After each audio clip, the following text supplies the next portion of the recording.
The book was open on my knees, my nose was bleeding onto the page, and a window only I could see was congratulating me. You have confronted the taboo. Divinity check, minimum 10. Yours is 12. Exemption successful. 12. I passed by 2 points. 2 points is the width of a fingernail. 2 points was the entire difference between reading a book and becoming a stain on the floor of a church I had walked into for the first time that morning. Alarm bells went off somewhere at the base of my skull, the kind of cold that starts in your teeth. I sat there in the dark with my hands shaking on the cover and did what any reasonable person does after nearly dying. I thought, just one more page. Let me explain how I got here, because I promise it is worse than it sounds. Half an hour earlier, I had been the guild leader of the top raiding guild in a game called God's Destiny. We had just taken the world-first kill on the Abyss Calamity Dragon, 42 people screaming into voice chat. I walked into the Hall of Sin to claim the limited reward, the one that only ever drops once on the entire server, the Abyssal Scripture, the sourcebook of every forbidden thing in that world. I reached out to take it, then the lights went out.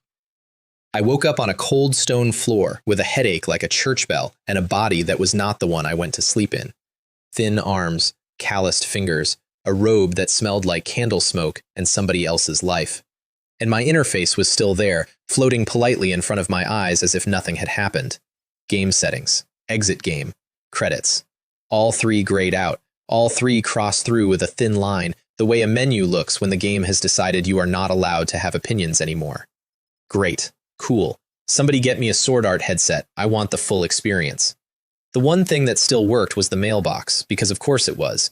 There was a little red dot on it, blinking away like a notification on a phone you no longer own. Unclaimed reward. I clicked it, and the Abyssal Scripture arrived. By mail. A Genesis-tier artifact that only exists in one copy in all of creation, delivered like a package from an online store. I actually laughed out loud in an empty church. Then I opened my own status panel and stopped laughing. Junwei Vance, level 1, normal NPC. Not a player. An NPC. A blank one, the kind the game generates by the 1,000 to stand in a village and repeat one line of dialogue until the servers shut down. 50 health, 36 mana. Every attribute sitting at 5 like a fresh bowl of porridge. First path, Radiance, first level. Main class, Apprentice Priest, level 1. And at the bottom, the class description, in that cheerful little font the developers used for flavor text. These ubiquitous little priests are only one step away from being charlatans. Thank you.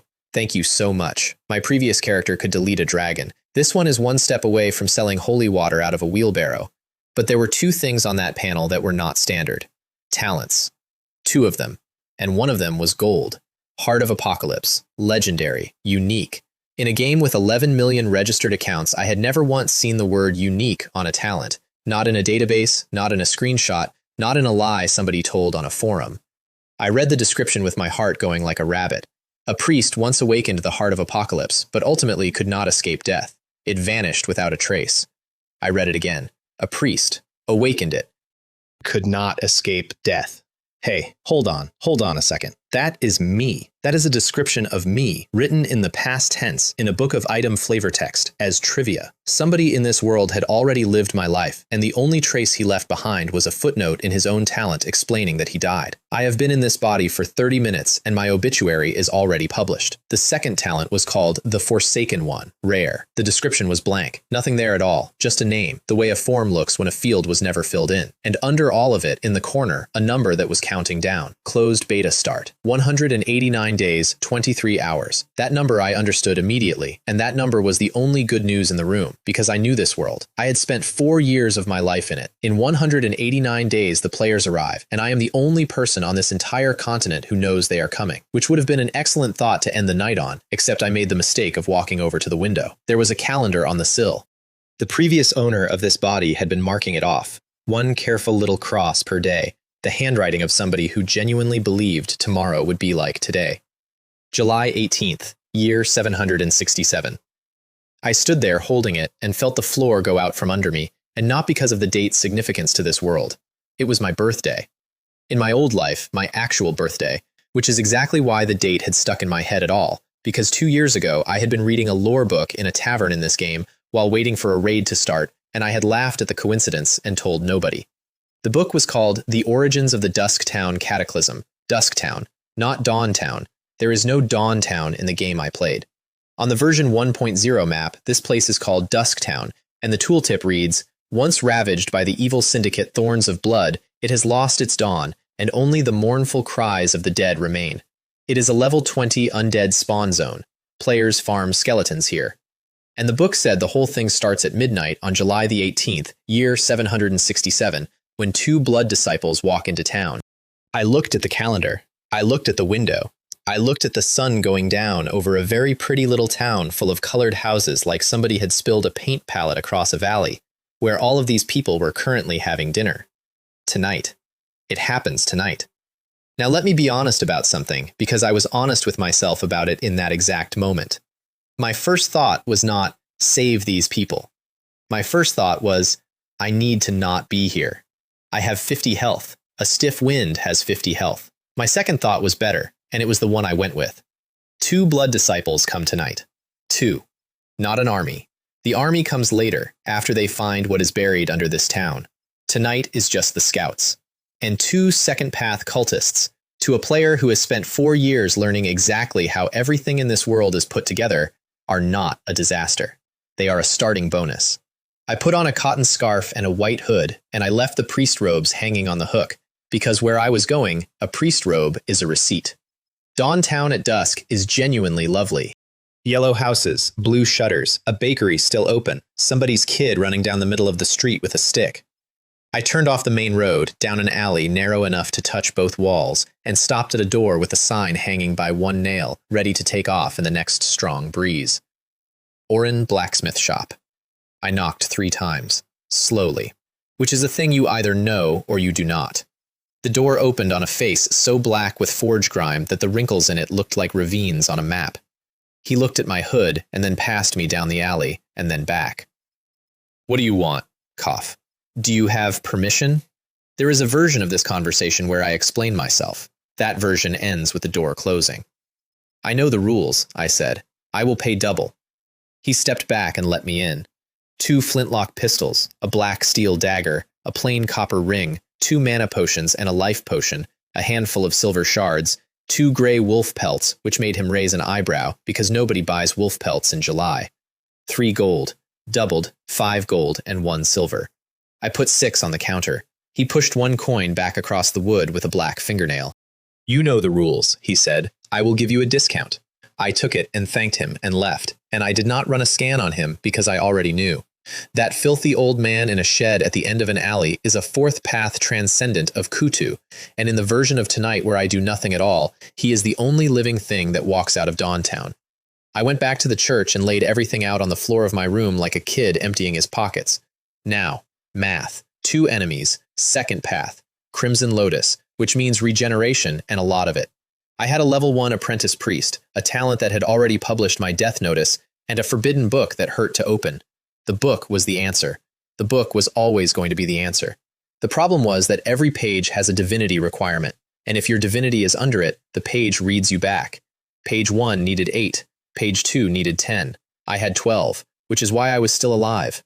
Page 3, by the pattern, needed 12, exactly 12, which meant reading it at 12 was a coin flip with my soul on the table. So I prayed. I want to be clear that I did not pray out of piety. I knelt down in front of a golden statue and recited the morning liturgy of a God I did not believe in a voice of complete sincerity, entirely because the panel gives you experience for it. His name is Sunforging. His birth is glory. His kingdom is the eternal kingdom. Skill proficiency +1. 36 experience. Again. 30. Again. Diminishing returns, because of course there are diminishing returns. This world was designed by people who hate free lunches. 3 rounds and 102 experience later, Apprentice Priest hit level 2, and I got 1 free attribute point, and I put it exactly where it was always going. Divinity 13. And the moment it ticked over, something looked at me. I cannot describe it better than that. It was not a voice, and it was not a vision. It was the sensation of being briefly and accidentally noticed by something enormous that was thinking about something else. A glance across a crowded room from a thing that does not live in rooms. I sat very still until it stopped, and then I opened the book. Page 1. Abyssal engraving. A 7-pointed star burned itself into my soul. which felt roughly like being branded from the inside. And I gained a secondary profession, abyss attendant. Page 2, soul manipulator, familiars, sacrifice, soul fusion, all the fun stuff. Page 3, I held my breath like an idiot, as if breathing was the variable. Abyssal beast summoning, level 1. You made the right bet. Yes, I did. Yes, I absolutely did. Then I spent the next 2 hours committing what an entire continent would consider heresy, on the floor, with a knife. The black steel dagger became a carving tool. It is not that I could not afford a carving knife. It is that the dagger was already paid for, and I have never in my life bought two things when one thing has an edge on it. Radiance inscription onto a flintlock pistol. Half an hour of very careful work with my tongue between my teeth. Judgment. Grayish, crude quality. Musket. Extraordinary weapon. Judgment shot. Holy light damage, 150 to 200% of physical attack, plus 100 to 150% of magic attack. Capped at 100. Ignores defense reduction. Double damage on a vital point.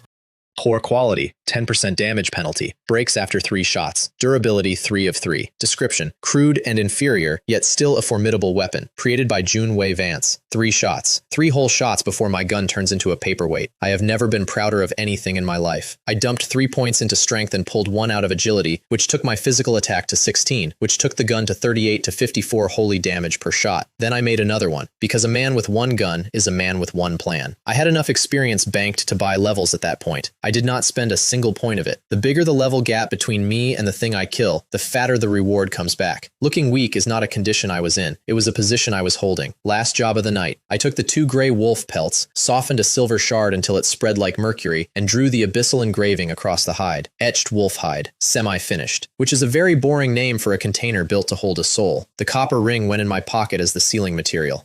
Then I walked out of town into the trees and found a broken wall to crouch behind, and waited for the 2 men who were coming to kill everybody. They came at full dark, and I want to say something about how they looked, because the game never got this right. In the game, cultists are a texture. Standing 30 meters from 2 of them in a real forest, in the real dark, what you notice is that their eyes hold light wrong. Deep red and not glowing, just wrong, like the reflective panel on the back of a road sign. 2 black cloaks. Walking easy, talking. I still say she is not here, the shorter one said. Why would the traitor run toward a diocese? You have overstepped, Kale. The taller one did not even turn his head. You should not doubt the judgment of the Lord. And then the wind changed, and it came in off the trees carrying a smell like a fish market in August, and something spoke through it. Do not doubt.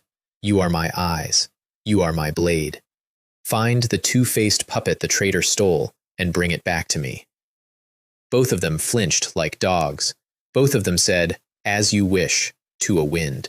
I lay there behind that wall, with my face in the dirt and my heart trying to get out through my ribs, and I thought, so that is what a 5-fold path transcendent sounds like when he is not even in the room. I ran a scan on the tall one. Gareth Harding, level 13, transcendent, 110 health. Constitution 11, which is double mine. Strength and agility, both hidden, which on a panel means those are his highest, and the game will not show me numbers that would spoil the fight. The short one, Kale Thorne, level 11, a little less of everything. And then, because the universe occasionally throws you a bone, they split up. Go in alone, Gareth said. If you die or you are not back by dawn, I will report your death to the Lord. He said it the way you would tell somebody the shop closes at 6. I am the Lord's hand-picked thorn. If you refuse, I will kill you here. He handed Kale a small, pale whistle carved out of bone. Blow this, and I will lend you my power. Kale took it and went into town, and Gareth stood there in the dark alone and let his shoulders come down, which is what a man does when he stops performing.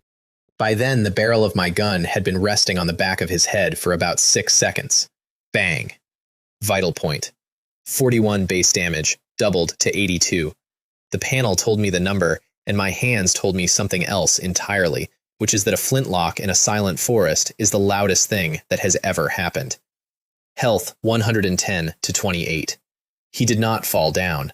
That is the part the game does not prepare you for. Crimson Lotus regeneration is a number on a tooltip until you watch a man take a shot to the skull, stagger 2 steps, and turn around with golden light crawling along the edge of the wound, closing it. He saw the priest robe under my open cloak, and something in his ruined face lit up with actual joy. Glory, he said. Oh, glory.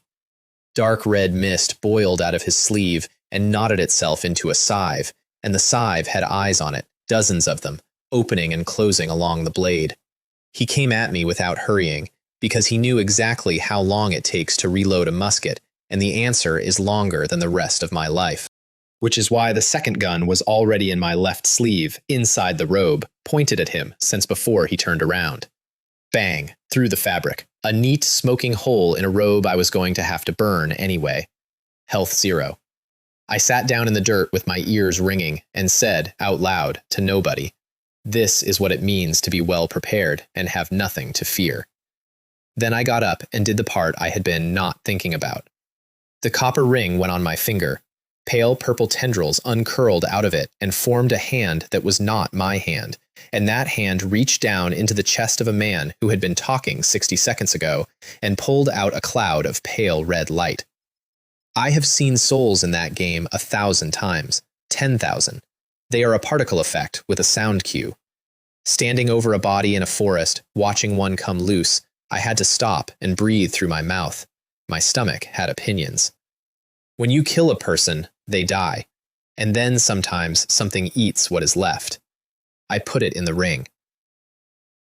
I left the body where it fell, because a dead man in cultist clothing generates no investigation whatsoever, and because plain lead leaves no spiritual trace, which is exactly why I inscribed the guns and not the bullets.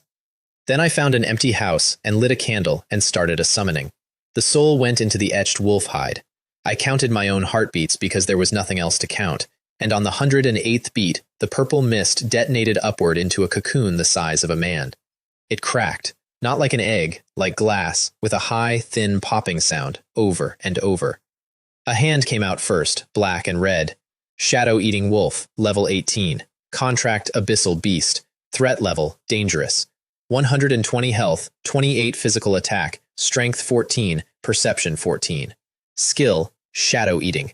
Attacking an enemy's shadow counts as attacking the enemy. The front half of it was solid, and the back half trailed off into mist. Its eyes were gold. It was easily the most terrifying thing I had ever stood next to. It walked over and licked my boot.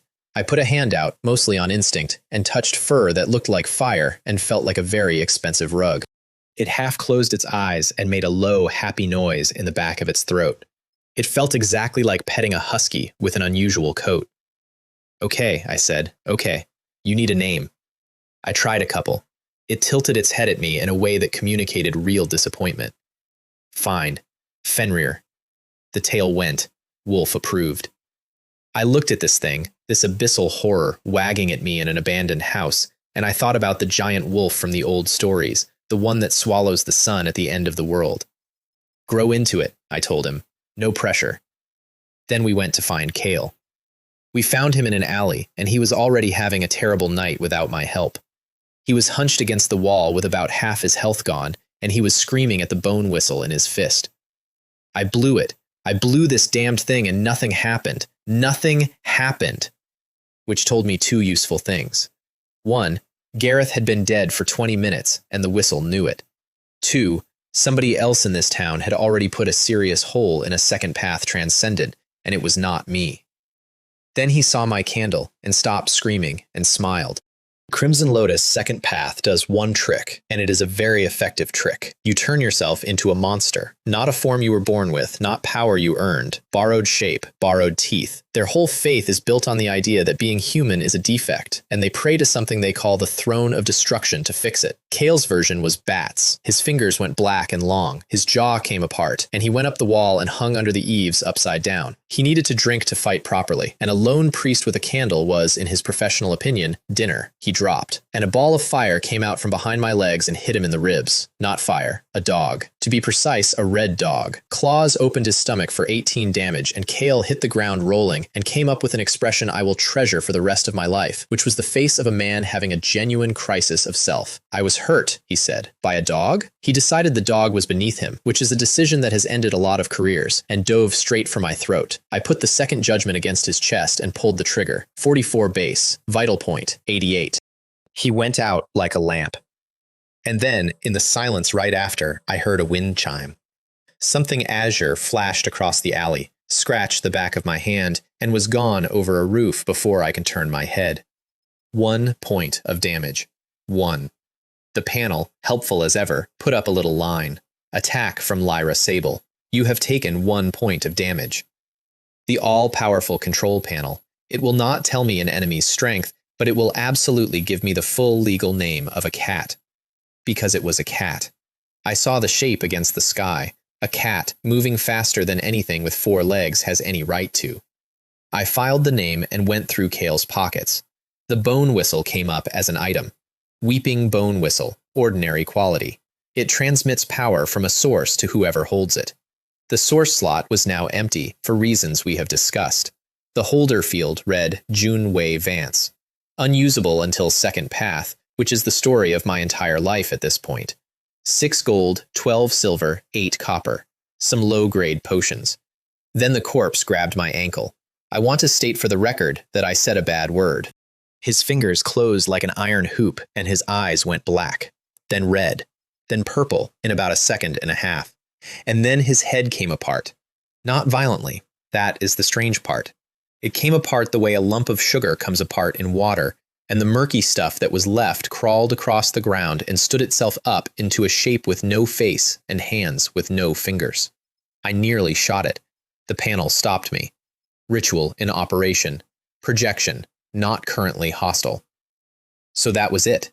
Kale's body had been inscribed as an altar before he ever walked into this town. He was not a soldier, he was a telephone. His entire purpose was to be spent at some point so that somebody far away could have a conversation. Tragic, truly. Fenrir made a small, offended noise beside me, the exact noise a dog makes when you take his bowl away, because there was a soul in there, and now there was not. Wasting food. Shameful. Then the faceless thing spoke, and the temperature in the alley dropped. Who are you? I know that voice. Every player who has ever gotten to endgame in that game knows that voice. Lord of Blood Sacrifice. 5-fold path. Head of Thorns of Blood.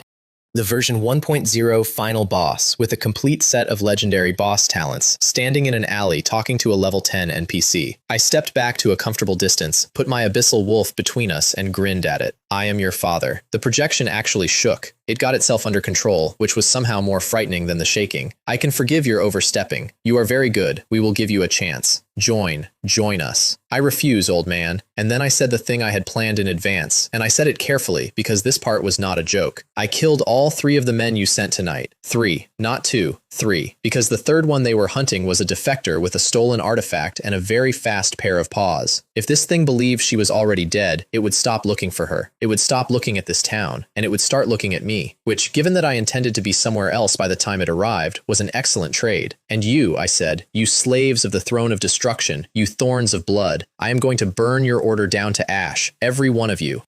All of you. Then I shot it in the middle of the sentence. Genuinely, I am aware of what that was. That was a level 10 character standing in the starter village doing an emote at a mid-game raid boss. I regret nothing. Back at the church, I put the robe in the fireplace, holes and all. I have a certain amount of experience with this specific chore, which is not a sentence I ever expected to think. Then the mail came in. Gareth Harding, level 13. 343 base experience, plus 110% for the level gap, 720. Kale Thorn, level 11. 298 base, plus 90%, 566. Soul Manipulator went to level 2, and then the screen went dark gold at the edges, which it had never done before. Hidden quest triggered. Twilight Eternal Night. Hell difficulty. Recommended level 30 to 60. Triple path and above. Objective 1. Uncover the true conspiracy of Thorns of Blood. Objective 2. Protect Dawn Town from destruction. Objective 3. Destroy Thorns of Blood. Progress 0.1%. Rewards. Base experience in excess of 72,000. 1 random skill from the Lord of Blood Sacrifice. 1 random ability. 1 random talent. I currently level up on about 200 experience. I sat on the floor of my room at 2 in the morning and stared at that quest, and made a sound I am not proud of. That smells amazing. That smells so good.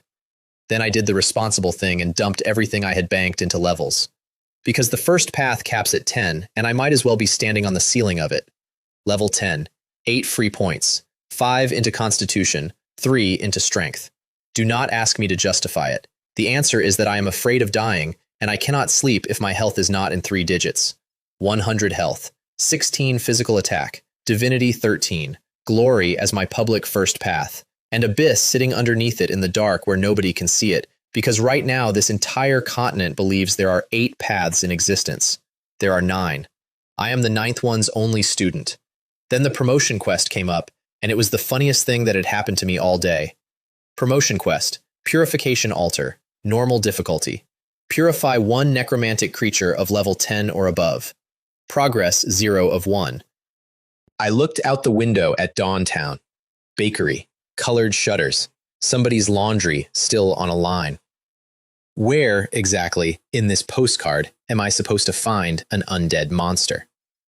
And a thought came up out of the floor of my own mind, smooth and reasonable and helpful in my own voice. You could just make one. You know how tonight is supposed to end. You could simply let it. I slapped myself hard, twice. Then I sat there breathing while my cheeks stung, because I knew exactly what that was, and it was not me. That is what the abyss does. It does not tempt you with something foreign. It waits until your reason wobbles, and then it hands your own worst idea back to you polished. The moment you take it, it comes in through the gap and eats what is left. Which is precisely why glory stays on top. Not out of faith, out of hygiene. I went to bed at 3 in the morning with 2 corpses in a warehouse, a wolf under my bed, and a hell difficulty quest in my log. Also, a very stupid, very promising idea about where to find an undead monster in a town that did not have one yet. Far away from all of this, under a city that has no daylight in it, an old man was having a bad night about me. I did not see any of it. I am telling it to you because I know what that place looks like, and because you should understand what I had just poked with a stick. On the border of the Nolan Empire, on the other side of a line nobody patrols, there is a duchy the maps call Pitch Black, and everybody else calls the Land of Criminals. Under its largest city there is a second city, dug out and dead, and under that there is a cave. Somebody spent a very long time cutting channels into the stone of that cave, hundreds of them, all curving inward toward one enormous pit at the center. From 100 meters up, if you were mad enough to look, the whole thing forms one shape, a lotus. A deep red lotus opening at the sky. On a floating slab in the middle of that pit sits an altar of crystal, and on the altar sits an old man with no face, only a crack where a mouth should be. A cloaked figure was in the middle of congratulating him, on personally slaying the traitor, on retrieving the divine object. The old man made a small gesture, and the cloak was not there anymore. Nobody in that cave reacted. Nobody looked up. There was no grief and no shock, because this was Tuesday. Then the crack in his face opened. The twilight ritual is suspended. Every head in the room turned, because that ritual had not stopped for 11 years. Tell every thorn in Songyuan territory, keep as many blood slaves as they can hold. I need new nourishment. From those slaves, select new blood disciples. I need a new fighting force. And the cloaks knelt and said yes, and afterward, when they were alone, several of them admitted to each other that they had just seen something they had never seen in their lives. The Lord of Blood Sacrifice had been wary. I, meanwhile, was awake at 6 in the morning, putting on a clean robe and a priest crown to lead morning praise, because my God was glory, and my actual religion was the schedule. The Church of Radiance worships the pillar god of glory, the sun-forging one, whose divine name is Shuyu. Believers greet each other by making an equilateral triangle with their hands. I had done this exact motion in that game 10,000 times by clicking a button. Doing it with your actual fingers in front of 11 farmers who genuinely believe it is a different sport. You are so young, one of the old women told me afterward, patting my arm. But your manner is almost exactly like Father Kalen's. You have only just turned 18, said another one, delighted about it. I smiled and thanked them and blessed them and waited for the door to close, and then my face came off like a mask. In my old life, I could run the morning praise event on autopilot with one hand while watching something else on the second monitor. Now, not only my body has to attend, my soul has to attend. This is hell. This is what hell is. I also spent that morning learning how this town handles a murder investigation, which was educational. The sheriff refers it to the guard army. The guard army refers it to the local branch of the Holy Court. The Holy Court dispatches holy arbiters. The holy arbiters, upon arriving, would very much like to consult the local clergy, which is me, the village priest, whom none of them trust because everybody in this world assumes a village priest is a man who sells candle stubs at a markup. It is a nesting doll made entirely of delays, and I loved it because every one of those delays was mine. Then, halfway across the churchyard, I felt somebody watching me. I turned around slowly. Nothing. Wall, tree, sky. On a branch of the tree, a white cat lay along the wood with its chin on its paws, looking directly at me with the specific flat confidence of an animal that knows you cannot reach it. I started to run a scan. It was gone before the panel finished loading, not startled. It left the way somebody leaves when they have already seen what they came to see. Lyra Sable, I thought. Nice to almost meet you. The Holy Arbiters arrived that afternoon, and they were exactly as advertised. A knight in full heavy armor, leaning on a greatsword taller than I am, with the visor down, and a young priest carrying a steel warhammer, which is not a thing priests carry. A woman's voice came out of the helmet, cold as a well. "Are you the cleric who works at this church? Please come with us." That tone. That is not a request for assistance. That is the tone of a person putting somebody in a cart. Sorry. The priest jumped in, waving both hands. "My companion, Seraphina, she is like that with everyone. We are here to ask for help. This gentleman is not a criminal." "No, actually, I am. Miss Seraphina has a really excellent eye for people. Liam Asher, Glory, Second Path, Holy Light Priest. A big, cheerful person with a hammer, which tells you almost everything. Seraphina Croft, Glory, Second Path, Paladin. In the entire time I knew her, that visor did not come up once. 2 Holy Arbiters, both Second Path. Which is the absolute minimum staffing the Holy Court can send to a supernatural double homicide without technically ignoring it. I noted that and put it away. To be clear, Liam said as we walked, we have neither the motive nor the obligation to find out who killed them. They were Crimson Lotus. Whoever did it did us a favor. Wonderful. Thank you. Please keep feeling exactly that way. The problem, Seraphina said, is the corpses. And then she said the thing that built the entire rest of my week. A transcendent corpse that still holds spirituality is unstable. If something malevolent activates it, or if it simply mutates on its own, it stands back up, as a monster. I said, "How terrible," in the voice of a young priest hearing about a plumbing issue. Mayor Alaric met us at the warehouse and groveled so hard I was embarrassed for the species. He also looked at me exactly twice, and both times his eyes did the thing. Doubt, rejection. The polite civic distrust of a man who has decided that the local clergy is a con with a building. The warehouse was a stone box full of chains and a smell. Alaric wanted credit for it. I had it completely emptied, he said, beaming. Not a single tool left, not a blade, so that if anything happened, they would have nothing to use. Mayor, Liam's voice went flat, and the cheerful hammer priest was gone for a second. The danger is not that they might find a shovel. The danger is that you put 2 Crimson Lotus corpses in the same room. I remember giving that exact advice. Seraphina did not turn her head. This is a dereliction of your duty. I will be reporting your negligence. Alaric went gray, so I put a hand on his shoulder and said something warm and useless about how it was an honest mistake made under pressure and how the arbiters were surely more interested in the solution than in the blame.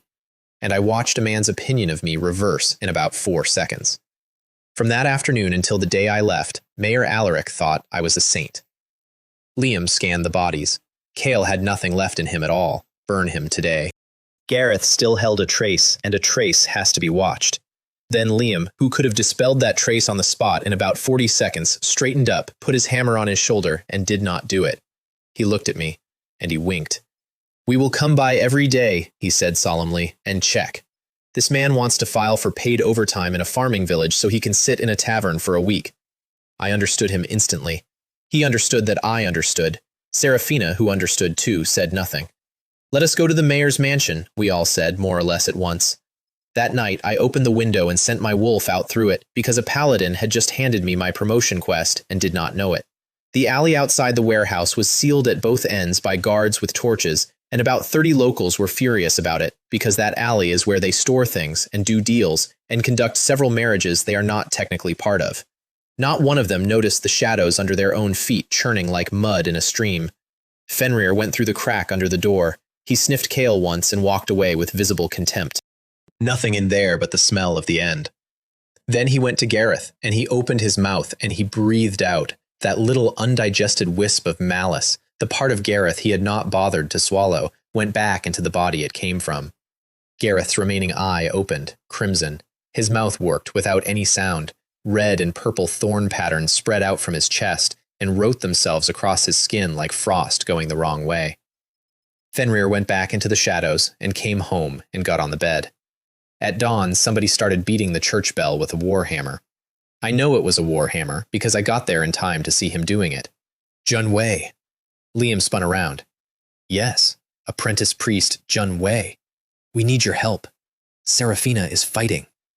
He grabbed my arm and towed me through a crowd of my own parishioners, all of whom watched their priest being dragged down the street by a screaming man with a hammer and formed opinions. The cultists' corpses, Liam was shouting.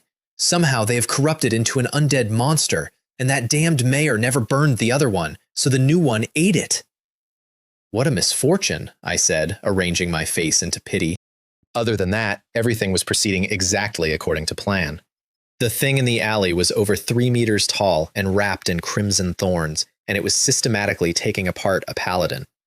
Seraphina had her greatsword up, and her armor was ringing like an anvil under the hits. Liam went straight in with the hammer, and I would like to note that whatever the Church of Radiance thinks it is training, this was not a priest. This was a berserker with theological qualifications. Gareth Harding, Fallen Necromancer, level 18, 562 health, 48 attack. I healed Liam for 27, and then I did the thing I am actually good at. I have never been the best damage dealer in any group I have ever run. What I am is the person who can see the whole board. Liam, Holy Light Spear, do not aim center mass, put it in the eye. He did. A golden spear went through an eyeball, and the thing screamed. Light burst, low, take out the ankle. He hesitated for exactly half a second, because in his entire career nobody had ever told him to hit anything anywhere except the middle. Then he did it. 3 meters of monster lost its footing and came down like a dropped wardrobe. I watched a man discover targeting weak points at the age of 22 and genuinely enjoy it. Liam took a hit for 42 out of 140 health. I healed him. Then I threw him a life potion in a nice high arc, and it broke on top of his head. 30 health. You are welcome. Seraphina put up a wall of golden light, and then she did something I still think about. She crouched, planted the greatsword at an angle, and turned herself into a staircase. Liam ran up her sword and went into the air and brought the hammer down on the thing's skull for 74 critical damage, 12 health left. And then Liam was in the air with nothing under him, and 2 hook-shaped limbs came around at him, and he had that moment.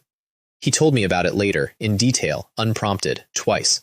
I have not confessed my feelings to Miss Alara. Captain Marcus still owes me 40 gold. The picture book in my cupboard is still in my cupboard, and it is going to be found. Then, nothing. No impact. A black steel dagger was buried to the hilt in the monster's spine. I was standing 10 meters back with my arm still out from the throw. 14 damage. The last 12 of its health, and 2 to spare. It came apart from the fingertips inward, and when the ash settled, there was a small red crystal sitting in it. You saved my life, Liam said, gripping my shoulders. No, actually, I am just here to secure the kill. I did not say that part. Loot report, because this is the good bit. Gareth, the Fallen Necromancer, level 18 against a level 10.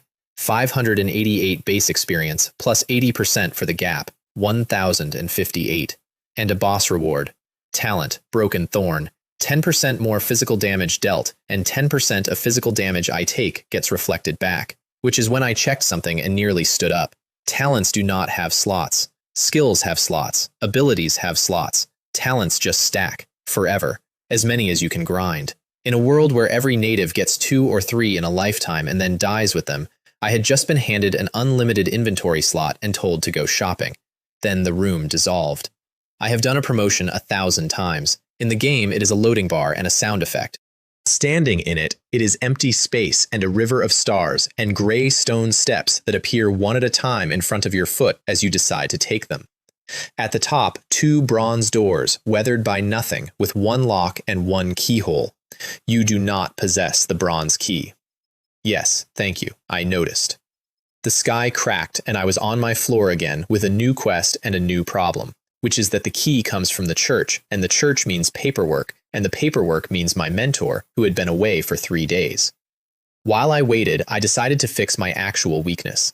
In that alley fight, I had contributed 2 things, a heal and a thrown knife. Liam has Holy Light Spear and Light Burst. Seraphina has Holy Light Protection. I had 2 usable skills and a good attitude. My attacks were flashy basic attacks. That is all they were.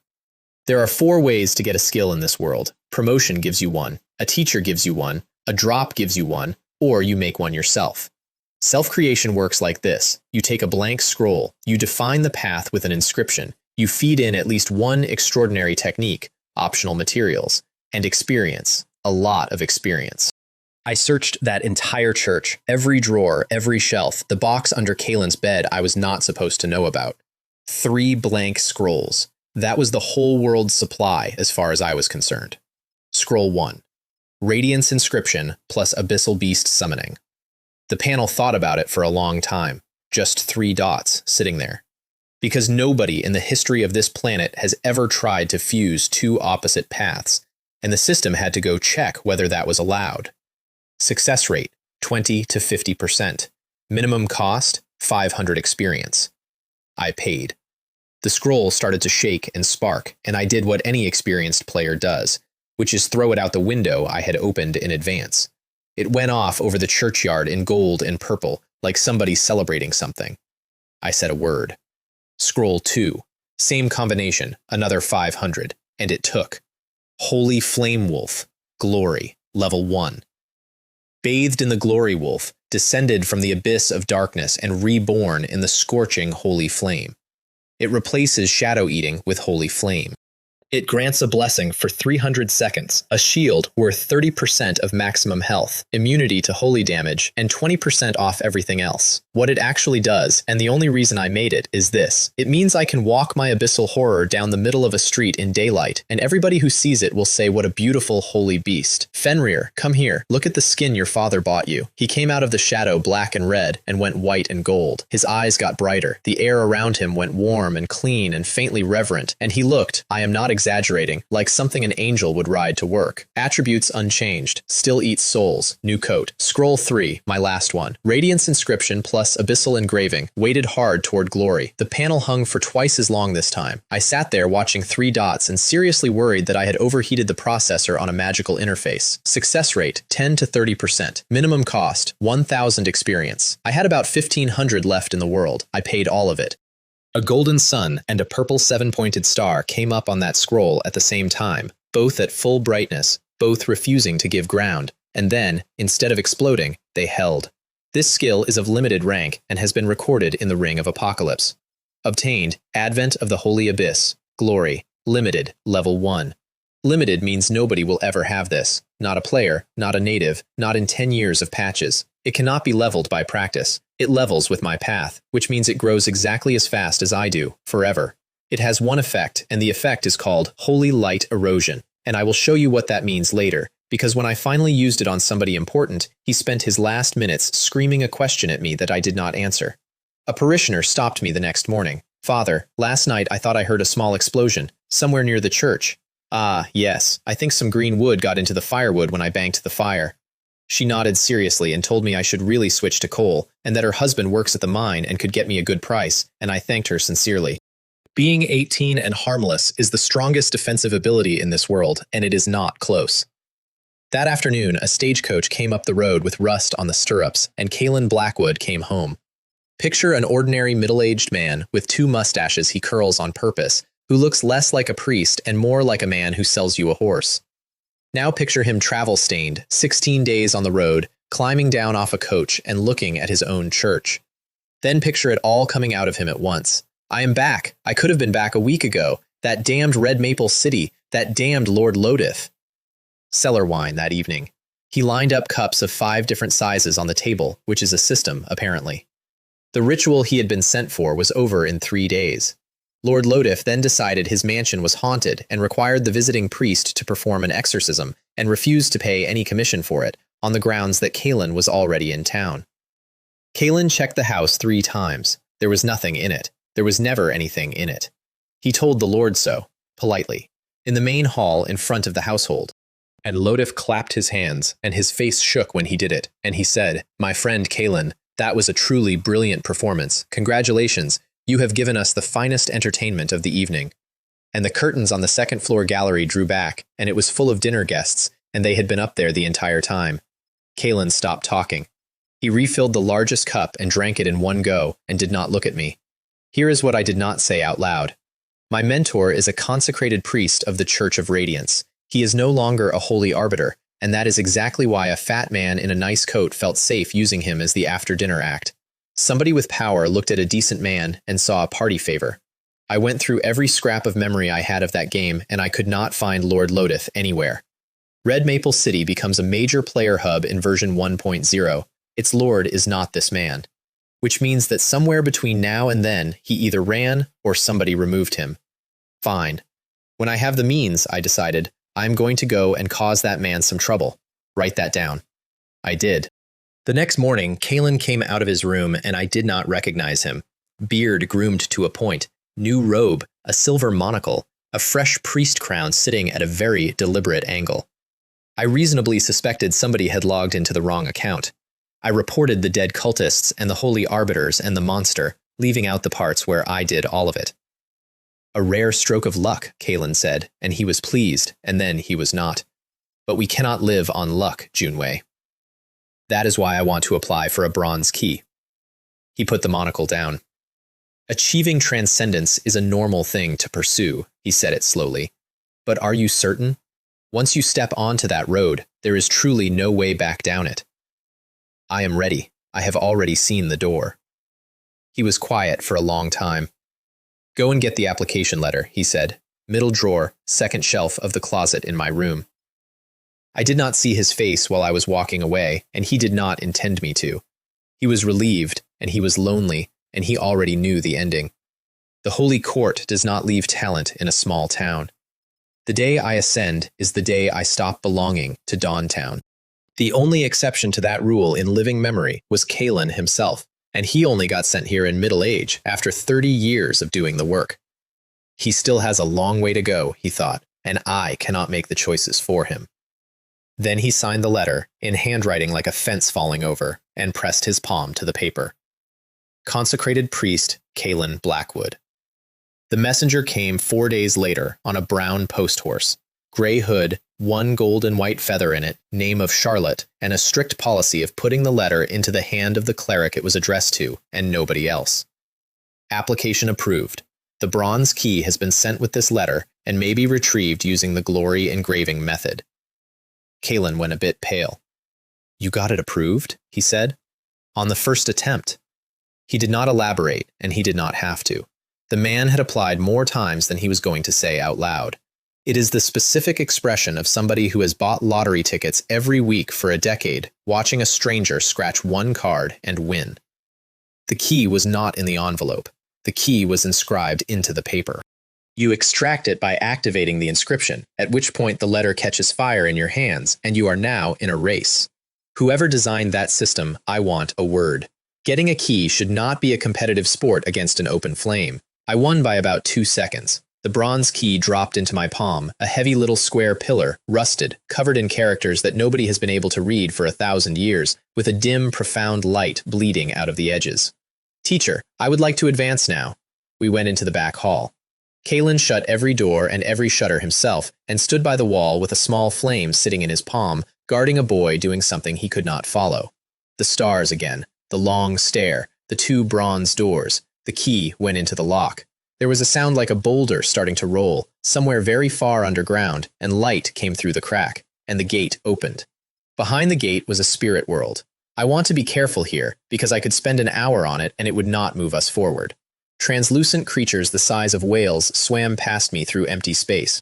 The floor rippled when my foot landed, even though there was no floor. And when I tried to walk deeper in, something invisible and patient stopped me, the way a parent's arm stops a child at a road. Then a bronze palace, and 3 bronze pillars in it, each one bigger than the church I lived in. Second path. Level cap raised to 20. Radiance Inscription to level 2. 2 new skills, Holy Light Affinity and Spiritual Vision, which lets me see spiritual traces in the actual waking world. And a talent, Initiation into the Supernatural. Primary attribute up 5, secondary up 2. And then the 3 pillars, which were 3 classes. Holy Knight, which is damage. Holy Light Priest, which is balance, and which is what Liam is. And Consecrated Priest, pure support. The straight upgrade from Apprentice Priest. Heals, blessings, prayers, altar rites. The class that every damage dealer in the world thinks of as a battery with legs. I took it before the description finished loading. Kalen asked me later why, and I told him something that was true and also a lie. I do not like intense conflict, teacher. Dedication, guidance, helping people. I think that suits me best. He was so proud of me, I felt genuinely bad for about 4 seconds. Here is the actual reason. Advent of the Holy Abyss inverts my glory buffs into debuffs on anything standing under it, which means that the more powerful my blessings are, the more powerful my curses are, which means the single most support-heavy class in the game, the one built from the ground up to make numbers bigger, becomes the single most efficient machine for making an enemy's numbers smaller that this world has ever seen. Nobody in the history of Feanor has been able to do that. It is not a strategy anybody could have. You need a limited rank skill that literally cannot be replicated, and there is exactly one of those, and it is mine.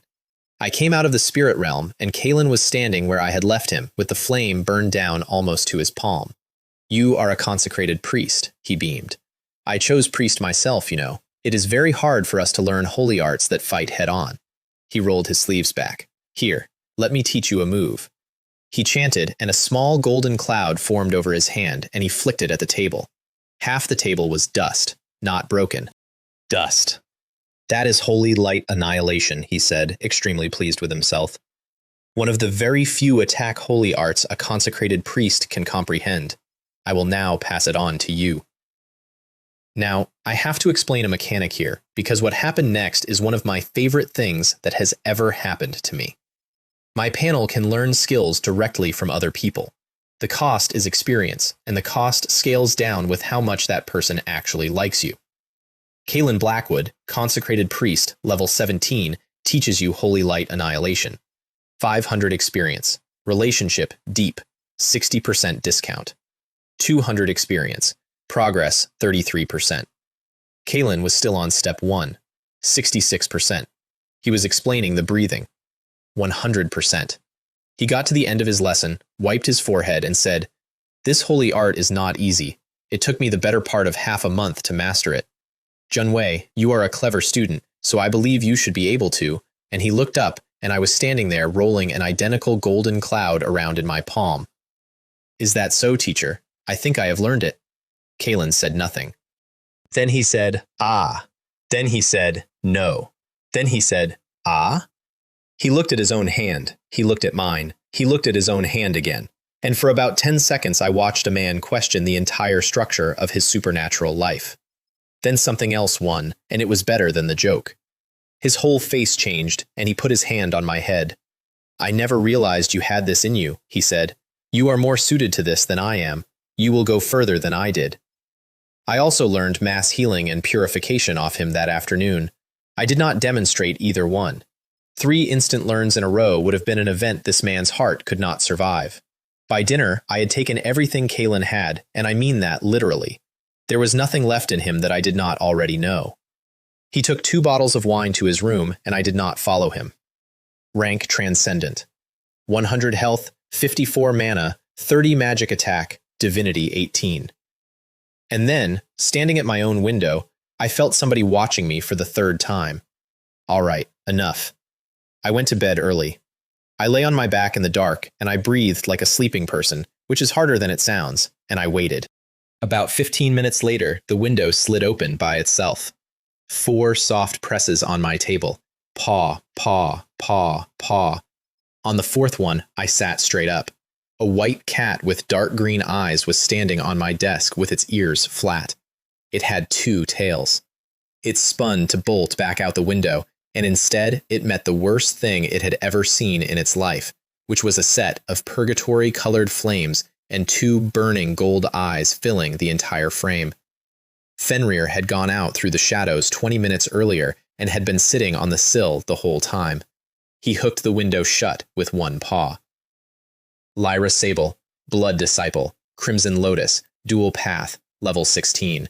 Agility 23, Perception 20.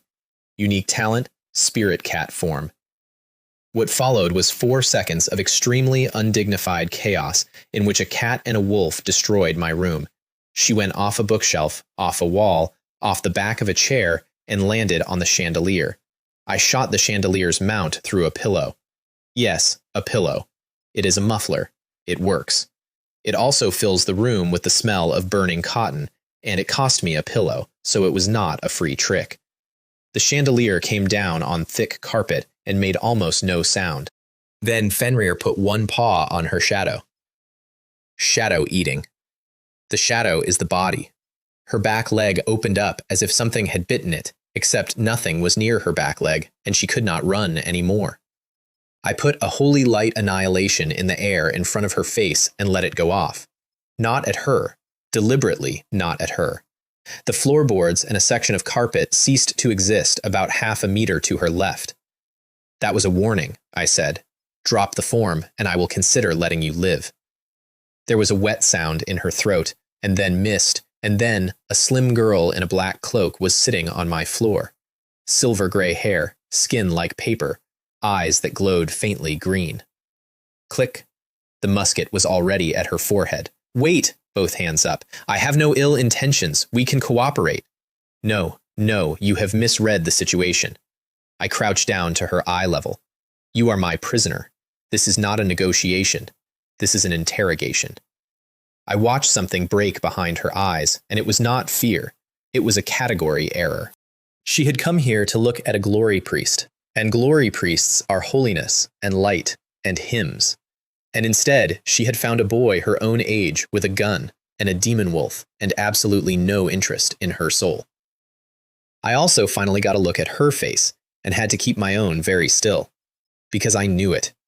In my previous life, there was a wandering merchant who showed up in player cities without warning and sold something nobody else on the entire server could sell, which was a full skill reset, respec, on demand, for money. The community called her the Night Reaper. People tried to rob her twice that I know of. Both attempts ended so badly that they became copypasta. She was 5-fold path by then. Right now, she was sitting on my carpet at second path with a hole in her leg. Why were you watching me? I said. I was curious. She said it flatly, which I respected. Somebody appeared out of nowhere and stole my prey, and then that somebody stood in an alley and told that person he was going to kill all of them. A pause. I wanted to see what kind of creature does that. Then she pointed at Fenrir. Also, I want that. Fenrir grinned at her. She did not blink. And if I had to name my actual goal, she said, it would be revenge. The two-faced puppet. I do not know what that is, sir. Her face did the thing first, before her mouth. I let it go for now. Why did you scratch me the first night? Because I am a blood disciple who turns into a cat. She shrugged like this was obvious. If I have your blood under my claws, I can find you anywhere, at any time, for as long as I like. I stopped feeling like I was interrogating a cultist and started feeling like I was interrogating a stalker. Why did you leave Thorns? And that one she answered straight, without any performance in it at all. I was not recruited. I was taken. I was one of the people they keep in the pens as stock. She looked at the wall. They killed my parents. They killed my brother in front of me, and then the Blood Lord put an engraving in me that took that exact memory and turned it into devotion. Every time I remembered it, I loved him more. And it broke. It broke. Her mouth moved slightly. And then I remembered it correctly, and I stayed inside Thorns for a long time smiling at them until I could run. Then she said the part that told me who she really was. But I still believe in the throne of destruction. I was forced onto this path, and I am keeping it. His grace is the only reliable thing I have ever been given for the purpose of revenge. She met my eyes for the first time. I am satisfied with what I am. I have never felt more comfortable in my life. Good. Perfect. She was not a victim looking for rescue, and she was not a fanatic. The brainwashing had snapped and taken her old master with it and left the faith standing, which meant she hated exactly one thing in the world, and it was the same thing I needed dismantled. So I stopped being nice. You are still lying, Lyra, and you still have not understood your position. I did not raise my voice, which is the entire trick. You are my prisoner, which is a polite word. The real word is property. I am not. Your mouth says that. Your shoulders do not. She went very still. If I kill you right now, I said, here is what happens. A glory priest killed a cultist. That is the whole report. Nobody investigates, nobody mourns, nobody remembers your name. You will die with your eyes open and your revenge unfinished, and the only thing you will ever be is one step under my foot. She started to sweat. Actually sweat, in a cold room, which is exactly what I had built the last 4 minutes to produce. So, 2 options. I kill you with my own hands, or you become my shadow. I stood up. You have real potential, Lyra. Choose. I want to live. Her voice was steady, which I liked. But sir, compared to that one, you are still far too weak. And I smiled, and I gave her the honest answer. Weakness is the best disguise there is. It makes an enemy lower his guard without ever deciding to. Then I dropped it on her. Your former lord requires regular transfusions or he dies. For 1 week around every full moon, a curse forbids him from leaving his own forbidden zone, or he dies. And he sold half of his soul to the throne of destruction, so he has to periodically feed it other people's souls, or he dies. 3 sentences. Am I right, Lyra? She was on her knees before I finished. I had no choice, sir. Her forehead nearly touched the floor. From this day I am your shadow, at your command. For the record, I did not deduce any of that. I read it on a wiki 4 years ago while eating instant noodles. I could genuinely open an intelligence bureau in this world. I could become the most feared spy master on the continent inside a year, purely by remembering patch notes. It would also probably get me killed twice as fast, so let us table it. She gave me the 2-faced puppet.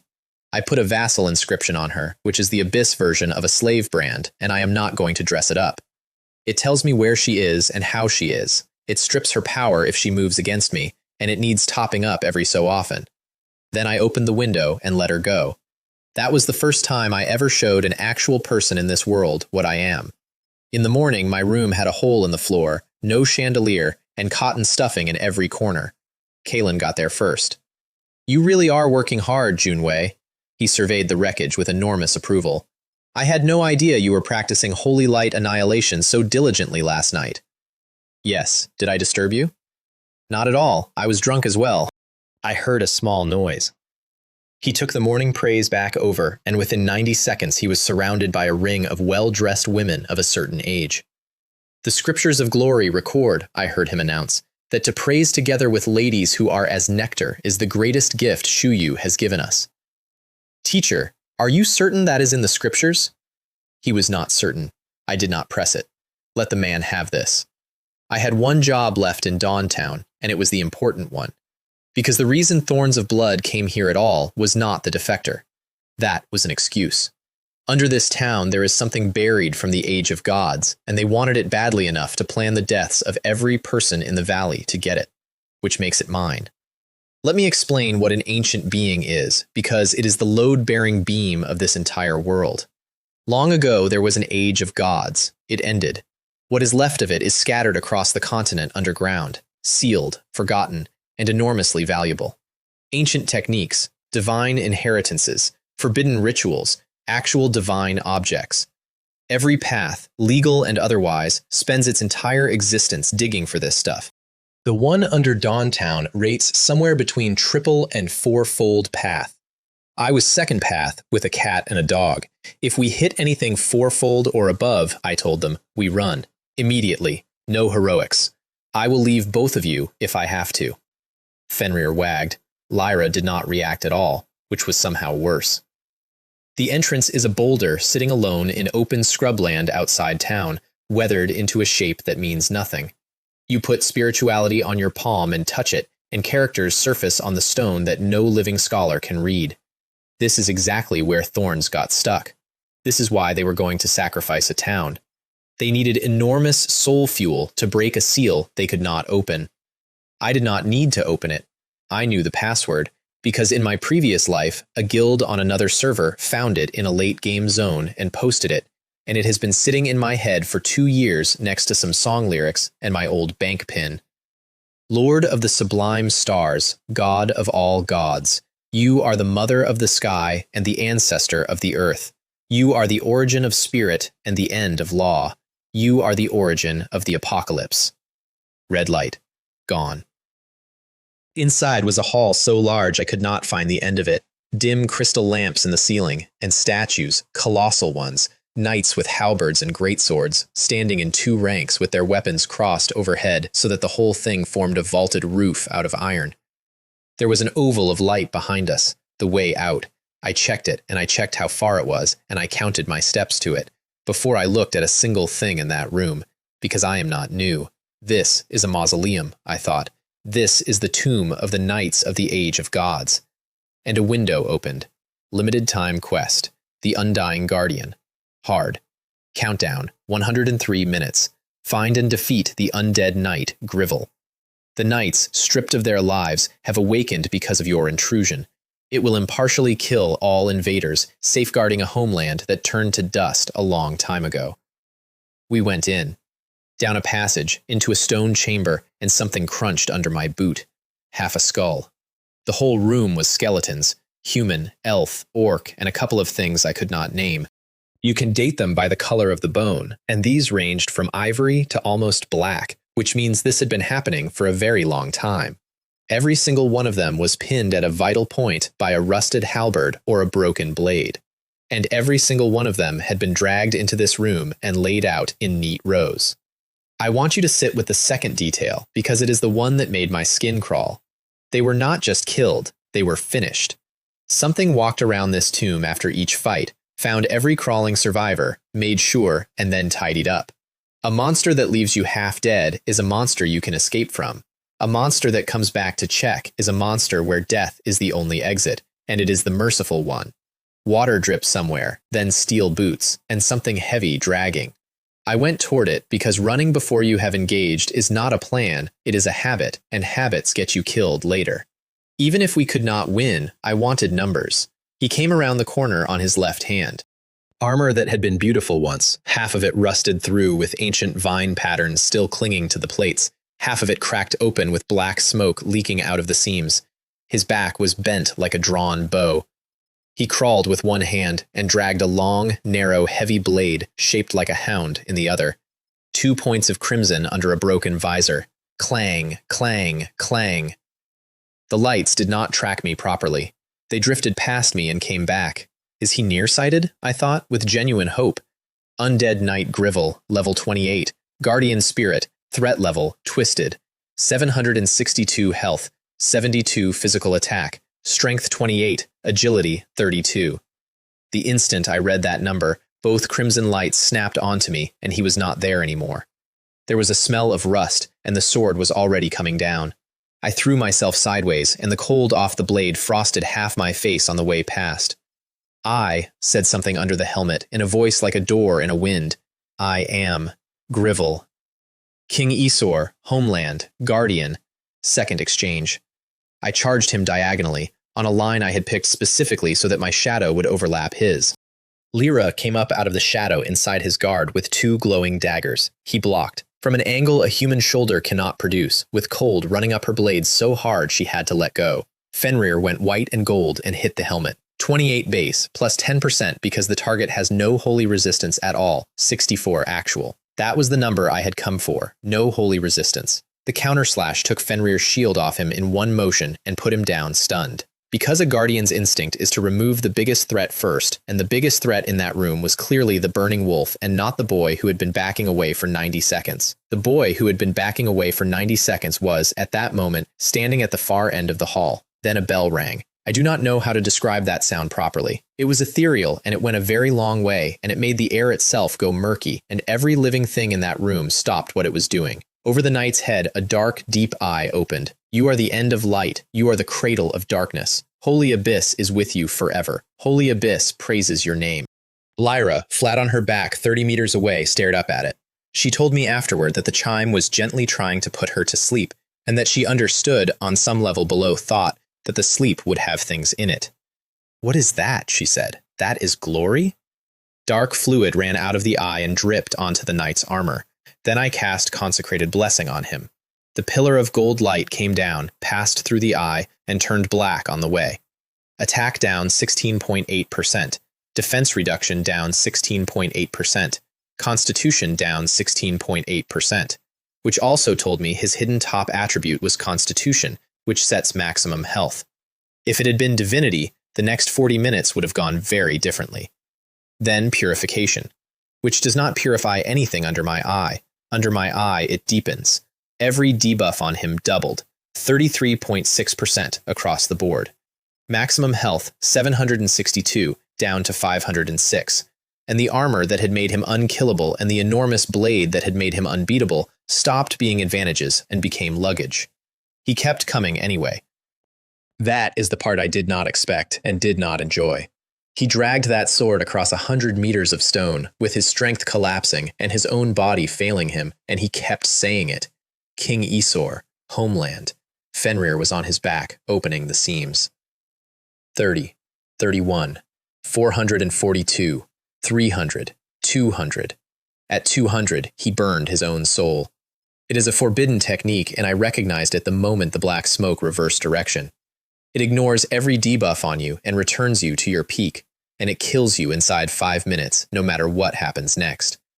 He blinked the whole length of the hall, and the sword went up over my head, and I had time to see the vine pattern on his pauldron. The sword did not come down, because I cast a healing spell on him. It went through the eye and came out deep green and hit him as corrosion. 52 damage of a type this world calls primal, and decay patterns went racing across the plates like frost across a window, and the arm holding the sword simply stopped being able to. Rest in peace, I said, and shot him in the chest. 62 base, 100 actual, which is the cap on that weapon. The sword fell point first and stuck in the ground at an angle. The armor came apart plate by plate, and the spirit went out of the cracks in long, slow threads while the voice got quieter. Homeland. King Isor. Homeland. I left the sword where it fell. It was not a supernatural weapon. It was ordinary steel that he had assimilated over centuries, worth nothing to anybody, and it was standing upright in a little hill of his own shattered armor, and that was going to be the last mark he ever left on the world. Before I opened the rewards, I walked over to Lyra and vigorously ruffled her hair with both hands. She did not move. She had no idea what was happening to her. Her expression was that of a person deciding not to ask. My luck attribute is 1. Fenrir's is 4. Hers is 12.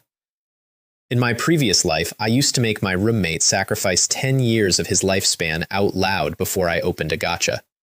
These are necessary metaphysical principles, and I will not be taking questions. It worked, obviously. Grivel's legacy came in 2 pieces. Hunting pace, an ancient inheritance. A short blink with a small pulse of fear where you land, and critically, usable while you are being controlled. It was my first and only movement skill, and it has saved my life more times than anything else I own. And Battlefield Raider. Rare. After any movement or blink, your next attack deals an additional 150%, ignores defense reduction, and calculates separately from every other bonus you have. Separately, not additively, separately. That is not a talent. That is a license to delete somebody. On the way out, Lyra finally asked, "Sir, that black thing, what was it?" "That is holy light, Lyra." "That was holy light?" "Of course, do not doubt it." I did not even slow down. "There are many kinds of holy light. Black holy light is also holy light." She thought about that all the way to the exit, and did not accept it, and could not disprove it, which is the ideal state for a subordinate. There was one more thing in the armor pile, glinting. "You have obtained the Isolde crown shard, 1 of 4, a quarter of a crown. Beautiful old engraving, empty settings where gems had been, and not a speck of corrosion on it after who knows how many centuries. The panel does not bother to announce ordinary loot. When it announces something, it is a key. 4 shards. A lost kingdom from the age of gods. A dead knight who spent eternity saying the word homeland.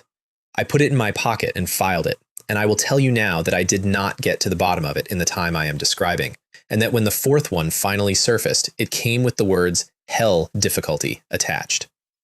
Outside, the boulder had split open, and every character on it was gone. Nobody will ever get in there again, which means the single largest long-term threat to Dawntown no longer exists, and not one person in that town will ever know it was ever there. I found Kalen asleep in the side chapel that evening, with a cup knocked over and wine going drip, drip onto the floor. I got his own bedding from his room, covered him up, and wiped the table with a dry cloth. He surfaced halfway through. "Ah, it is you, Junwei. You are back." "I am back." "When do you leave for Sina City?" "Tomorrow." "Ah." He was quiet for a second. "That is soon. You leave, and I will be bored by myself." "You can come and find me in Sina City." "Maybe after you go, I will take another student." He rubbed his face. "Maybe. If you drank less," I said, "the Holy Court might even consider transferring you." "Impossible." "It is not impossible. You just have to—" "I meant the drinking less," he said. "That is the impossible part." "Then you really are hopeless." In the morning, he gave me a staff, white oak staff, blue, rare quality. Pale wood with complicated glory engraving that surfaced in gold and sank again while you watched. 10% more spell effect, wisdom up 4, divinity up 6. A blessing that heals for the whole of my spell attack and keeps healing after. 20% more healing, passively, forever. He had been carrying that around for who knows how long, waiting for a reason. He also got me a job, because he was practical about exactly one thing in his life, and it was other people's money. A believer of his named Jasir runs a caravan called the Golden Iris. Next stop, Sina City. Keeps getting robbed, needs a transcendent guard, free transport, and a fee. Kalen was very pleased with himself. Then I met Jasir.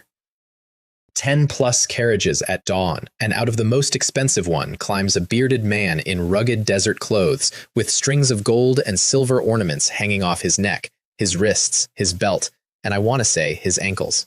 "Father," he bellowed at the church door. "Father, are you there? It is Jasir." Kalen's expression did several things. "Good morning, Mr. Jasir. Your caravan is truly, truly luxurious." I looked at the jewelry. I looked at the road. I looked at the jewelry again. It would be a waste not to rob this man. You would be unworthy of the title of bandit. Kalen, who had clearly just realized what he had arranged, quietly indicated that the decision was mine. "I swear in the name of Shuyu," I said, "that I will protect you and see you safely to Sina City." Which turned out to be a much bigger promise than I intended. There were 2 other people in my carriage. A stern man in a wizard's hat pulled low over a face full of deep furrows and ridges, like something had once grown under the skin, and an old warrior asleep against the window with a steel greatsword between his knees and silver hair moving in the draft. Rowan Weaver.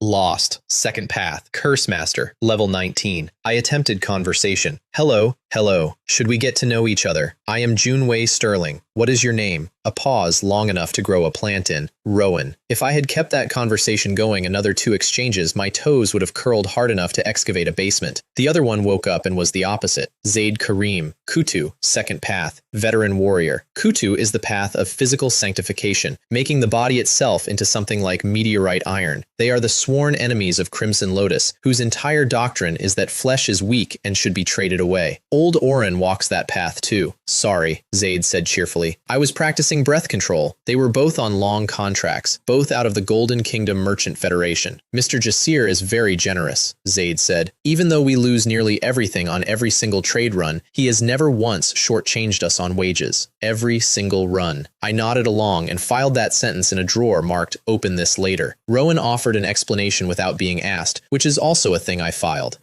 Jasir does not really understand what a merchant is. He is following his family's wishes and accumulating experience.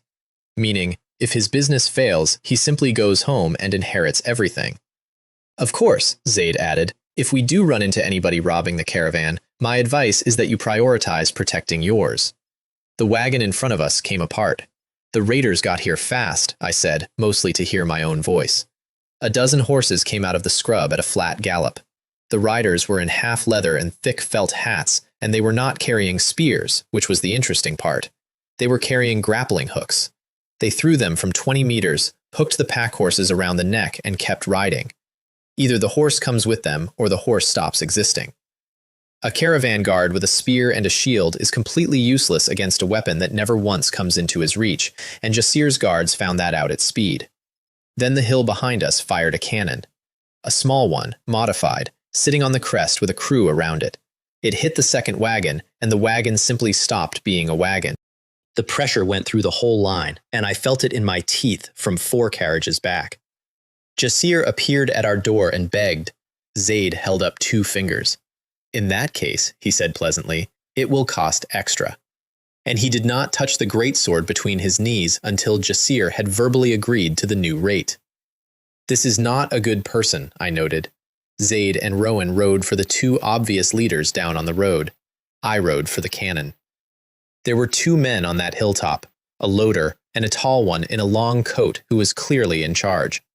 His right arm from shoulder to fingertip was covered in dense circuitry that glowed faintly, and in his left hand he had a stick burning with black flame, which he tossed casually into the ignition trough like a man lighting a barbecue. Jasir never learns, he was saying. We rob him every single time he comes through, and he still takes this road. The informant was right about the cargo. Jasir is not short of money.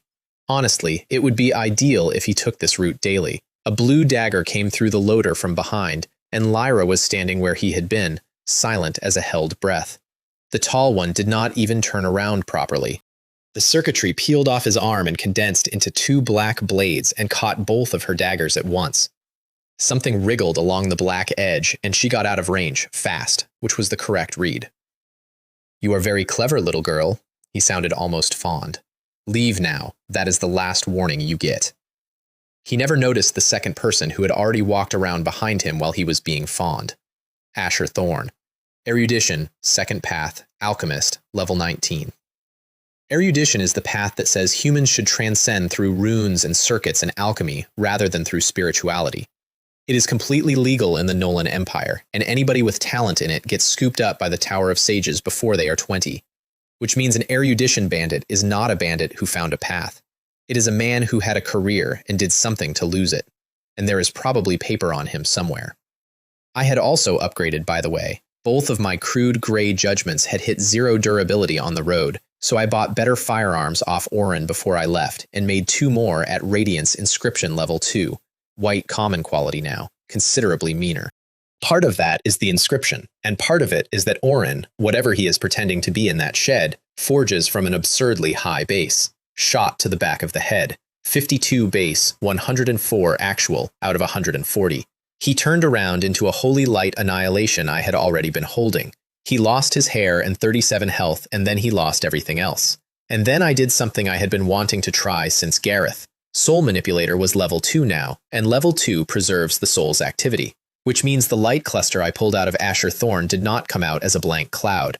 It came out wearing his face, with his expression on it, and his expression was panic. The tendrils from the ring were not a container this time. They were shackles. Who, it said, who are you people? You are dead, Asher. Cooperate, and I might be able to let you rest. Do I have the right to choose? Lyra answered that by pulling a string of small antique bells out of her cloak and ringing it once. The lights in his eyes went dim, and he was not in there anymore, and I could ask whatever I wanted. Who is the real mastermind behind the raids on the Golden Iris?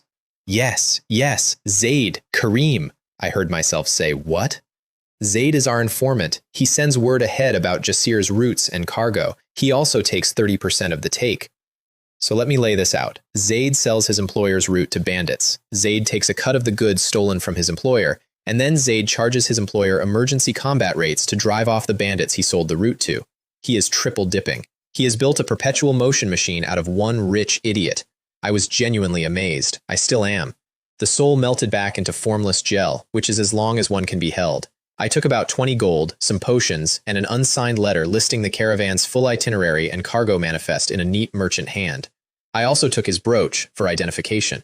Then the actual thought arrived, and I stopped admiring anybody. If Zaid is the mole, then Rowan is currently in a 3 against 1, and if Rowan dies, then I am next in a 3 against 1. I want to be honest that this was the shape of the concern. I did not gallop back down that hill for Rowan Weaver. I galloped back down it for me. I got there and found the funniest fight I have ever witnessed. Zaid and a bandit leader in monk's robes were swinging at each other with tremendous enthusiasm and total commitment, and neither one of them had lost a single point of health. This is not throwing a fight. This is opening the floodgates. I got close enough to hear Zaid talking out of the side of his mouth. Did you not see that priest coming? At least make it convincing. Inside the Nolan Empire, it is very unwise to be caught doing anything to a glory transcendent. A grunt. He is nearly here. Would you mind terribly if I left you with a few bruises? Fuck you. You think you can take me. Meanwhile, 40 meters away, Rowan was fighting for his actual life. Poison Scorpion Zahara. Kutu, second path, assassin, level 20, which is the second path ceiling, agility 26. Rowan had rooted himself inside a pale green healing circle and could not step out of it, and she was chipping him down a third of his health at a time, while his circle ticked back 1, 1, 1. Standing on a healing circle is not a bad idea. It is just that it makes you furniture. And Zahara had two talents that I read once and immediately wanted. Battlefield Reaper, which gives huge damage and reduction bonuses, specifically in direct head-on combat, which is an extremely strange thing for an assassin to have, and Death Realm Intuition, which shows her the impact point of anything that would seriously injure or kill her 1 full second before it lands. Then the panel put up a box with a timer on it. Hidden Quest, The Poisoned Iris, hard, 3 hours and 59 minutes. Kill the traitor Zaid, kill Zahara, kill the monk Borin. Expose Zaid's conspiracy to Jasir. Reward, 6,200 experience, and draw 2 skills or talents from Zaid, Zahara, or Borin. Draw from their talent lists, including hers. I understood exactly one thing at that moment, and it was that I was about to commit a massacre. Fenrir went white and gold and dove at Zahara. Death Realm Intuition saved her by about the width of a finger. His claw went through the space where her spine had been a heartbeat earlier and left a trench in the ground. Her poisoned short sword opened his ribs on the way past, and a golden orb came off my staff and put 70 health straight back into him before she had finished her turn. Then another one. Then a strengthening, then a purification to strip the poison. She stopped mid-step, and I watched a professional killer visibly recalculate, because nobody fights like that. A summoner in this world sends the pet in, and the pet degrades. It gets whittled. That is the deal. Nobody in her experience had ever stood behind a beast and simply refused to let it get worse. So she did the sensible thing and came for me instead, and I turned the horse and ran. I ran for a long time. Hundreds of meters off the road, out past the scrub, into open, flat, empty wilderness with nothing in it in any direction. This, I thought, is a truly excellent location for murder and robbery. Then I pulled the horse around, and she came out of the dust 20 meters away and slowed down because she was not stupid, and I took a book out of my robe and opened it. I only ever used this 3 times in the whole of what I am telling you, and this was the first. Her Death Realm Intuition went off. She told me nothing about it, obviously, because she was never able to tell anybody anything again. But I know what that talent does. It shows you the killing lines. It shows you where not to be. Every direction she could look showed her a killing line. Forward, backward, sideways, standing still. There was no survivable path in the entire visible world, and her own talent was screaming all of them at her at once.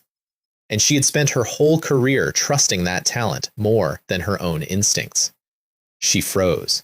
That freeze was the window she needed to run, and she spent it. Zahara has looked directly at the taboo. Divinity check. Minimum requirement, 392. Her divinity is 8. Taboo corruption. Deep fear. Deep frenzy.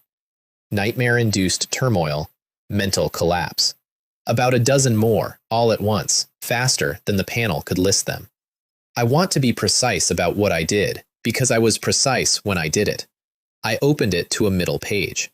Not the deep ones, enough to take her mind off the board, not enough to turn her into something that would then be my problem.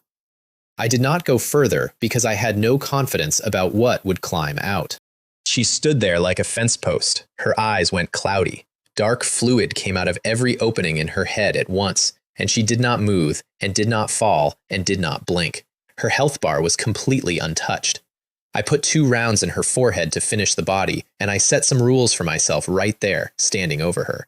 1. That book only ever comes out where nobody can see it, because the day somebody reports what I am carrying is the day I stop existing. 2. It does not actually kill. It removes a person from the fight and leaves a working body behind. 3. Deep frenzy without hard control attached would make an enemy substantially worse, not better. Conclusion. Last resort. Never a plan. I could not interrogate her soul either. There was not enough left of it to hold a shape. I rode back alone. Zaid saw me come over the rise with no Zahara behind me, and his face did something complicated. Where is Zahara? How should I know? Said the monk. I have a bad feeling about this. And then, with feeling, Zaid, I am leaving. Get out of my way. Zaid's answer was to swing about twice as hard as he had been swinging for the previous 10 minutes, because Borin had suddenly become a witness. Rowan, healed up and free of his circle, joined in on Zaid's side, which sealed it. The monk dropped under half health and went down on one knee, and as the greatsword came around to close his mouth permanently, a golden orb of mine hit the flat of the blade and knocked the swing offline by maybe 15 centimeters, which was all Borin needed. Knife! He got it all out at the top of his lungs, to the whole road. You betrayed your employer, and you have betrayed us worse. 2 shots. Borin died with the sky visible through his head. The only reason he was alive at that point was so that he could say that sentence, and he said it, and I did not have to interrogate anybody or produce any evidence at all. The 2 of them destroyed each other with one line. Zaid tried it on anyway. You have to admire the confidence. Young friend, do you seriously believe the word of a bandit chief? They are bandits. I held up Asher's letter between 2 fingers. How can you be so certain, he said instantly, that I wrote that? I laughed at him. I could not help it. Zaid, I have not said what this is yet. His eyes changed. All the friendly went out of them at once, and something older and much more honest looked out. You could have stayed out of this. He was a tank, 24 constitution, a body like a wall, and a greatsword. Fenrir went in with holy light blessing and white oak blessing stacked on him, and heated that greatsword until it glowed, and I circled at range and put holes in him, one at a time, patiently, the way you drain a barrel. At half health he lit up, the fighting spirit in dire straits, immune to basic control, 30% more physical attack. And he stopped chasing the wolf and came straight down the line at the squishy support in the back, which is what a veteran does, and it was the correct decision, and it killed him. Because I vanished, hunting pace, 10 meters to the left, standing there reloading. How, he said, could you possibly have that holy art? Vital point, with Battlefield Raider stacked on top, 62 base, 186 actual. He was at a full sprint when it hit him, and he went down face first and ground along the road for 6 meters. No, he said into the dirt. Cough, do not kill. I did not answer him. A ball of golden light drifted over and settled on him, and he came apart. And then Rowan Weaver, who had not spoken more than 9 words to me in an entire day of travel, walked over with a warm smile on his ruined face and started talking like an old friend. You were right. This is a good thing. I had no idea Zaid was a traitor. All these years. He put his hand out. I shook it. You are cursed. Mild instant death. Countdown, 11 hours, 59 minutes. I would like a small amount of credit for my face, which did nothing. That curse is beautiful work, by the way. It leaves no trace anybody can detect. 12 hours later, I would simply have died, somewhere else, of nothing, and every person who knew me would have said, what a shame, he was so young, it must have been the injuries. Well, I said, let us go and report to Mr. Jassir. Yes, he was already turning away, relaxed now, the job done. Let us go. Mr. Rowan, one moment. He turned around into a black barrel at his forehead. How? Dang. Switch hands. Bang. I stood there in the smoke and told him the truth, even though he had stopped being able to appreciate it. I did not intend to kill you, but letting you live is too dangerous. Then I purified myself, and the countdown vanished. I worked out the rest of it in the carriage afterward, and it holds up. Rowan had known Zaid for years. He almost certainly knew about the arrangement the whole time and said nothing, because saying nothing paid better. But Zaid's accumulated hoard was far too large for one man to move quietly, and now Zaid was dead, and Rowan knew where it was. Which is precisely why Rowan stood and watched that duel instead of helping either side. If Zaid won, nothing changed and life went on. If the priest won, curse the priest, wait 12 hours, and inherit everything. It was a good plan. He simply did not know I have an omnipotent control panel that reads out incoming curses like a delivery notification. All 3 souls went into the ring. The bandits scattered the moment Borin dropped, and Zahara did not come back. What was left of the Golden Iris was half its wagons destroyed or looted, most of the pack horses gone, a dozen wounded guards, and 4 dead. Jasir came out from behind a carriage absolutely radiant. "They are driven off. They actually retreated. Thank goodness, thanks to all of you." Why is this man so delighted that half his caravan has been destroyed? Then somebody told him the casualty figure, and his face went out like a lamp. "Mr. Zaid and Mr. Rowan," I said, "both killed in action," and I gave him the letter. He went pale to the lips. That is Zaid's handwriting. He did not sign it, but I know his hand.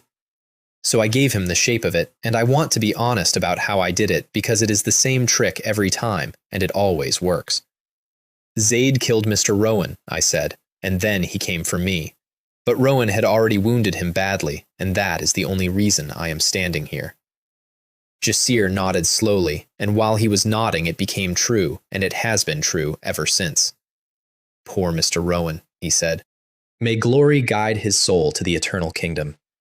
I sat in that carriage afterward and thought about how, half a day earlier, both of those men had been sitting across from me, and I had privately wondered whether they might be decent people.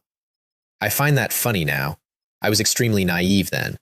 This is not a game, and there is one life in it, and in this world, a friendly manner is usually the wrapper on something worse. Let me give you the map, quickly, because everything after this depends on it. 5 nations on the continent of Fanor. In the center, the Nolan Empire, the largest and the strongest, and the most open, and precisely because it is open and huge, it is riddled with problems and quietly feared by everybody around it. East, the Golden Kingdom, a trade federation run by merchant clans, profit over everything, neutral by policy, hostile only where money is involved. West, the pitch-black duchy, the land of criminals. Every exile and murderer on the continent dreams of getting there. The only law in it is that there is none. It is ruled by the pitch-black Grand Duke, and his executioner is generally agreed to be the single greatest disaster currently walking around. South, the Kasyapa Pure Land, elves. Sealed forest, closed borders, quarter-blood minimum for citizenship, origins unknown to anybody outside. North, the Holy Tower Theocracy. They follow Lost, and they spend their entire national existence chasing the miracles of the Age of Gods. Their motto is that the age of man is a moment, and the age of gods is forever. They are devout, exhausted, and completely insane. Encina City, where I was going, sits on the coast. It is the second city of Songyuan territory, with shipping lanes running to both the Golden Kingdom and the Theocracy, which makes it a crossroads and therefore a problem. At the gate, I showed the guards my cleric certificate and watched 2 grown men with halberds go instantly reverent. "So you are a senior member of the Holy Court. Please forgive our overstepping." "I am 18, and I have been a priest for 2.5 years, and I have killed 6 people this week." Then Jasir paid me triple. "You have completed 3 times the escort duties," he explained, entirely serious, "since Mr. Zaid and Mr. Rowan were killed in action." I got down off that carriage, took his hand in both of mine, and shook it twice. "Mr. Jasir, you really are a good person. If there is ever a chance, I would love to work with you again." I meant it. In my previous life, I did 3 people's jobs for 1 salary for 4 years. Doing 3 times the work and being paid 3 times the money is not a thing I believed existed. Then he handed me a 4th purse, personally, as a thank you, 50 gold in each, 200 total. And then he gave me the crest of the Cavendish family and told me that if I ever show it in the Golden Kingdom, the family will receive me. I took it and thanked him and walked away, wondering whether I had just been recruited into something. I had, obviously. I just did not know by whom yet, and I would not find out for 2 months, and by the time I did, I owed them 2.3 million. Anyway, hotel room, loot time. I opened the window, and a white cat came in and jumped onto my lap without being invited, and I petted her for a solid minute before opening anything. Play with the cat first. Still indispensable metaphysics. Lyra had no idea what was happening to her and was visibly enjoying it, which was funny for both of us for different reasons. The kills came in over 10,000 experience all told. Then the quest cleared. The Poisoned Iris, complete. 6,200 experience. Draw 2. First draw, from Zahara. Death Realm Intuition, rare. And marked special. Special is the word this system uses for a template talent. Boss equipment. The kind of thing a named enemy has because the designers gave it to them, which no player is supposed to be able to obtain under any circumstances. You see, 1 second in advance, the impact point of anything that would seriously injure or kill you. I got Death Realm Intuition on the first pull, as expected. Mystical principles, undefeated. And it patched the one structural hole in my entire build, which is that a consecrated priest is made of paper and good intentions. From that day on, I started trying things I would never have dared before, because I had a 1 second head start on being killed. I skipped Battlefield Reaper. It needs a light melee weapon and it scales off agility, and my agility at that point was 5. Even a dog would have shaken its head. Second draw, from Zaid. Rock solid physique, rare. Base health goes from 10 times Constitution to 15 times Constitution. That is the foundation talent of every absurdly durable tank in the world, and it had just been given to a support priest. I immediately maxed my Abyss Attendant profession to level 10, took the 5 free points, and put every one of them into Constitution. 225 health at level 10. For reference, that is the health pool of a fully leveled level 20 second path mage. Tax evasion. Blatant, structural, unprosecutable tax evasion. I put 5 skills up to level 5 and kept about 5,000 experience in the bank, which lasted approximately no time at all. It never does. One more decision, and it is the one that made everything after this possible. I deliberately left my main class sitting at level 10, because the experience bonus for killing something above your level is enormous, and it scales with the gap, and class levels can be bought back at any time for a fixed price. Every day I stayed artificially small. Every single thing I killed paid me more. I stayed small on purpose for a long time. It is the single best decision I made. While we are here, one number for scale so you understand what I was actually standing next to. The Nolan Empire alone has dozens of Sevenfold Path Saints. Sevenfold Path level 100 was the hard ceiling in the game I played. That was the top of the tree, the limit of what a person can be. And above that, unknown to the entire world and never mentioned in any patch note, there are demigods. I was level 10. Lyra knelt down on the hotel carpet that night and gave me her first proper report, and she had been busy. 3 Thorns of Blood sites in Sina City, the Nilla Market, the commercial district, for quiet trade and things nobody puts on a manifest. Triumph Square, the political and cultural center, where they build influence and pick up the sort of person who wants to be part of something. And the slums, where they collect people. Slums is the leech under Sina City's beautiful skin, she said, which is a sentence I have thought about a lot since. Then I gave her her first order, and I did it by hooking Zaid's soul out of the ring on a purple tendril and floating it over between us. Interrogate him with your bell. I want the exact location where he hid what he stole. I let the soul turn slowly in the air. Then go and get it for me. I believe in you, Lyra. Do not disappoint me. She started sweating again, very lightly, at the temples. Your subordinate will obey your will. I was not worried about her running. The vassal inscription reports her location and her condition continuously, which is the entire point of it. And there was a second plan behind the first one, which was that once the horde and the souls came back to me, I was going to feed Fenrir 5 second path souls in a row and see what he turned into. The next morning I went to work. The Church of Radiance in Sina City sits on Triumph Square, and it is meant to make you feel small. White stone archway, a dome of actual gold shaped like a sun, ochre red walls with the doctrine cut through them in openwork so the light comes into the hall already carrying the text, stained glass everywhere. The thing that struck me was that people stay in it, not just at praise hours, all day, reading, sitting, sleeping in the pews. In Dawntown, we had 11 farmers at 6 in the morning. The inner courtyard is transcendent only, and the Holy Inquisition building in it looks like a barracks with 2 Guardian Knight Colossus statues at the gate, one holding a sword and one an axe. Inside it looks like a police station that lost a fight with its own paperwork. Liam nearly knocked me over. You are transcendent already? Already? I do not have the authority to know how that happened, he said, but congratulations anyway. Where is Seraphina? In her room, she says she wants to train alone. He said it in the voice of a man who has stopped asking. And then I met Priest Alistair Finch.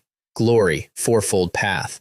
White hair, white beard, a neck like a bollard, forearms that were doing something structurally unnecessary inside his sleeves, and eyes that came across a room and went through you and out the other side. He did not look like a priest. He looked like the final boss of a fighting game where every character is somebody's father. I very considerately closed the door behind me. I hear you saved Liam's life. He did not get up. Well done. Thank you, priest. Ah. Should my assessment begin now? It began when you walked in. Then he stood up and rolled his sleeves back. Jun Wei Sterling, your paperwork is fine, and I cannot be bothered with pointless tests. He came around the desk. But understand something. Holy Arbiter is not a game. To be one is to live surrounded by things that want you dead. Even as a consecrated priest, I will never let a weak man pass easily. The first punch was called Merciful Heavy Punch. That is a real skill with a real tooltip. It always leaves the target on at least 1 health because it exists for taking people alive. 73 damage. Into the furniture. I got up much faster than he expected, and I saw him shake his hand out because Brokenthorn had just bounced 10% of that punch straight back into his knuckles. He said later it felt like punching a cactus. So I stacked. Basic healing at level 5, which put hundreds of health back in one motion and made him raise an eyebrow and say my healing was quite proficient. Basic prayer. Consecrated blessing. White oak blessing on top of that. The second punch did 118 and caved in the right side of my chest, and the regeneration on the staff carried me through it while it was still happening. I watched him get confused. He had expected a support priest to fold on 2. His actual thought, which he told me months later, was, what has this child been eating? The third punch he threw at about 80%. I went into the wall. Into it. There was a dent with my shape in it, and the whole room shook, and something in my head felt like it was being stirred with a plunger. 168 damage, plus 14 more from things rupturing. I was stuck in the wall, physically stuck. They could not get me out. Who survives this? A normal consecrated priest would have been flat on his back after the second one, and as I was going under, I heard him call down the hall. Liam, come and take this boy to Alara. His assessment? He failed? No, he passed. He is fully qualified. A pause, and something almost sheepish in that enormous voice. I thought highly of the boy, so I could not resist 1 extra punch. I woke up 2 days later. 2 days. I went from severely injured to 1 step short of dying in an interview. I woke up in a small, extremely tasteful bedroom with velvet blankets and good ornaments and a faint smell of something herbal. Opened the door and nearly killed a girl. She had light brown hair and freckles and a basket of cuttings, and when the door she was reaching for opened on its own, she made a noise like a kettle. Ilara Finch. Erudition, second path, alchemist, specialty in potions. And, as Liam whispered from behind his hand about 8 seconds later, Priest Alistair's daughter and his only living relative. Also, and I did not put this together until much later, the Miss Ilara whose name went through Liam's head while he was falling out of the sky in Dawntown. Liam also explained his boss, sort of. He truly lived through the catastrophe. In the Holy War, as the holy arbiter of that generation, he lost almost everything. A shrug. So his personality is a little extreme. And then Seraphina walked in without the armor. I had assumed, in the entirely reasonable way of a person who has met a lot of people who never remove their helmet, that there was a good reason for the helmet. Tall.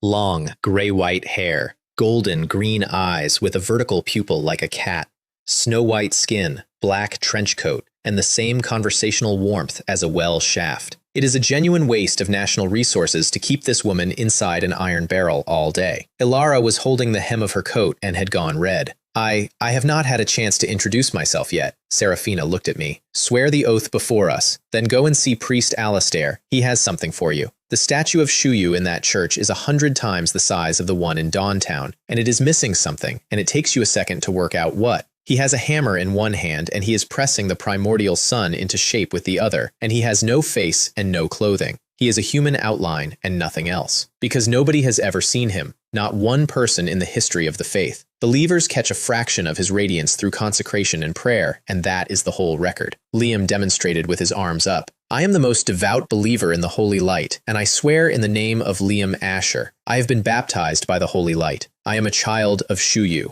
I will uphold the teachings of glory for the rest of my life, and will not stray into the heretical path of spirituality.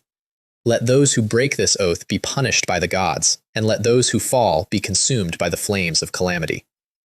For the record, breaking it does not literally set you alight. What happens is that most of your glory power leaves you, which for most people in that room would be worse. The outline of the statue lit up gold when he finished. Name and oath fused. Then I did it. I swore in the name of Junwei Sterling, and the statue lit up for me too, and Liam thumped my back and said, "Welcome, brother," and everybody went to lunch. My status bar still said none. The oath never attached to me, not one word of it. Here is how, because it is elegant, and I did not invent it. An oath needs 3 links, and it needs all 3. Your true name is the reference, your spirituality is the substance, and the oath has to travel through the name to reach the substance. My true name is Junwei Vance. It has always been Junwei Vance. Sterling is a surname that the Holy Court's records handed me for reasons nobody has explained to this day.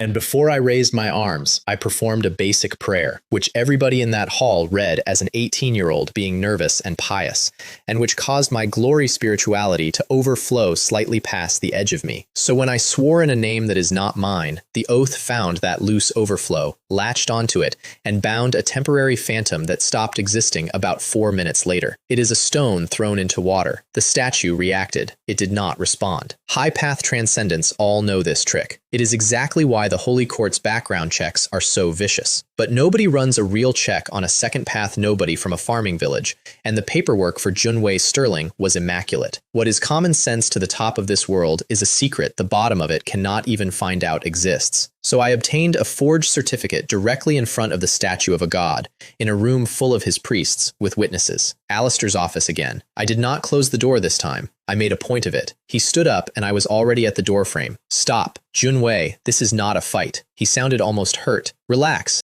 I wanted to arrange your medical check, which frightened me considerably more. The terms of employment, 20 gold a week. In Dawntown, as an apprentice priest, I was on 6. No imperial tax, ever, on the grounds that I am Holy Court clergy, and I chose to rent in the city rather than take church housing, which he approved without asking why, and which mattered enormously later. He melted the seal with a flame off his own fingertip. Then he did something else. Not as priest Alistair, as himself. You are the first consecrated priest to take 3 of my heavy blows and not drop into a near-death state. He was looking at the wall. It is possible that I acted on a whim. Fortunately, little Alara is very good. Still, I feel I should give you something. Men of his rank do not apologize. They hand you things. An ancient inheritance rubbing, sealed coffin, level 1. The coffin encloses not only the corpse, but also death itself. 5 seconds of complete immunity to death. Then you recover half of the health you lost during it. A rubbing means it is permanently stuck at level 1 and can never be improved. I took 3 punches and walked out with an ancient scroll. I am aware of how that sounds. I also asked him for 3 tier 1 spirituality crystals and 5 blank scrolls, and got them, because at that point, he would probably have given me a horse. And then the assignment landed. In 3 days, you go with Seraphina and the others to Red Maple City to prepare for your first judgment of heretics. Red Maple City, where a fat man in a good coat had put my teacher on a stage for his dinner guests. I said yes, priest, in the voice of a well-behaved young man. The crystals each gave me 1 skill slot and 1 craft slot, capped at 5 per tier, and I burned 3 of my 5. I paid 1,000 experience to learn sealed coffin properly. Then I spent 2 of the blank scrolls, and one of them is the reason I got away with everything. Scroll 1. Radiance Inscription plus Holy Light Affinity plus Spiritual Vision, double investment. Shadow of Holy Light. Glory, level 1. Wherever the eye can see, there is holy light. What it does. Every skill I cast gets a golden and pure white holy light visual effect. That is the whole skill. It is cosmetic.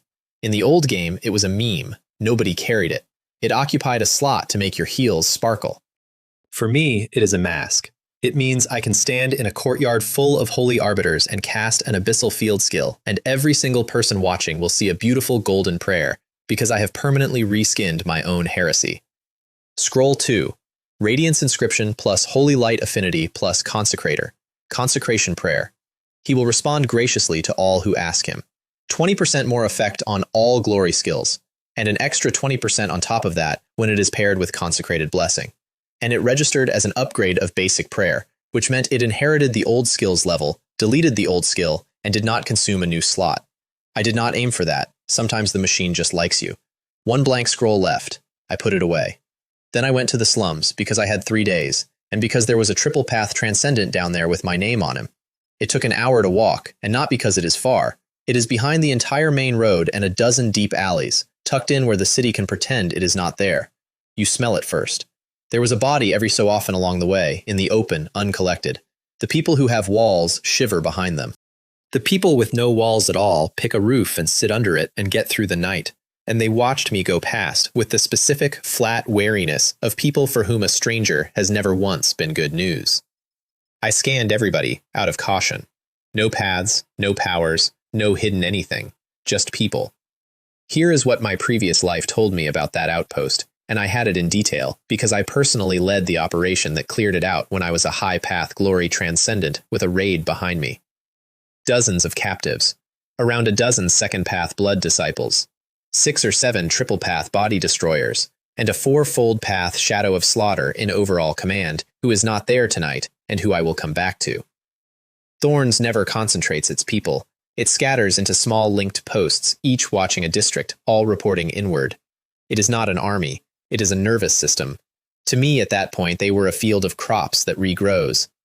I turned spiritual vision on at the entrance, and the world changed. What had been a black doorway became a tide of crimson threads pouring out of it, thousands of them, moving. 2 men at the door read as dull gray. Gray means somebody who has touched the sea of spirituality and never walked a path. Captives who had been promoted to guard duty.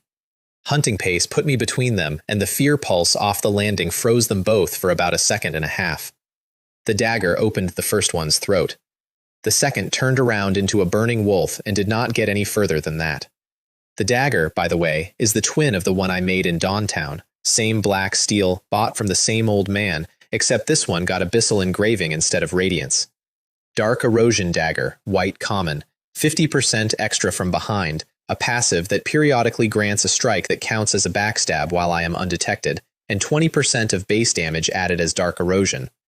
I took the first guard's cloak and put it on. It was not clean. That did not matter in the slightest because in there, that is what a clean cloak looks like. Through the door was an abandoned factory floor, a space like the inside of a furnace, and no moonlight reaches any part of it. The only light in that room came up off an enormous pool at the center, a deep crimson glow that put a thin red haze over everything and made every edge in the building soft. Above it, shapes hung from the beams on strong ropes.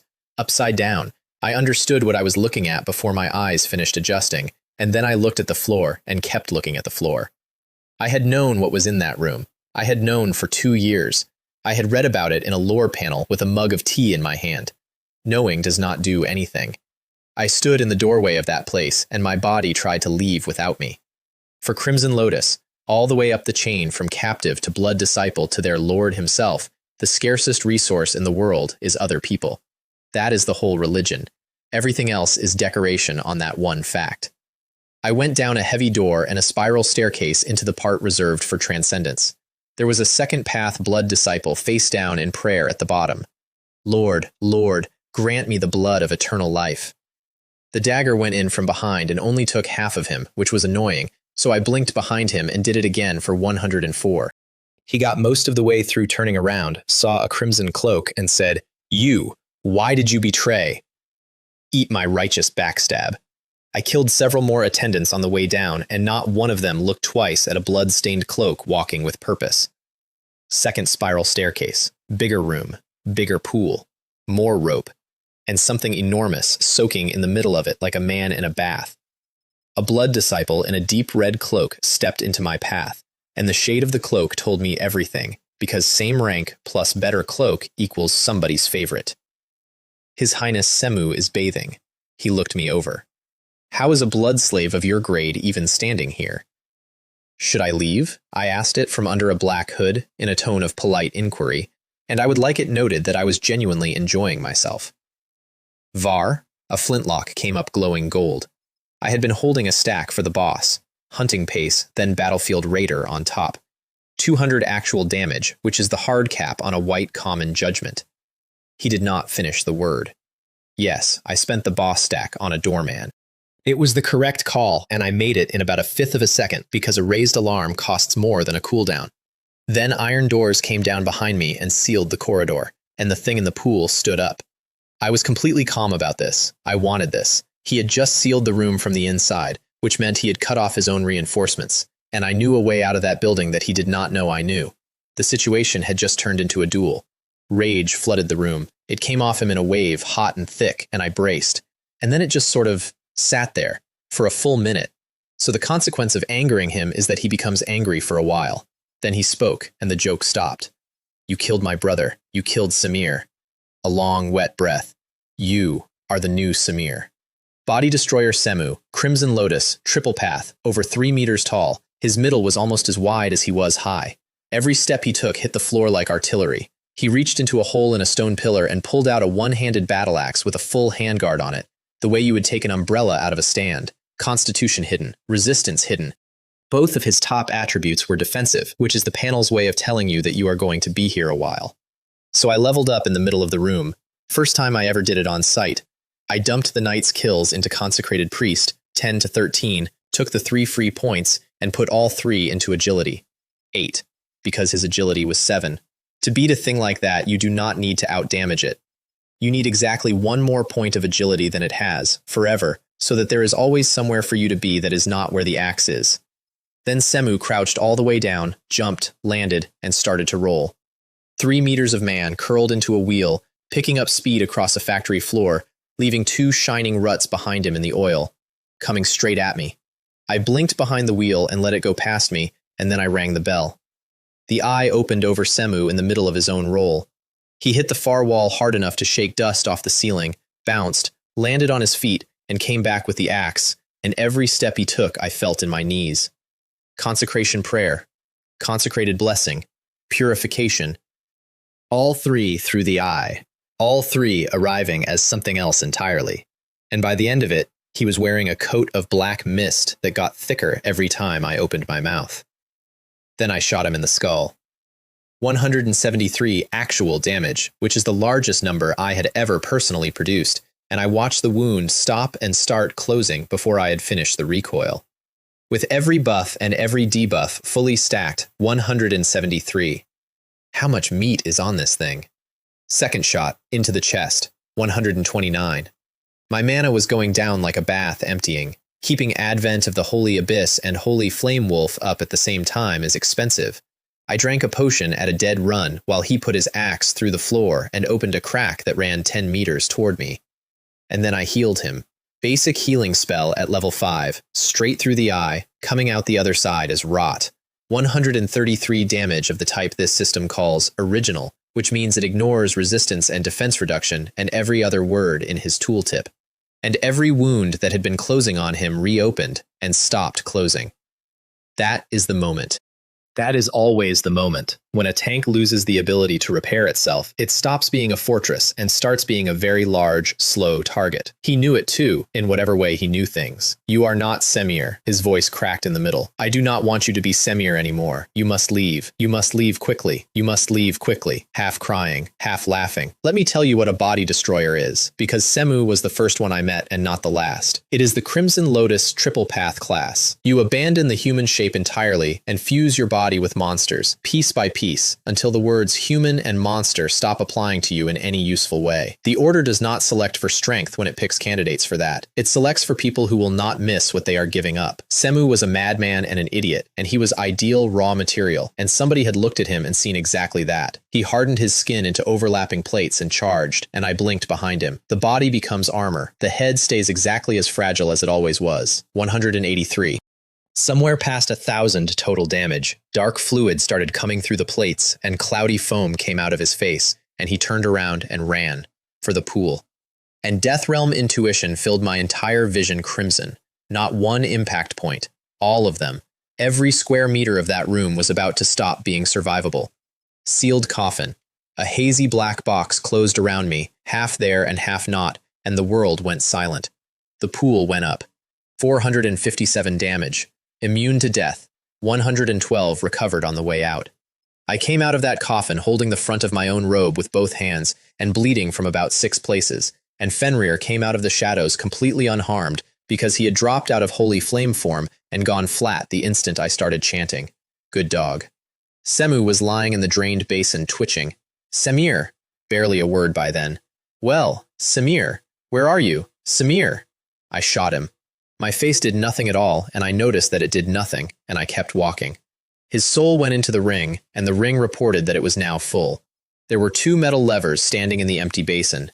One had already been thrown, which was the one that sealed the doors.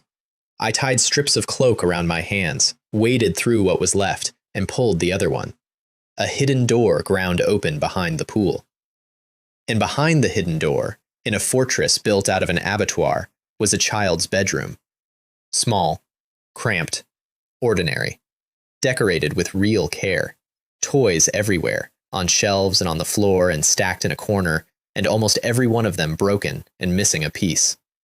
I stood in the doorway of that room for longer than I should have. There was a small bronze box on the table and a deep red crystal ball on a crystal stand. The box had a bronze key in it. Square pillar, rusted, covered in characters nobody can read, which was precisely exactly the thing I needed for the Abyss second path advancement, and which I had been quietly dreading because the only other way to get one is the black market, and I remain a law-abiding citizen of the Nolan Empire. The crystal ball was a telephone.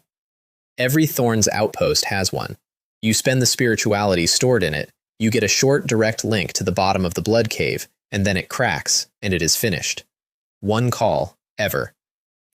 Far away, an old man on a floating altar had spent several days in continuous pain from the backlash of a stolen artifact.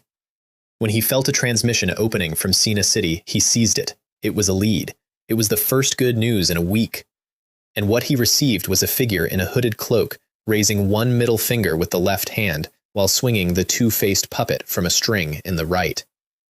You, he said. You. I told you, I said. I am going to kill all of you. Then I smashed it. I am told the rage that followed nearly took the ceiling off that cave, and then it passed, and the deflation set in, and I know exactly what shape it took, because I had already done the arithmetic before I ever picked up the ball. Without the 2-faced puppet, he cannot leave the bottom of the blood cave, and Sina City is not Dawntown. Sina City is a holy court city with a dozen transcendents in it who are his equals, and a 6-fold path Asher of the Supreme sitting on top of the whole territory. He cannot flatten a city to find one man. He does not have that option, and he knows he does not have it. So he opened a link to somebody else instead. Shadow of Slaughter. I have a new task for you, which was the entire point. I did not do it to be funny. I did it because I wanted Thorn's full attention nailed to Sina City, where they have to operate in the dark and stay small and stay controllable, instead of pointed at a farming town with 11 people at morning praise. And because I know Shadow of Slaughter better than Shadow of Slaughter knows himself. In my previous life, I killed that man. It took weeks of intelligence work, and it took a full group. This version of him is weaker than the one I killed. I pulled the other lever and opened the corridor, and there were 7 or 8 people standing in it waiting for the door to come up. 1 blood disciple and the rest captives with weapons. Since they have come, I thought, let us not leave anything behind us. Holy light annihilation into the middle of the group. 54, 63, 57. The blood disciple turned into something bear-shaped and wreathed in black flame and jumped clear of the blast, and I shot him through the skull at the top of his arc for 200. Blink behind the rest. Shoot one. Dagger into the next one from behind.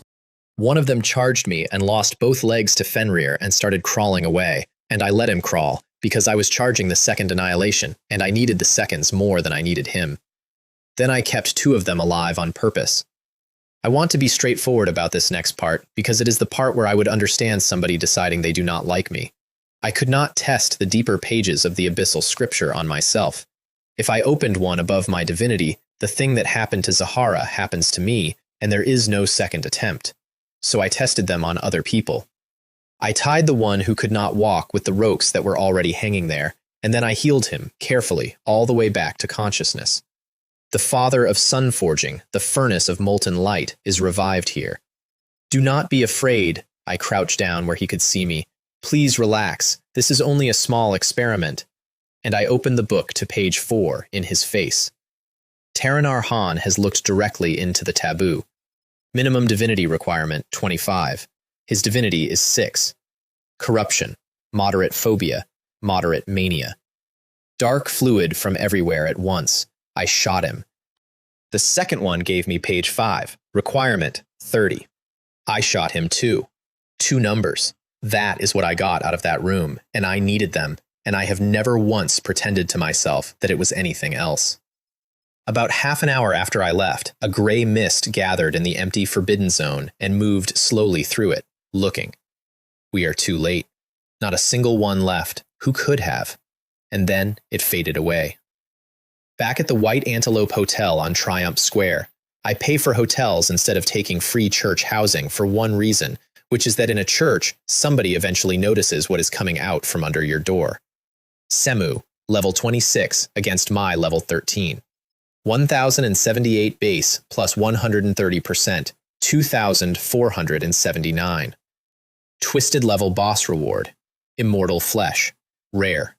Resistance up 5 and below half health regenerate 1% of your missing health every second.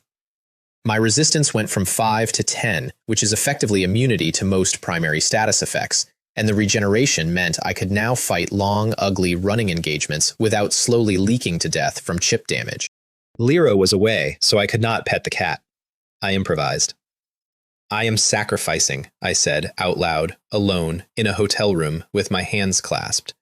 10 years of Liam Asher's single life. It worked, obviously. I want to note here that this became a habit. I did it before every single roll from that point on. Liam never knew. It is possible that it did not work. It is not possible that I was going to stop. 3 points into divinity, 21. Target 26, which is what page 4 requires with a safe margin. Then the abyss. I had been sitting on that promotion for a while, deliberately, and here is why. The glory sea of spirituality is gentle. If you are unfit for it, it pushes you out and you wake up on the floor feeling stupid. The abyss sea of spirituality does not push. If you are unfit, it eats you, and you do not wake up at all. So I would not set one foot on that staircase until the key was already in my hand. The sky over that staircase was dark purple and crimson, and there were eyes in it. Not visible ones, the kind you feel across your back at all times, regardless of which way you turn. And I understood, without being told, that if I stepped off that stair, I would not wake up in a hotel room. I would simply be in that sea, from then on, indefinitely. Behind the bronze gate were the flames of calamity at the edge of the world. Second path, Abyss. Abyssal engraving to level 2. Abyssal beast summoning to level 2. Dark erosion affinity. And a second contract beast slot. Then the hall with 3 pillars again, except this time the pillars were veined with purple. Half demon. Sacrifice half of your soul and body. You become, as a matter of race, no longer human. Child of devouring. Full devouring trait.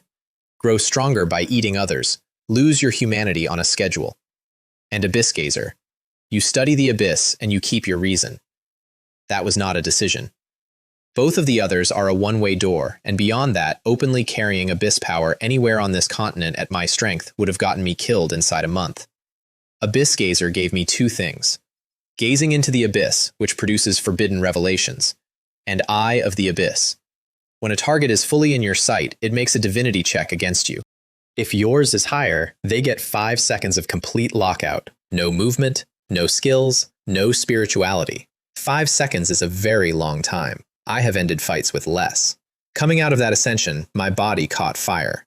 Not metaphorically. There was fire, and there was pain like a knife going in slowly, and then there was nothing, and I woke up on the floor of my hotel room saying, "Safety is back, out loud to an empty room. The Abyss Ascension is 100 times worse than the Glory one. Nobody warned me because nobody alive has done both. 5 free points into Divinity.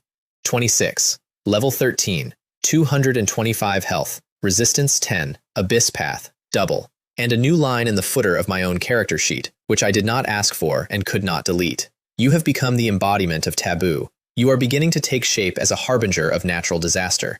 Cool. Very cool. Love that for me. Page 4. Divinity check. 26 against 25. Passed by 1. Burning soul. Abyss. Level 1. You stand above countless abyssal creatures and lesser demons. Your kind will pave your path. You are a child of the abyss, and your blood will burn your soul until you are ashes. What it actually does, defeat an enemy 5 or more levels above you, and you get 20% extra base experience and 1 permanent point in that enemy's highest attribute. The more I kill, the stronger I get. Permanently. With a counter that goes up and never down. And I spotted the loophole in the first 10 seconds because the wording says defeat and not kill. Which means a formal duel counts, a challenge counts, anything with a loser counts. Half the experience, but burning soul still pays. I put that in my pocket for later, and later turned out to be a great deal more interesting than I expected. Now, shopping. The authentic dwarf blacksmith shop sits on the ring road around Triumph Square. Dark storefront, no decoration. Dust piled on both sides of the steps in a way that indicates a policy rather than an oversight. Exactly like the authentic original Best Dumplings place near my old office. The dwarf who opened the door was textbook. Short, wide, full beard, hammer in one hand and metal shavings in the other. You are the renowned dwarven craftsman known as Thrain the Steadfast, correct? His face went completely flat. Wherever you heard that name, please forget it. Call me Thrain. A pause. These days they all call me Master Thrain. Thrain is a pure-blooded dwarf from the Broken Continent, which is where dragons and dwarves both come from. He crossed the Sea of Mists with his people and settled in Nolan, and he picked erudition specifically because it is legal here, which lets him use his power in the open without having to join the Tower of Sages and answer to anybody.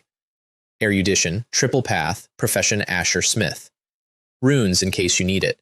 When the glory of the divine age faded, people wanted the miracles back, and what they found instead was a way to reach the sea of spirituality through written symbols. The deeper the rune, the more it gives you, and the more spiritual capacity it demands from whoever carries it. This is a legitimate shop, Thrain said, already closing the door.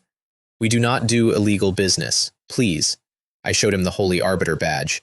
And I did that on purpose, by the way.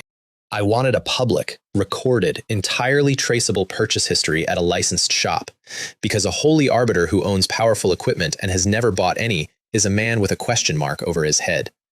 The underground vault had an Earthfire Dragonclaw blade in it, and a pale wizard's crown, and a magic flame longsword, and arm guards, and about 40 other things I could not afford. Are you a priest? Thrain asked, or a paladin? I gave him an answer that perfectly avoided the question.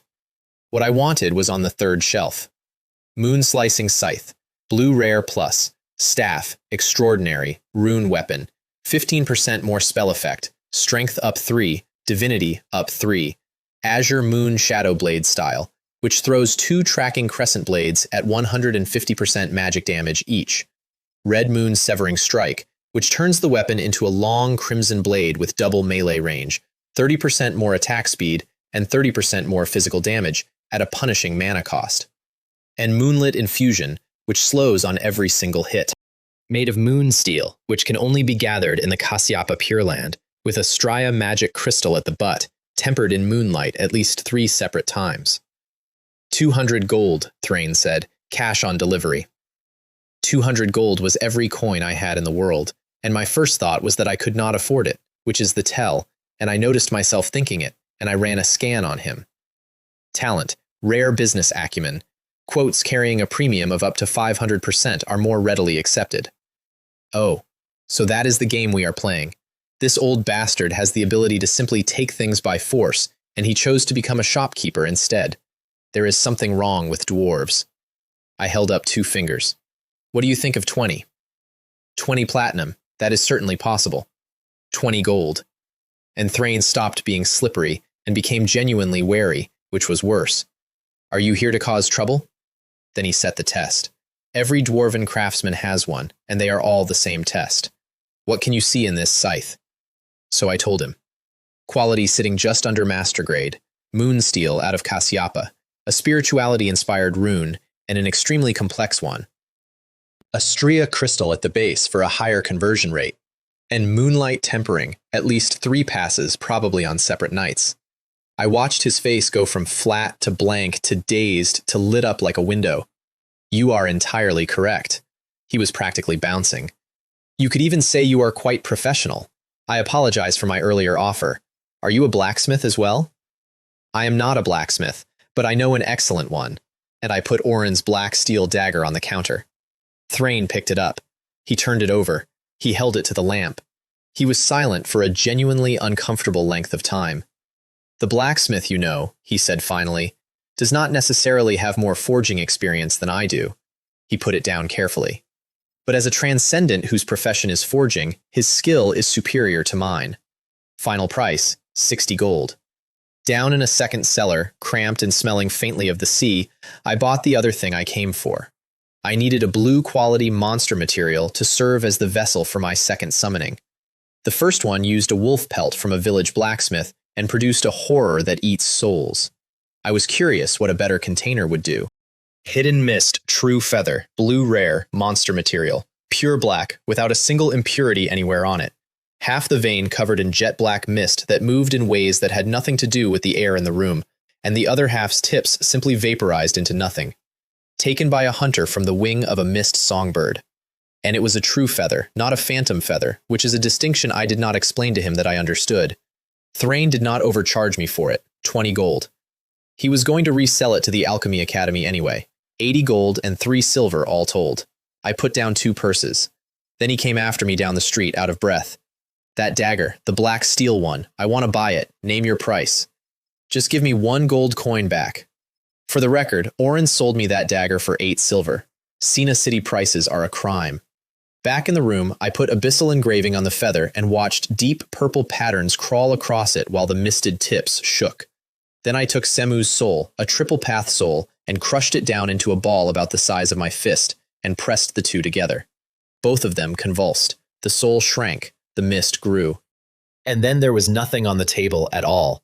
Black fog filled the room, floor to ceiling. And then hundreds of small black birds burst out of it at once and took every corner, every shelf, the curtain rail, the top of the wardrobe, the frame of the mirror. Hundreds of newborn eyes, in the dark, all turning to look at me with the same bewildered curiosity.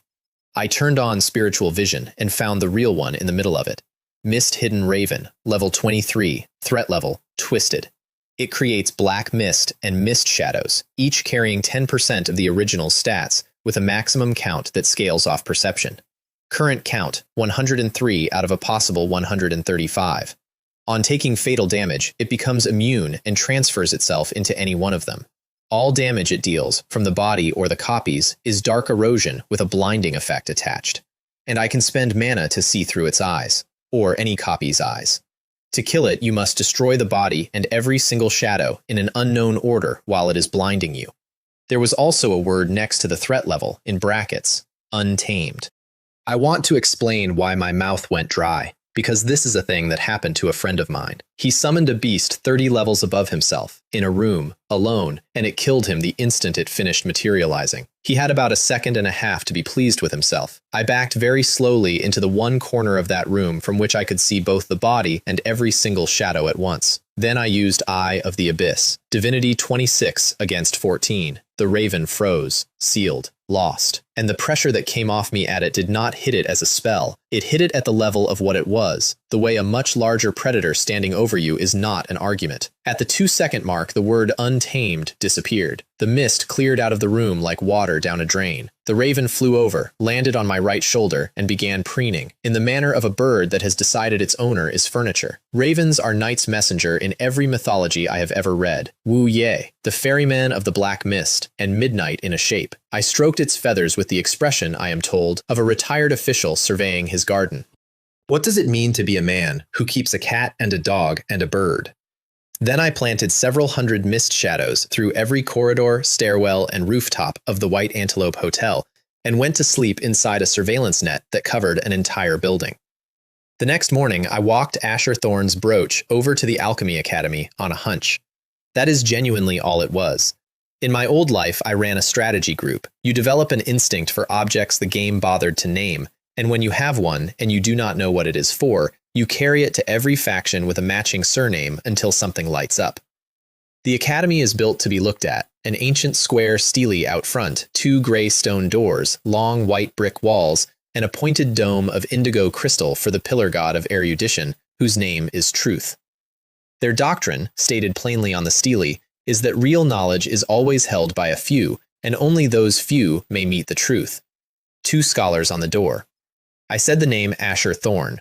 The young one had no reaction at all. The middle-aged one's pupils shrank to points.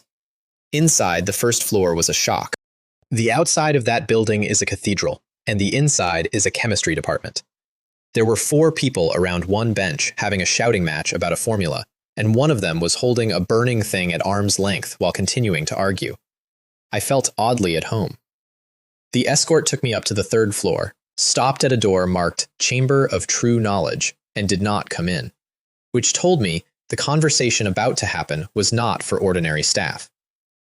Hidden Quest, The Hidden Secret, Normal Difficulty, Chain Quest, Learn the Secrets about Asher from Corbin Thorne, 1200 Experience. Chain Quest is the important phrase there. The first link is always the easiest and pays the least. They get worse and better as they go. A puppet nearly the size of a man swayed out to meet me. Please, please, please come with me. And then, from inside the room, in a warm voice, come back, number 33. Well done, number 33. I scanned the puppet on the way past. Threat level, twisted. Which means either a triple path soul went into building it, or it was made by somebody at fourfold path. The honorific for an erudition fourfold pathmaster is omniscient. Omniscient Corbin Thorne had light golden curly hair, deep blue eyes, a headband woven out of golden willow, and a gray-white robe with gilding on it. He was one of the most approachable people I met in that entire city, and he was easily the most dangerous person in that building. I will assume you are in charge here, I said. My students tell me you came about Asher. He smiled. Where did you learn that name? I gave him the brooch and called Asher a friend, which is a word that does a lot of work when you leave it undefined. That is our family crest. He turned it over. It seems Asher caused you a fair amount of trouble. Then, without changing his tone at all, he clamped a web of spiritual pressure over the entire room. Did you receive or see a purple parchment journal from Asher? No. Nothing moved. No fluctuation, no tell, no spike. The web came off. I was telling the truth, incidentally. At that exact moment, I had never seen it. 12 hours earlier, I had sent Lyra to go and get it, and she was several hundred miles away digging through a cave, and I had timed that conversation specifically so that I could stand in front of an omniscience lie detector and answer honestly. Then he told me the story, and it is the reason I ended up owning a notebook I should never have touched. Asher was the youngest child of the Thorne family, who have followed erudition for generations. His father, Thane Thorne, chose alchemy, as most of them do. Asher became an alchemist at 21, which is a real gift on the path that demands the most inspiration. And both of them, father and son, rejected what the family calls pure alchemy.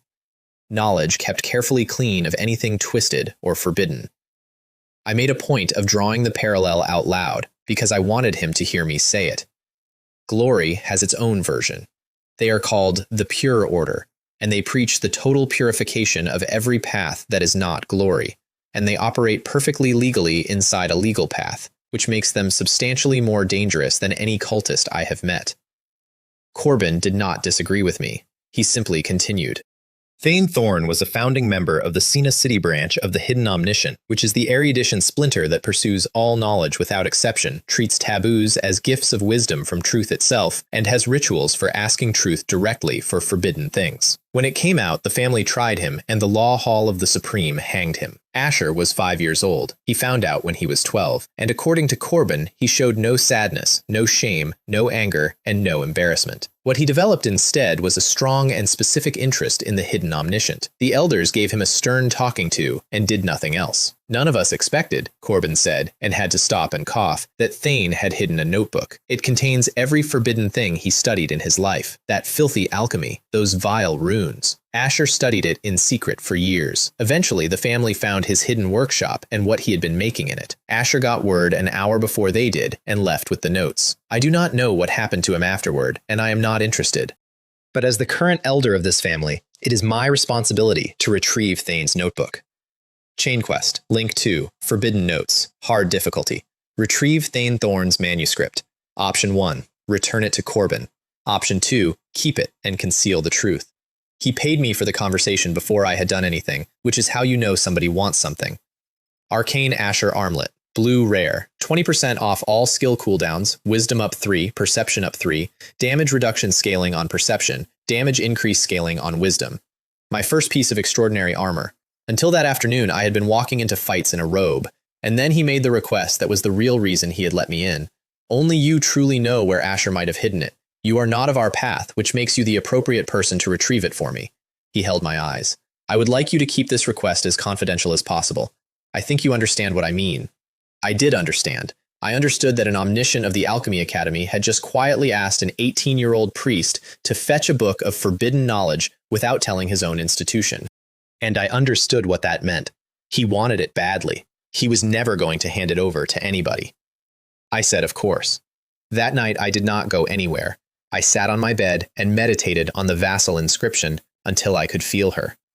On her end, in a cave hundreds of miles away, Lyra had found Zaid's hoard. Boxes half covered in cloth, marked in bad handwriting, full of Nolan coin and Golden Kingdom commercial vouchers. Roughly 10,000 gold, all told. That is a middle-class family's savings after 10 years of work and 100 years of not spending anything. The inscription hurt her when it activated. I know because I could feel the shape of it from my end, a splitting headache first, then heat running through the whole body. She braced both hands on the cave wall and sweated through her cloak. My master. Lyra, I will be brief. I kept it short deliberately because the pain runs for exactly as long as I talk. Based on the names Asher and Thane, bring me back a purple parchment notebook. I stopped, and it stopped, and she slid down the wall. That trick bought me an honest answer in front of an omniscience perception web. It did not solve the actual problem, which never went away for one day of my life afterward. When you are carrying something that would get you killed, you are not hiding it once. You are hiding it every time anyone is polite to you. 3 days later, I went to Red Maple City with the Holy Arbiters. I prepaid half a month at the hotel first, 4 gold including deposit, counted out on the fingers of a blonde girl at the desk who had freckles and no idea what was in room 14. Alistair briefed us before we left. This will be the first time you face enemies who follow Lost. It was not, but he did not need to know about Rowan. Lost, I said, in the voice of a young man from a village. Is that an enemy from the theocracy? The carriage came with the Holy Court's golden sun on a white window curtain, which is the sort of thing that gets you waved through checkpoints and glared at in taverns. This is your first judgment mission. Liam leaned over. Are you frightened? A little. The unknown is always frightening. That was a lie. I was in an extremely good mood. If there had not been 3 people watching me, I would have gone looking for a bandit camp on the way purely to warm up. Fear is normal, Seraphina said from inside the helmet. In fact, fear is what keeps you alive. The enemy was the ancient Hermetic Order, a small hermit society following Lost, whose entire behavior pattern is that they show up wherever an ancient being is discovered and try to steal whatever was sealed with it. Understood. Tomb robbers. And the man who had called the Holy Court in and requested the mission and provided the intelligence was Lord Lodith. Red Maple City is medium-sized, and calling it a city undersells it. It is a fortress with civilians in it.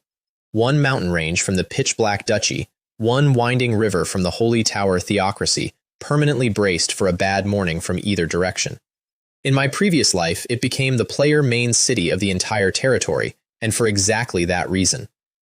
During the Judgment War, the front line got dragged back and forth across it, and everything the locals dread is precisely what a player wants: deserter bands, criminals, cultists, black markets, and battlefield salvage. I lifted the curtain, saw the gray-brown walls and the double-layered triangular watchtowers, and felt something absurd, which was homesickness. Captain Marcus, Liam was muttering beside me, owes money and does not pay it back, Marcus. 40 gold coins. 40. I sat up. I could smell a story. Captain Marcus was sitting by a fountain reading a book with a steel warhammer on his back and scale armor under a velvet robe. Middle-aged, brown curly hair and the settled melancholy of a man who writes poetry and does not show it to anybody. Glory, triple path, high priest of purgation, and, listed under it, a second job, apprentice priest, which is a thing native-born people can do and players never could, and which told me something immediately. Alistair put that there. A straightforward second path consecrated priest would not have survived Alistair's recruitment interview, and Alistair does not hire people he cannot punch. Marcus looked me over, felt out my constitution without asking, and raised his eyebrows. You are a very unusual consecrated priest.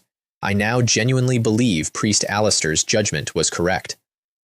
He promised us a welcome party after the mission.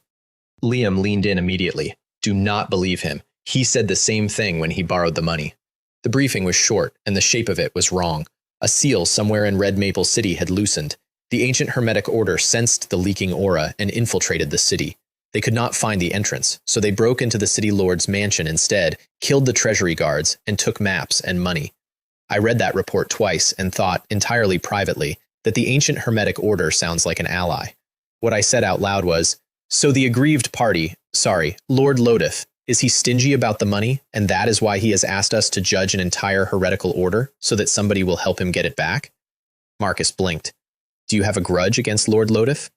A little, he coughed. I fully support settling personal grudges on sight, but it will have to be after the mission. That night, the crown shard burned a hole in my shirt. Isolde crown shard, 1 of 4. Resonated. Hidden quest. The end of hesitation. Hard difficulty. Find and defeat the ancient spirit Wandering Knight Miklos, which meant the seal in Red Maple City had not loosened on its own. My shard woke it up. The ancient Hermetic Order had come to this city chasing a signal, and they were never going to find the source of it, because the source of it was riding in a holy court carriage with a golden sun on the curtain. That door only opens for a genuine King Isor credential, and there are 4 of those in the world. And I had one in my pocket. The next day we hit the stronghold, and it was fake. I did not know that going in. What I knew was what Marcus told us at the entrance. The strongest enemy here should be a lost triple path spirit summoner, plus 2 second path curse masters or mages.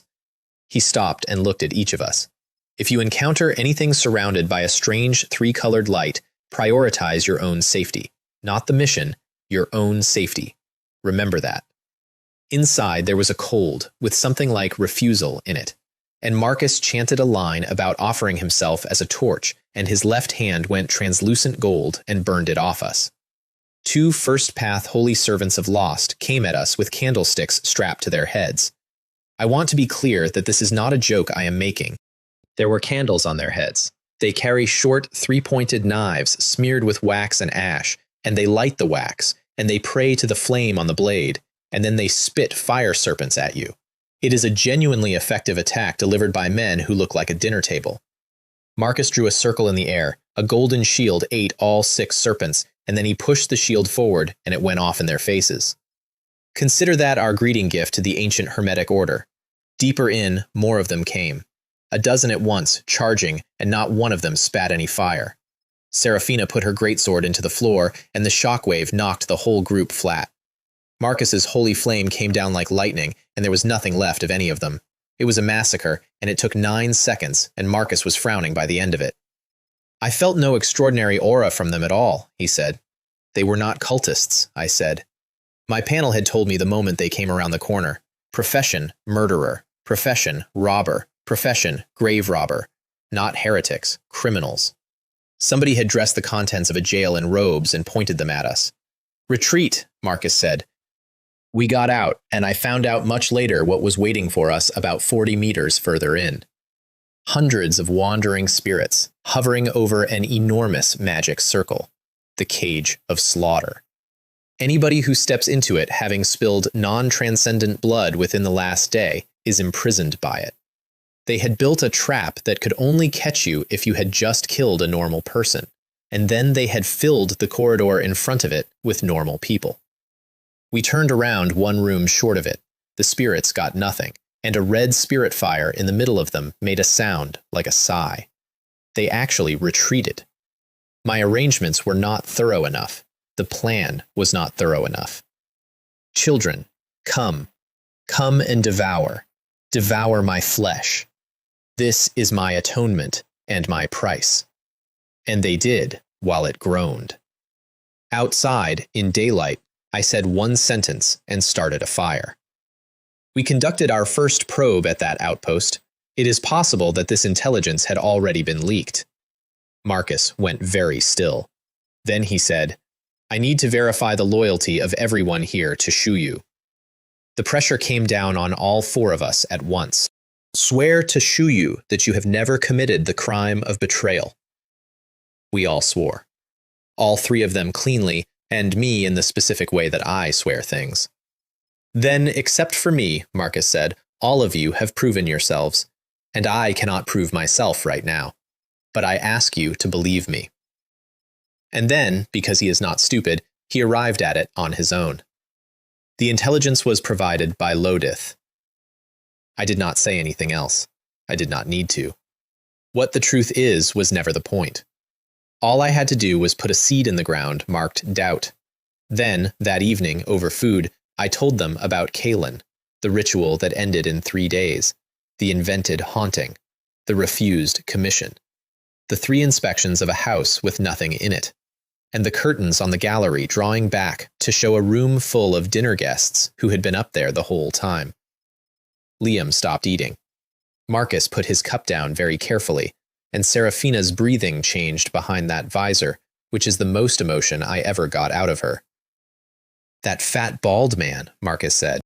He is openly defying the authority of the Holy Court. The moment he stopped saying Lord Lodith and started saying that fat bald man, I knew I had the whole team. We go to the mansion first thing tomorrow, he said, and hold him accountable. Alone that night, I worked out the actual shape of it, and I did not like where it went. The fake holy servants were criminals. Criminals come from a jail. The jail in Red Maple City is under the City Lord's mansion, which gives you a boring explanation, and the boring explanation covers most of it. Lodith was padding our kill count with condemned prisoners so that the Holy Court would owe him a favor. It is an ordinary aristocratic maneuver. If I say you are a bandit, and nobody is going to dig up your paperwork afterward. But it does not explain the 2 real lost holy servants standing at the door. Those 2 were genuine. Those 2 are collusion, in writing, with a heretical order. Which means Lodith was not padding a number. Lodith was treating those 2 and the entire Holy Arbiter Squad as material. That word is what made me cold. Not enemies, not obstacles, consumables. That is not politics. That is a sacrifice. So I sent the bird. Wu Ye went out through a gap in the church dome, and I lay back on the bed and rode its eyes across the city like the best video game I have ever played. Lodith's study had precious wood on the walls, jade and gold on the shelves, a desk of golden nanmu, and an enormous oil painting in a frame with actual gems set into it. The painting was called Nobles on Warhorse, and it showed a round-faced man with wavy hair and 2 upturned mustaches heroically mounted. The man pacing under it was a quantity of fat in a velvet coat, entirely bald, with the same 2 mustaches. He was holding a letter and talking to himself. The spirit summoner has suffered a backlash. The secret order cannot be trusted either. He stopped and pressed a hand to himself. My illness, and then my illness. He threw the letter in the fireplace.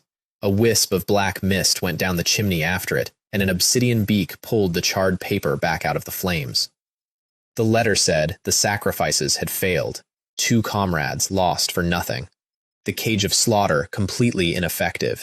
Lord Starro, the spirit summoner, severely injured by the backlash because the wandering spirits had surrendered themselves to him early and could not be satisfied with what he had to give them. But this is the price we pay in seeking lost. It is the proof of our devotion. None of us fear death, as the moth does not fear the flame.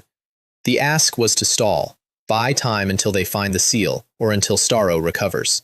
And the offer at the bottom was the part that explained everything. Once we kill those sacrifices and melt their souls into the key that unlocks the seal, we will, as promised, allow you to embark on the lost path, and bestow upon you the secret of regenerating the root of life. The Mother Goddess will bless you and grant eternal life. Signed, Elementalist Ricardo, codename 3. So there it is. Lodif is a man who lost something to an injury a long time ago and has wanted it back ever since. Crimson Lotus would have offered to graft a piece of a beast onto him. Lost offered to pray to the Mother Goddess for it, and in exchange he agreed to hand over the souls of 4 holy arbiters. A transcendent soul is more malleable than a civilian one, and killing 4 holy court officials draws less attention than killing 1,000 ordinary people, which is a sentence I have thought about a great deal since. I had the bird put the letter back, folded, charred, tucked into a thick book on his desk while he slept 9 meters away. In the morning, the mansion gate was chained shut, and there was not a single guard anywhere on the grounds. The hedges were immaculate. Somebody had trimmed every one of them the previous afternoon and then gone home. Marcus wrapped his warhammer in holy flame and took the chain off in one swing. Orange ran off both broken ends and dripped onto the gravel. You can go in now. Lodif met us in his own hall and opened with the law. Even a holy arbiter of the holy court has no right to trespass on private property. Marcus flooded the room with pressure, which is his one move, and it is a good one, and Lodif reached inside his coat and crushed a deep red crystal pendant. Marcus told me afterward what that felt like. He said the man's spirituality became an image seen through a fire, present, moving, and completely unreadable, which meant nothing Lodif said could be proven to be a lie. I do not know, Lodif said, and then he attacked. I have not offended you, Holy Arbiter. It is you who are offending me. It is you who are offending a loyal official under the Supreme. You destroyed my gate and you barged into my residence. I did not mean to offend you. I only... Your behavior, your attitude, your words. He was enjoying himself. Everything you do makes your explanations sound weaker. Marcus had nothing. I watched a triple-path high priest of purgation get talked into a corner by a fat man with no powers whatsoever, and I want to say, brother, you have not been shouted at enough in your life.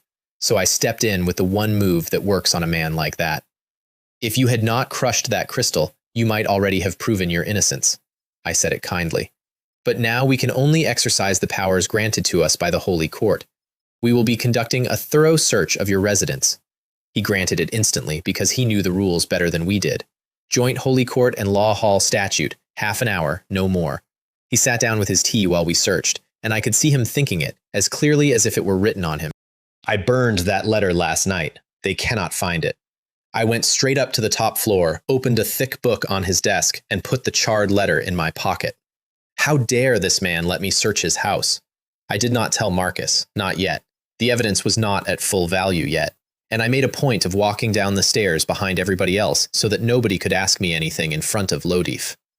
Then, in the hall, I gave him the good news. Lord City Lord, as you wished, we have found no evidence with which to indict you. Marcus's face fell about an inch. But, I turned back, do you know why we came here at all? We captured Ricardo, the elementalist of the Hermitage. I had that name for exactly 11 hours. It was a signature at the bottom of a burned letter. I'd built an entire arrest out of it in the carriage that morning.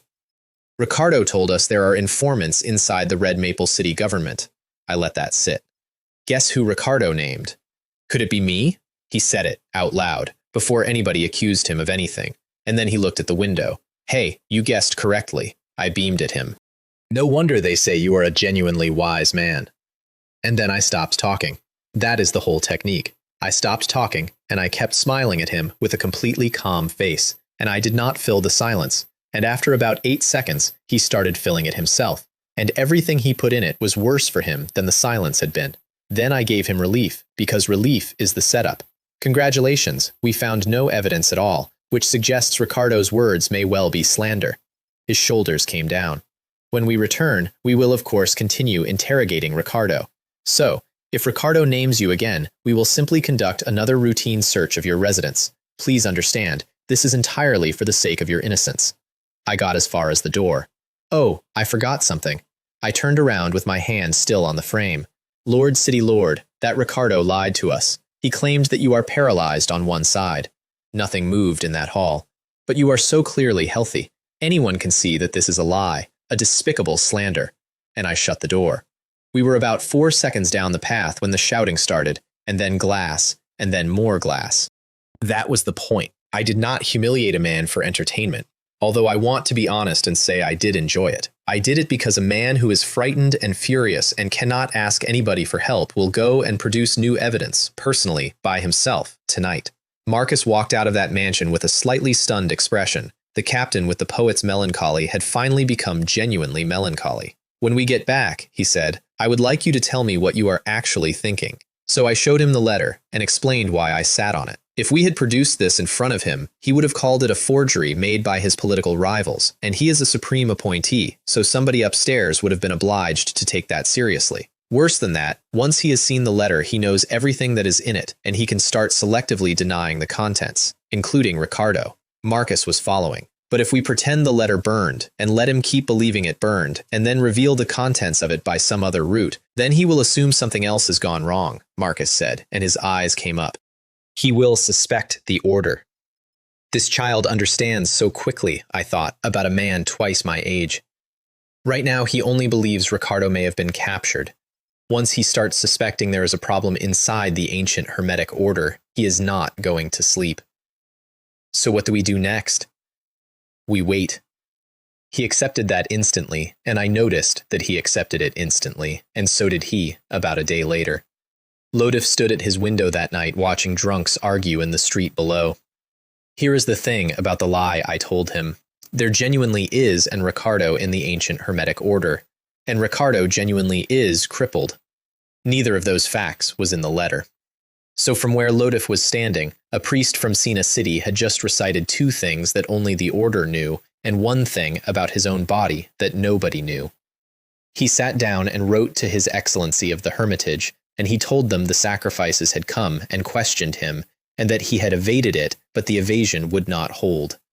He offered to help kill us the moment Starro recovered, and then he asked the real question. Is it true that you captured Ricardo? Is it true that he betrayed me? At first I did not believe it, he wrote, but they knew about my hidden illness, and that frightened me. Please tell me the truth so that I can sleep. Then sealing wax and a whistle out of the window. A semi-transparent dark blue hand came up the wall and in over the sill. Just a hand, about the size of a dinner plate. It took the letter, gripped it between thumb and ring finger, and went off through the garden, running on its index and middle fingers, rustling. Far away in the real stronghold, Ricardo sneezed. Wait patiently, incidentally, did not mean sitting in a church. Marcus took the east side, Serafina took the west, I took the north, Liam took the south. Liam got it. The hand set the letter down when it saw him, went from dark blue to deep red, swelled up to the size of a man, and grew claws. Then it charged him on 5 fingers, which I would have paid money to watch. He put a light spear through the palm. He brought the warhammer down on the knuckles and broke 2 fingers off. It began converting raw elemental power into healing, shrinking itself smaller and smaller to pay for the repairs, and Liam stood there and let it, because he had worked out what it was doing. Then it stopped healing, set itself on fire, and ran for the letter. He speared the palm again to pin it and brought the hammer down with absolutely everything he had, and got a critical, and melted a hole through the middle of it that no amount of elemental power was going to close. It came apart like a cocoon unraveling. Liam picked a letter up out of the grass. That means the evidence is complete. Lodif watched that entire fight from his window. He went white, and he stayed white, because that letter was in his handwriting, with his own spirituality on it, and there is no version of "I did not write that" which survives contact with a Holy Court investigator. He had exactly one thought left, and it was to run. He even had the means. He had private channels to the Holy Tower theocracy through the Order. Then there were footsteps behind him, and the door opened. "Good evening, Lord City Lord. The weather is lovely tonight, rather like my mood." He tried the law first, which I respected. "I can petition the law hall to charge you with trespass." Then he tried rage. "That damned heretic, what exactly did he tell you?" And then I told him who I was. I said the name Kalen Blackwood, and I said the word student, and I watched something absolutely delightful happen to his face, which was that he relaxed. "Ah, I remember now," he actually chuckled. "He was the priest who presided over the ceremony. If you had not told me, I would have taken him for a charlatan." He waved a hand. "We were all so happy that day. Your teacher brought us a great deal of joy. I think that is the very meaning of Glory's existence, is it not?" And then, smoothly, without a break, because he was a professional, "If your teacher harbors any resentment toward me, I am willing to make it up to him, whatever the cost." Let me explain why I had waited this long. Lodif was an ordinary man. He had no path, no powers, and no talent, but he was a city lord rank official of the Nolan Empire, which in secular terms puts him roughly level with Priest Alistair. He was a dog, and he belonged to the Supreme. You do not kill somebody's dog carelessly. If I had removed him badly, the thing that came for me would not have been Lodif's friends. It would have been the will of an empire deciding that a holy court priest had overstepped, and the Supreme genuinely does not care very much about treason if the alternative is losing face. He had to be pushed until even the Supreme could not stand to keep him. By that night, he was. Lodif, that is a generous offer. I closed the door behind me. However, you have misunderstood something. I am not here to negotiate with you. He waited. I am here to kill you. Purple tendrils came out of the ring and went into him. He convulsed once. His eyes rolled back. And the soul manipulator went to work on the inside of his head and churned everything in it to paste, and I deliberately left one fragment intact, one single strand of usable memory, and I put my question directly into it. Lodif, say it. Tell me the true location of the ancient Hermetic Order stronghold. At, his mouth moved without the rest of his face, Ponytail Street, Lane 16. I left him sitting in his chair, saying it, over and over, to an empty room.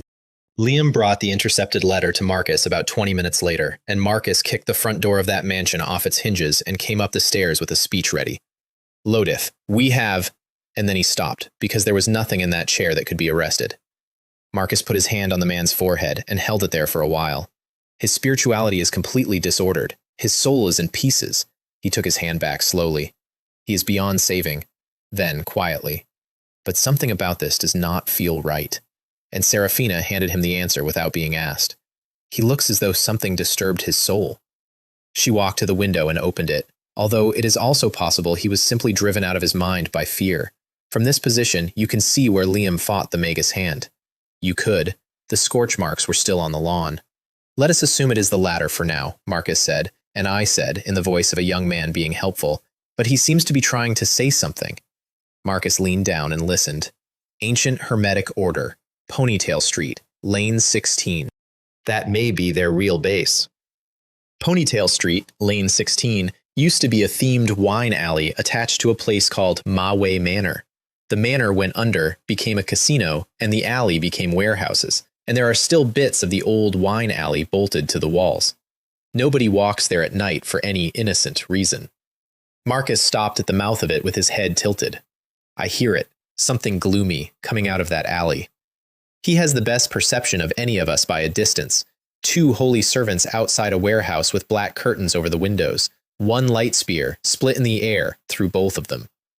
Below the warehouse was a long, narrow underground chamber, and 5 or 6 beams of cursed light came out of the dark and hit Marcus's shield, murky, going crimson and then a strange purple, moving like snakes swimming. His shield broke. He purified the residue off himself without breaking stride. A real transcendent is attacking us, he said with satisfaction, which means we made the right decision coming here. I buffed everybody, unwrapped the moon-slicing scythe for the first time, and poured spirituality into it. Pale blue runes ran up the blade, and 2 crescent moons went down that corridor at head height, cutting several things in half on the way, and detonated at the far end. That is a very nice staff, Marcus said. We found a severed arm at the end of the passage afterward, belonging to the curse master who had opened on him. Then the wide door. Seraphina planted her greatsword and raised holy light protection, and a crimson-purple torrent came through that doorway and hit the golden wall and broke apart against it, and she did not move. Not a step, not a sway. That armor, Marcus said conversationally, while the world ended 2 meters in front of us, is rated epic by the church. It is a family heirloom. He shrugged. You will get used to scenes like this. You will see a great many more of them. 10 casters in that room, 8 holy servants, and 2 curse masters. The wall held. Fear started spreading across their faces, which it always does when a shield does not break, and the moment they had to stop and cast again, we went in through the gap. I supported, and I sniped, and I made absolutely certain that both of the lost curse masters died to my holy light annihilation at low health, rather than to anybody's hammer. The team secured the maximum experience points. Behind the last door was an old man sitting upright in a chair woven out of dried vines. His face had collapsed inward. His upper body was almost entirely wrapped in bandages, and something dark was constantly coming out from under them, and it was not from any injury. It went upward. It ran up invisible threads to the ceiling, where hundreds of wandering spirits were fastened onto them, drinking. "Eat," he said, in a voice like paper. "Eat, children. The delicious food is right in front of you." Serving the spirit with blood. It is a forbidden ritual, and it is exactly what it sounds like, and he had been doing it for days. Ricardo was standing beside him, long black hair, bowing. "The uninvited guests are approaching. The cursed one, Darian and Alden have all been martyred, and you." "I will stay here." Starro did not move. "Ricardo, you have been with me for 13 years. You know the Mother Goddess always looks after me. This time the enemy is different. Lodif is a temporary stop on our journey to the origin." A dry sound that might have been a laugh. "He is not our true kin. Do not invest so much attention in him, or hold such high expectations." Then the door came down. Ricardo's staff drew an arc in the air that seeded sparks into a lattice of interlocking fireballs, and Serafina's wall ate every one of them, and while it was eating them, the wandering spirits came off the ceiling and dove at her like something scavenging. Marcus threw holy flame into the middle of them. Liam and Cedric, the local church priest we had brought along, charged Starro directly. Cedric's light spear was annihilated in the air by the pressure coming off the old man, and then both of them were caught in a tide of it and thrown. My mass healing landed on both of them about a heartbeat before they hit serious injury and closed the wounds while they were still in the air. Marcus shouted the important thing twice and got drowned out twice. Starro does not only summon wandering spirits onto himself, he can summon them onto other people. "Open your perception. Watch for the things you cannot see." Nobody heard him. So he stopped shouting and reached for his own trump card instead.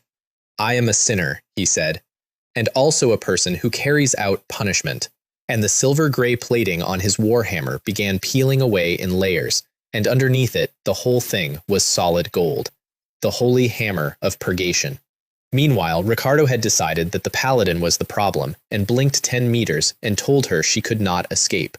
Then he chanted about praising the fire of destruction and bearing witness to the burning, and a flame demon 3 meters tall came out of the floor and put its arms around her.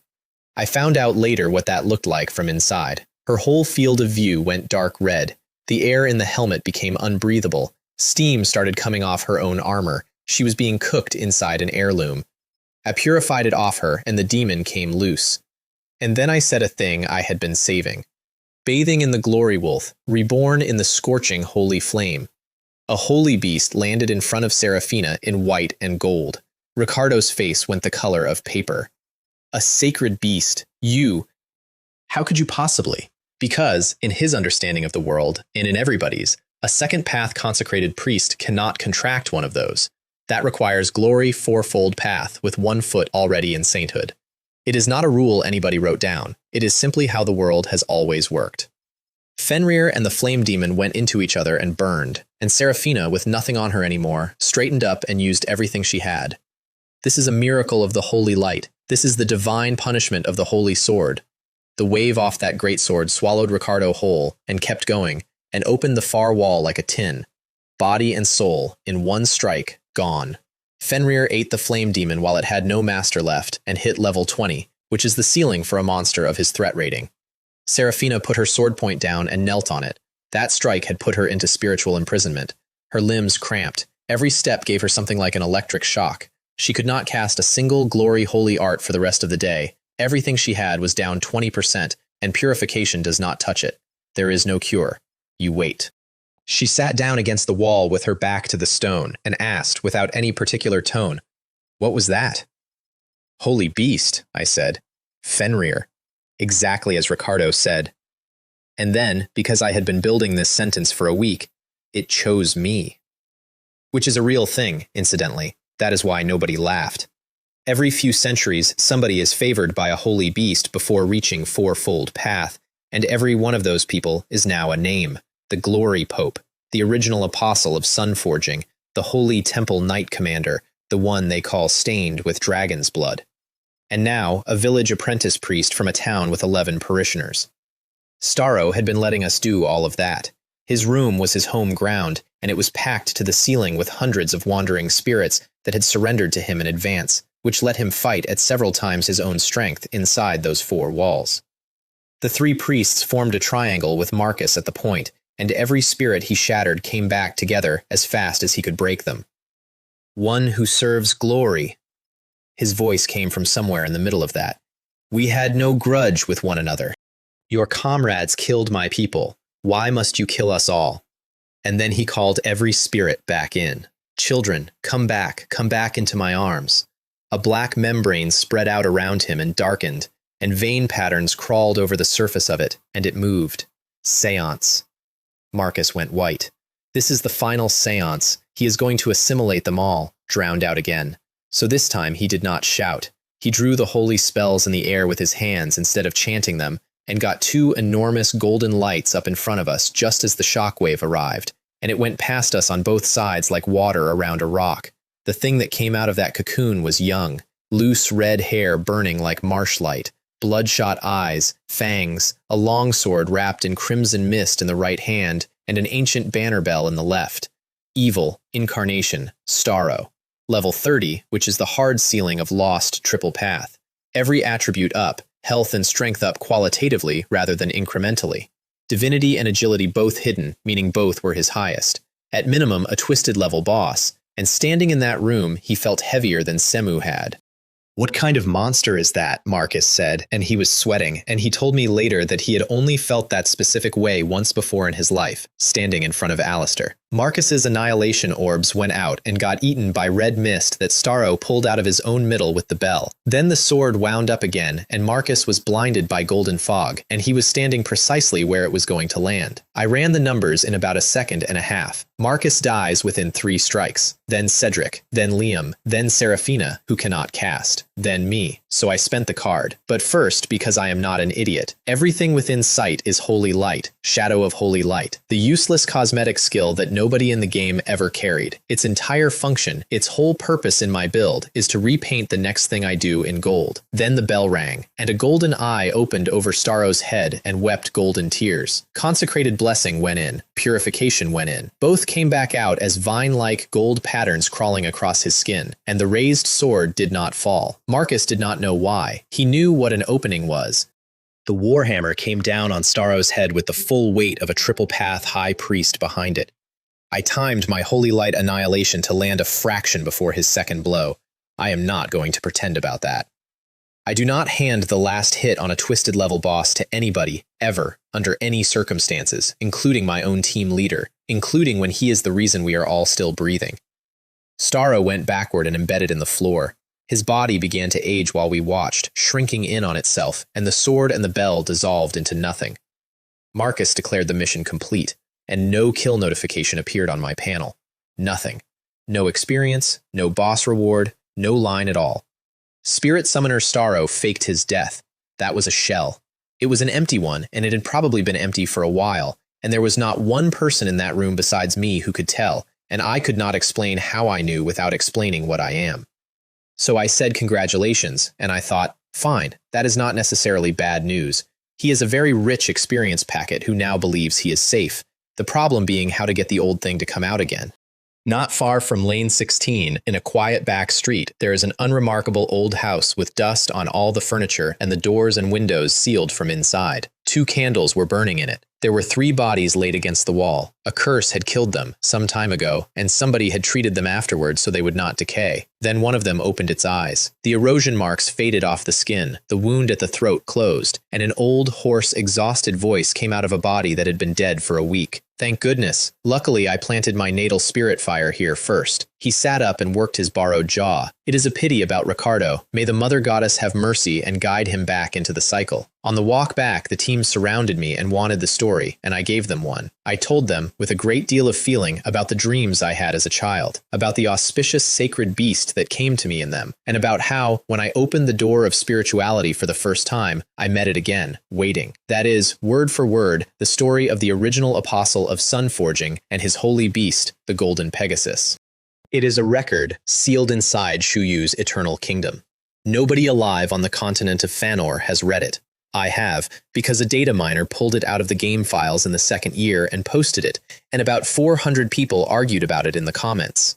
I changed the protagonist and nothing else. This is probably Shu Yu's blessing on me, I told them, looking appropriately overwhelmed. It is my good fortune, and also proof of my devotion. They believed it completely. Nobody had seen me pray behind Starro. What they saw was a golden eye opening over an enemy's head and gold running down his face, and every one of them assumed it was something being done to him rather than something being done by me. This is good, I thought. This is very good. Lodif got the holy yoke, which is shackles of solidified holy light that grow thorns into you if you struggle. He did not struggle. He could not do anything. Liam rode for the law hall with both letters, and the rest of us rotated guard duty on the heretics' corpses at Lane 16 for 4 days while the spirituality dissipated out of them. On my free day, I went for a walk with the crown shard in my hand and used it as a compass. Stronger pulse means closer. It is a fantasy version of a phone with the sound off, and I walked most of Red Maple City with my hand in my pocket like a man with a stomach complaint. I found it at the edge of the city, on an abandoned hill, in a dry well ringed by 4 enormous rocks. Standing at the rim, the shard went from warm to a branding iron. I did not go down. I set a mist shadow to watch the well around the clock, and then I did something else. I climbed the tallest windmill tower on Ponytail Street, on the opposite side of the city, and poured spirituality into the shard until it broadcast. Then I left a mist shadow at the top of the tower and walked away. In a shabby house, an old man in a young body was forcing down a piece of moldy bread when his heart started hammering. The aura of the seal. Very close. He dropped the bread and ran the whole way across the city and stood at the base of the windmill tower, turning in a circle. Nothing. There is nothing here. I cannot have been mistaken. The well was gray stone brick with water erosion marks that had been dry and black for centuries, and there were traces of an older settlement scattered around it. Something had lived on that hill before Red Maple City existed. The rope had rotted to dust long ago, but there were grooves cut down the inside wall for feet. At the bottom, the shard blazed, and the floor turned into something like oil paint drifting apart on water. The defense only opens for a genuine credential of King Isor. That is why the ancient Hermetic Order had been in this city for weeks with a triple-path spirit summoner and had not found the door. Same chant as Dawntown, same circle, same oval of light behind me for the way out, which I checked and paced before I looked at anything else. And then the Guardian came down the corridor toward me carrying his own head. Heavy black armor, deeply rusted, with an ominous black mist coming off every seam of it. In his left hand, held down at his side by the hair the way you would carry a lantern, was a helmet with a head still in it. The flesh had gone to dust a very long time ago. The 2 eyes were still in the sockets, and they were still lit crimson. In his right hand was a halberd, with a broad, heavy blade and ancient totems cut down the shaft, and the blade was burning, and the fire in it made a sound like thunder happening a long way off. Every step he took made the air move. And the head, swinging gently at his hip, was talking. Where should I go? Barely more than a breath. Hometown. Where is it? Wandering Knight Miklos. Threat level, twisted. His highest attributes were strength and constitution. His agility was half of Gravel's, which sounds like good news and is not, because his rank is higher and everything else about him is worse. I did not fight him in that corridor. A corridor has 2 directions in it, and a man with a halberd covers both. So I sent a mist shadow out ahead of me instead, let him see it, and walked him to a place I had already picked. A wide, hanging courtyard, open on every side, ringed by 4 huge statues of something horse-shaped. Opening exchange. 2 crescent moon blades went out at him, and a dark red curtain of fire came the other way, and they took each other apart in the middle, and the charged demon flame slash he had been winding up died with it. Then the bell. I did not bother gilding it. There was nobody down there to lie to. The eye opened, dripping black, and the whole inverted stack went into him, one after another. He stopped and looked up at it, and for about a second and a half, a 1,000-year-old guardian spirit was visibly confused. Then he came anyway, and the flames on that halberd burned hotter than they had before, and every single step he took left a crater with molten edges, and the blade dragged behind him, throwing sparks off the stone. Fenrir went straight at him and, at the last possible instant, dove sideways into his shadow. The halberd cratered the floor where the wolf had been. and the wolf came out of the shadow behind him, wrapped in black, dark erosion fire, and put both front claws through the gaps in the backplate. Then I let the bird off. Hundreds of mist shadows poured out at once and swallowed him whole, and the courtyard went from lit to black in about 2 seconds. Every one of them eroded him a little. Every one of them pecked at him with an obsidian beak. He swung and shattered 3 of them, and 3 more filled the space before his arm had finished the arc. Between a wolf on his back and a cloud that could not be cut, his health simply fell over. Bang! The knight who had spent 1,000 years protecting the wrong side of a door died to gunfire, and that was the highest and final tribute I could pay him.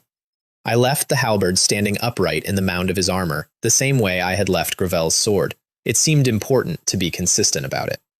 Then, in the mound, something glinted. You have obtained the Isolde Crown Shard, 2 of 4. I want to be clear that I valued that more than the legacy, considerably more. 2 of 4, from 2 different tombs, in 1 month, with no idea yet what the set does. Then the legacy opened with full ceremony. I sacrificed 10 years of Liam Asher's single life. I petted the wolf's head with one hand and the raven's back with the other. Karmic Extinguishing Demonic Flame. Ancient Inheritance, Level 1. Enchant a weapon for 2 minutes on a 10-minute cooldown, plus 100% of base damage as Demon Fire, stacking up to 5 times. Ashes of Nirvana. Rare. When I lose health, I recover 20% of it as mana. When I lose mana, I recover 20% of it as health. Read that one again because it took me a second too. I have an enormous health pool from rock-solid physique and a large mana pool, and those 2 numbers now feed each other. I can trade blows to refill my casting resource and cast to refill my life. I stopped being a support priest with a big health bar and became a closed loop. And Burning Soul fired because Miklos was well above me. His highest attribute was strength, so I gained 1 point of strength, permanently, for as long as I exist. One more thing about that fight, and it is the thing I noticed on the walk back to the well. It was easier than Gravel. Miklos was a stronger enemy in every measurable way, and it took me half as long and cost me 1/3 as much, and the only variable that had changed was me. 1 month. Then I went and killed the man who had faked his own death, and I did it by walking him like a dog. Starro spent an entire day tearing up every alley around that windmill tower. He dug at the ground with a child's hands. He found nothing, obviously, because there was nothing there, and eventually he gave up and started for home. I moved parallel to him along the edge of the city. And at the exact moment he was about to turn into an alley, I poured spirituality into both crown shards at once. 2 of them is a much stronger pulse than 1. His head came up. He stood absolutely still in the street, listening with his whole body. Then he ran. I want to say that it feels like walking a dog, and that it felt exactly like walking a dog, and that I am not proud of how much I enjoyed it. 3rd pulse. From deep inside a cedar forest out in empty country. He came through the trees and saw a figure standing there, and because he was in the body of a small boy and had been walking for 2 hours, his first thought was, woodcutter. Then the bell rang, and the eye opened over his head. He summoned 5 wandering spirits, which is all a borrowed body can manage without cursed objects to help. And then he looked up, and the tops of the cedars were shaking under a mass of black mist that went as far as he could see. What? His borrowed voice cracked. What are all these things? His crimson blade opened shallow cuts in it, and the cuts filled in behind the blade. And then he recognized me, and it all came out of him at once. It is you! Holy Arbiter! He was screaming it at a forest. Why? Why are you all trying to kill me? Why are you all so persistent? I did not answer him. I put the blessing on him and the purification and let the raven do the rest. The shot went through the densest part of the mist and took him through the middle, which is not a vital point, and it did not matter at all by then. And then I did the thing I had come for. I took his soul. A genuine triple path transcendent soul, intact, harvested cleanly, with nobody watching. That is why I had been relieved to find out he faked his death at Lane 16. In that room, with Marcus and Seraphina and Liam and Cedric all standing there, I could not have pulled a soul out of anything without explaining the soul manipulator to 4 holy arbiters. He had to die somewhere nobody could see. So I moved him to somewhere nobody could see. The single largest remaining threat in Red Maple City stopped existing, and not one of my colleagues ever knew it had still been alive. The ring reported that it was full again. I got home to find Seraphina training in the yard without her armor, 2 thin arms swinging a broad greatsword in slow, measured arcs, and she did not stop. "You are back," she said. "Do not forget you still have guard duty tomorrow," which had the exact emotional texture of a colleague reminding you about Monday on a Saturday out of kindness. Starro paid out 3,955 experience, and Burning Soul gave me a point of divinity, because divinity was his highest. And the boss reward was the second template talent I have ever owned. Vessel of Spirit Chosen, rare, special. Arts and skill slots +3. And the base mana calculation goes from 3 times divinity to 5 times divinity. For comparison, Rock Solid Physique is also rated rare, and it multiplies one stat by 1.5. That is what the word special is doing on a tooltip. It is the difference between a good talent and a piece of somebody's boss design. Maximum mana went to 135, and with Ashes of Nirvana already in place, my health and my mana stopped being 2 resources and became one very large one. Over 20,000 experience in the bank. I am going to be close to level 20 soon, I thought, and then the triple path unlocks. Guard duty on the corpses at lane 16 was 4 days of rotation, and the standard is simple. Stay awake, watch the spirituality drain out of the bodies, make sure none of it goes anywhere. Beyond that, lie down however you like.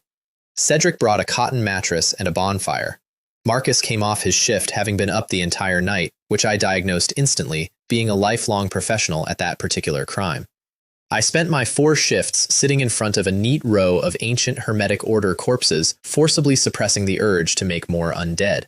Meanwhile, Marcus took over the administration of Red Maple City and spent 3 days inside Lodif's mansion untangling what was left.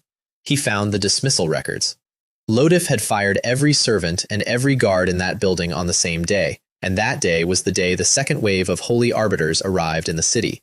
And the murdered treasury guards had not been killed for maps. That was staged. Lodif and the Order agreed on it in advance to build the picture the Holy Court would be shown. And Marcus had personally verified those deaths as the work of lost believers, correctly, and had then gone straight from verification to planning without ever asking the next question. He did not say any of that out loud. He said, "You can go back now. The Law Hall Arbiter will contact you about resettlement," to the last clerk in the building, and then he sat in an empty office. The mission had gone perfectly, and none of it had been his. He thought about a second path priest with a holy beast, which nobody at second path gets. And he thought about the legend everybody in Glory knows. Whoever is favored by a holy beast before the fourfold path is a chosen son of radiance. Sainthood is his starting point and not his destination, and the throne of God is on the table. Then he shook it off and thought, a thing that I did not deserve and could not have earned. At many times, a person has to confront their own mediocrity. The Supreme sent a grand arbiter for the trial, Aldrich Ashworth. Triple path, gray hair, golden eyes, a noble's robe that cost more than the building we held it in. A grand arbiter has full power to appoint, dismiss, and dispose of officials at lord level, which is why he did not so much enter the room as arrive in it. The Holy Court and the Supreme barely share a room except out of courtesy, and you can feel it in the air like a change in pressure. You are late, Marcus. He sat down first. Well, now we may begin. The trial of Lodif Walden for treason. Then he demonstrated the 2 things the Supreme has that nobody else does. Review these documents, he said, and his voice came out with a second voice layered inside it. That is decree. And out of the air beside him, a blurred duplicate of himself stepped forward, picked up the files, and started reading them. That is spirit body. Marcus pushed back on procedure at one point, and Aldrich did not like it. Marcus, are you instructing a grand arbiter in how to do his job? That is my right. Marcus did not move. We are detached from worldly affairs, but in the realm of the extraordinary, my authority is above yours. This is unambiguously a supernatural event. Given that we have provided complete evidence, my request is not unreasonable. The spirit body finished reading and reported that the file was airtight. Step down, said Aldrich, and conceded. They hanged him in the main square. Everybody there was middle class or better. There was a platform and a permanent gallows and a crowd that spent the first 10 minutes muttering because Lodif had been missing for a week and nothing bad had happened. In fact, several people pointed out, Nobody had come to collect any taxes under any pretext at all, which was without precedent in living memory. Silence, a group decree. Every mouth in that square shut at the same instant, and in the silence afterward, you could watch the crowd work out what was standing on the platform. Not officials. The actual ruling class of an empire, the men who hold domination, using it on them, casually, to stop chatter. 17 serious charges, including treason, blasphemy, and corruption. Stripped of office and of every political right. Hanging immediately. The decree lifted and the square came apart. That fat pig should have died years ago. What? What happened? What did he do? Sunflower seeds. Peanuts. Fried fish strips, if anyone needs them. No wonder the guards have not been round to collect. Then what happens to Red Maple City? What happens to us? I stood at the back and watched a man who used my teacher as after-dinner entertainment go up a set of wooden steps. He did not notice any of it. He had not noticed anything for 6 days. There was nothing behind his face to notice with. The axe went through the counterweight rope, and it was over in a second and a half. And I would like to tell you that I felt something enormous, and what I actually felt was a small, quiet, extremely satisfying click, like a drawer closing. They left him hanging for 7 days and nights as a warning. What that hanging actually was, underneath, was a concession. Left to themselves, the Supreme would have jailed Lodif quietly, installed a replacement, and let the heretics walk, because exterminating heretics does not affect their rule in any way. They gave us the public execution because they had decided the Holy Court was owed one. Which meant Marcus's team came out of Red Maple City with real prestige and real resources. You should write to your teacher, Liam said on the road home. Should you tell him about this? I will find the time. I watched the walls go past. I will tell him about Lodif sooner or later. He will be delighted. Back at Sina City, there is a tradition. The whole squad reports in together first, so that Alistair can see with his own eyes who came back walking. Everybody came back walking. The old man was visibly pleased and did not say so. Then Marcus reported alone and gave away the 2 things I had been managing very carefully. He gave Alistair the credit, correctly, which I could not stop, and he said the words, "While fighting alongside us, Junwei Sterling summoned the Golden Beast." Alistair's calm came off him like a dropped plate. What did you say? A sacred beast? He stood up so fast the chair went over and grabbed Marcus's shoulder hard enough to leave marks. Marcus, to his credit, kept going. He is the only cleric below the fourfold path in this church ever to make a pact with a holy beast. A son of radiance appears once in 50 years, once in 100. He could be the next bishop of Sina City Church. He could be the head of Holy Court authority. He could be Pope. He was talking faster now. He might restore this church to the glory of Bishop Alfonso Vance. Do not say those words to a third person. Alistair's voice went flat and cold in a way Marcus had never heard. Especially that name. It is taboo. Alone afterward, Alistair sat gripping a pen and tapping it against the desk. Alfonso Vance, he thought. That is not glory. That is a lament for a man who tried to surpass the holy light and walked into an ending he could not turn back from. Respectable. Detestable. Pathetic. I found out he had said all that about 6 hours later, from a mist shadow on his window ledge, which is when I realized I had a serious problem. Priest Alistair was going to want to interrogate me properly, and he reads a man's mind through the fluctuations in his spirituality. I am a man with a forbidden book in his luggage, a demon in his shadow, and a cult starting in his head. So I went and bought a lie. There is a fortune-telling hut off the ring road at Triumph Square, run by a woman called Zira who wears a veil indoors. Are you here for a fortune-telling? The Zira fortune-telling cottage can predict your love life, your future prospects, and today's fortune. I had turned up in a large cloak and a gray scarf, which she approved of enormously. Your attire and demeanor align perfectly with our definition and principles of mystery. Let me explain these places, because they are one of the best things in this world. Ordinary people crave the supernatural. Over the centuries, they have assembled a folk tradition of spirituality communication out of scraps and rumors that leaked from real lost prophets, and the empire leaves them completely alone as long as nobody actually walks an illegal path. And because it is a hobby to them, they occasionally get hold of genuinely extraordinary materials and price them like souvenirs. In my previous life, this was one of my most reliable supply lines, and I am not joking about that either. I bought 2 rose crystals for 6 gold. Their real name is Crimson Magic Crystal, and they are worth at least 3 times that, and when you crush one, it coats your outward spirituality so that nobody can read it.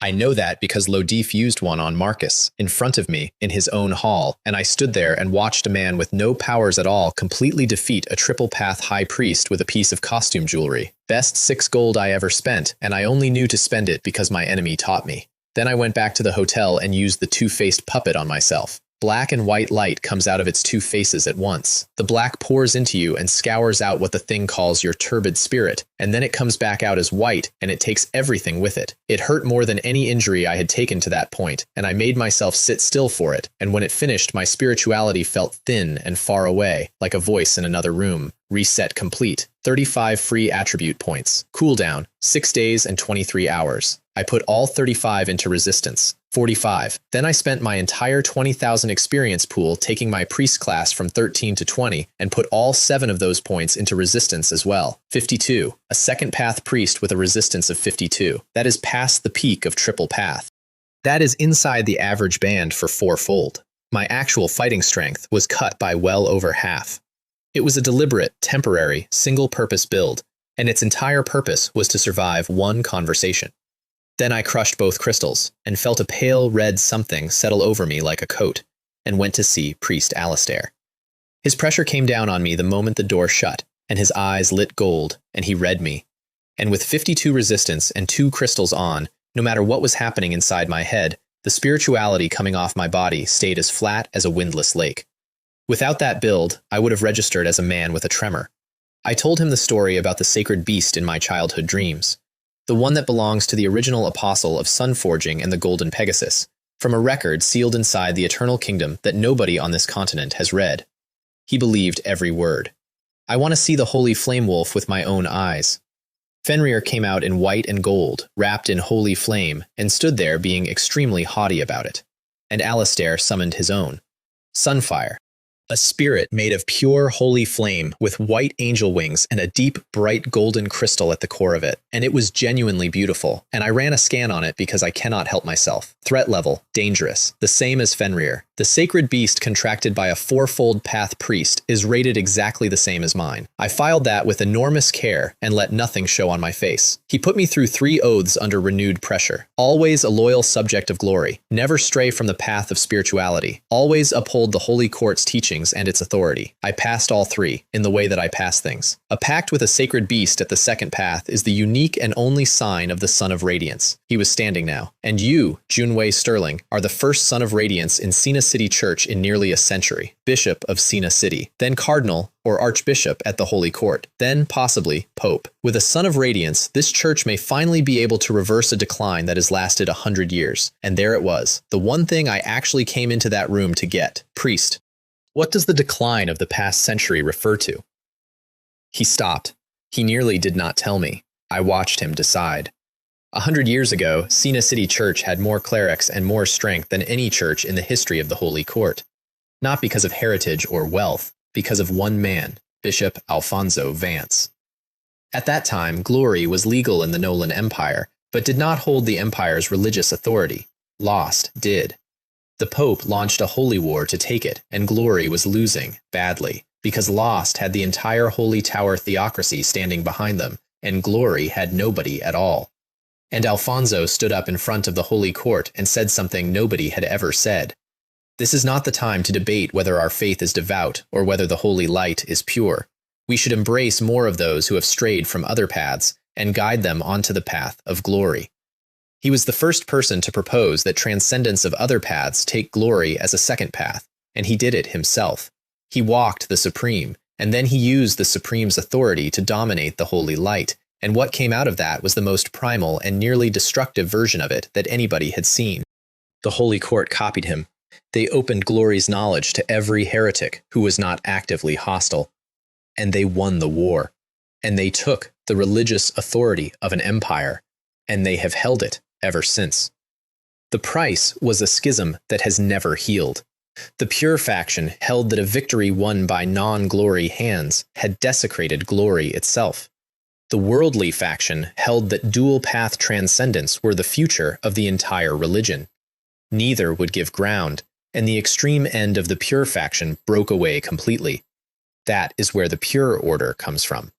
That is the entire origin of the fanatics I am most afraid of. And then the Supreme arrived with an offer. Alfonso had overstepped. Walking the Supreme as a second path and using its authority to dominate something else trampled the thing they hold above everything, which is that domination belongs to them.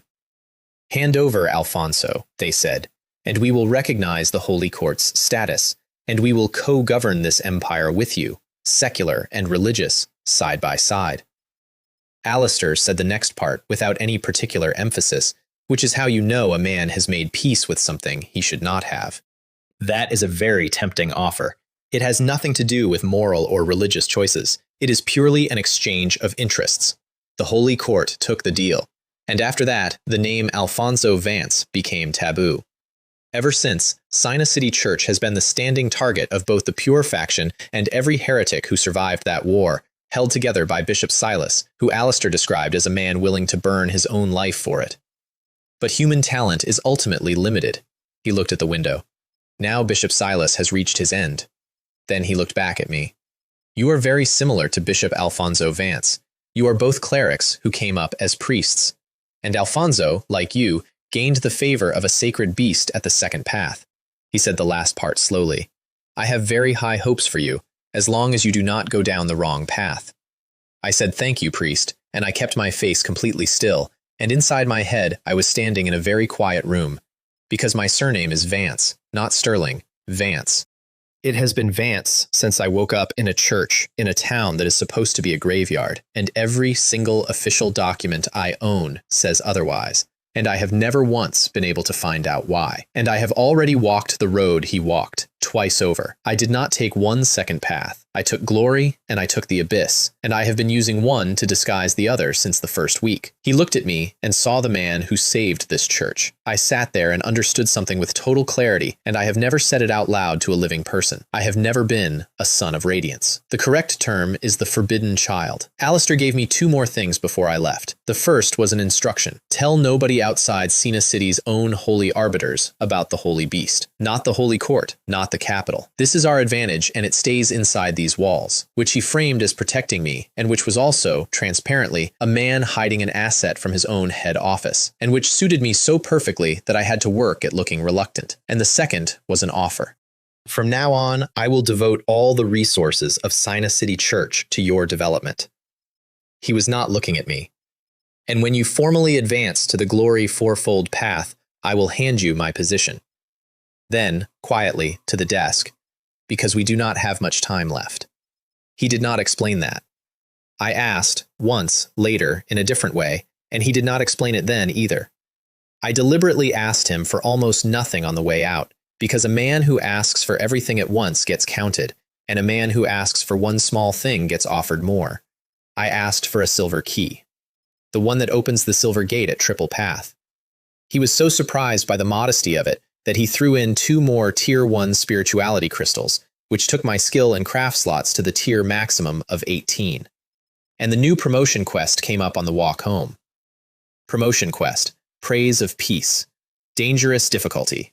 Objective 1, fight a hostile non-glory fourfold path transcendent and survive for at least 5 minutes. Objective 2, total attributes over 90, currently 98. Rewards, 10,300 experience, 3 skill slots, 10 skill points. I read Objective 1 4 times, looking for the words alone or one-on-one. They are not there.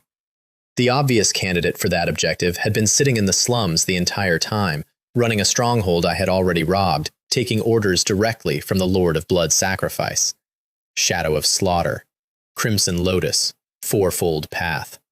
And that same evening, a blue ribbon came in through my hotel window, unwound itself, and unlocked the latch from the inside, and Lyra climbed in after it and knelt on the carpet. She had found Zaid's hoard. And she had found the notebook. The notebook was purple parchment dyed with plant pigment, with the name Thane written on the cover in an old script that shimmered dark red when the light moved. The edges were burned, and the pages were intact. Opening it triggered a check, because of course it did. Minimum Divinity 14 against my 18.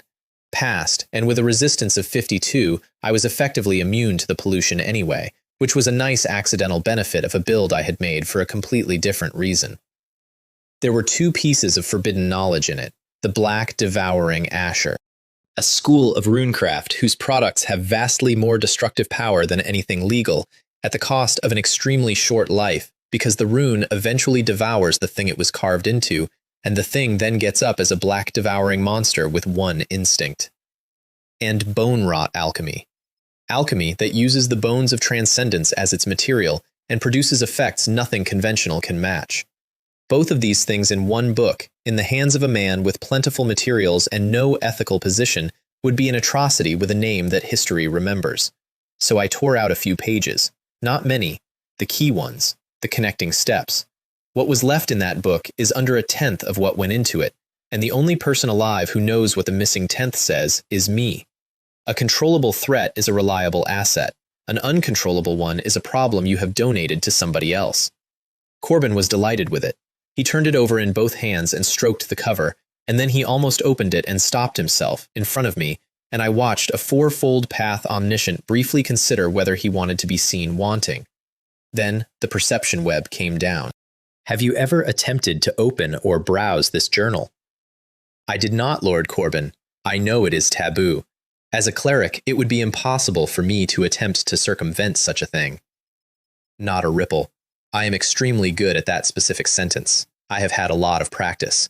He paid me in rune pendants, 3 of them, each one holding the sealed core of a second-order magic puppet, which he told me straight out is worth considerably more than any blue rare equipment. Red was a flame puppet, enormous destructive output. Green was a life puppet, a field of creation that shields allies and heals them slowly. Blue summoned a totem at intervals that taunts enemies, hands out random buffs to my side and random debuffs to theirs. I took blue. What an unexpected choice, Corbin raised his eyebrows. I would have assumed a priest would take the green. I originally wanted the green, I said, but blue suits Alchemy Academy's style better.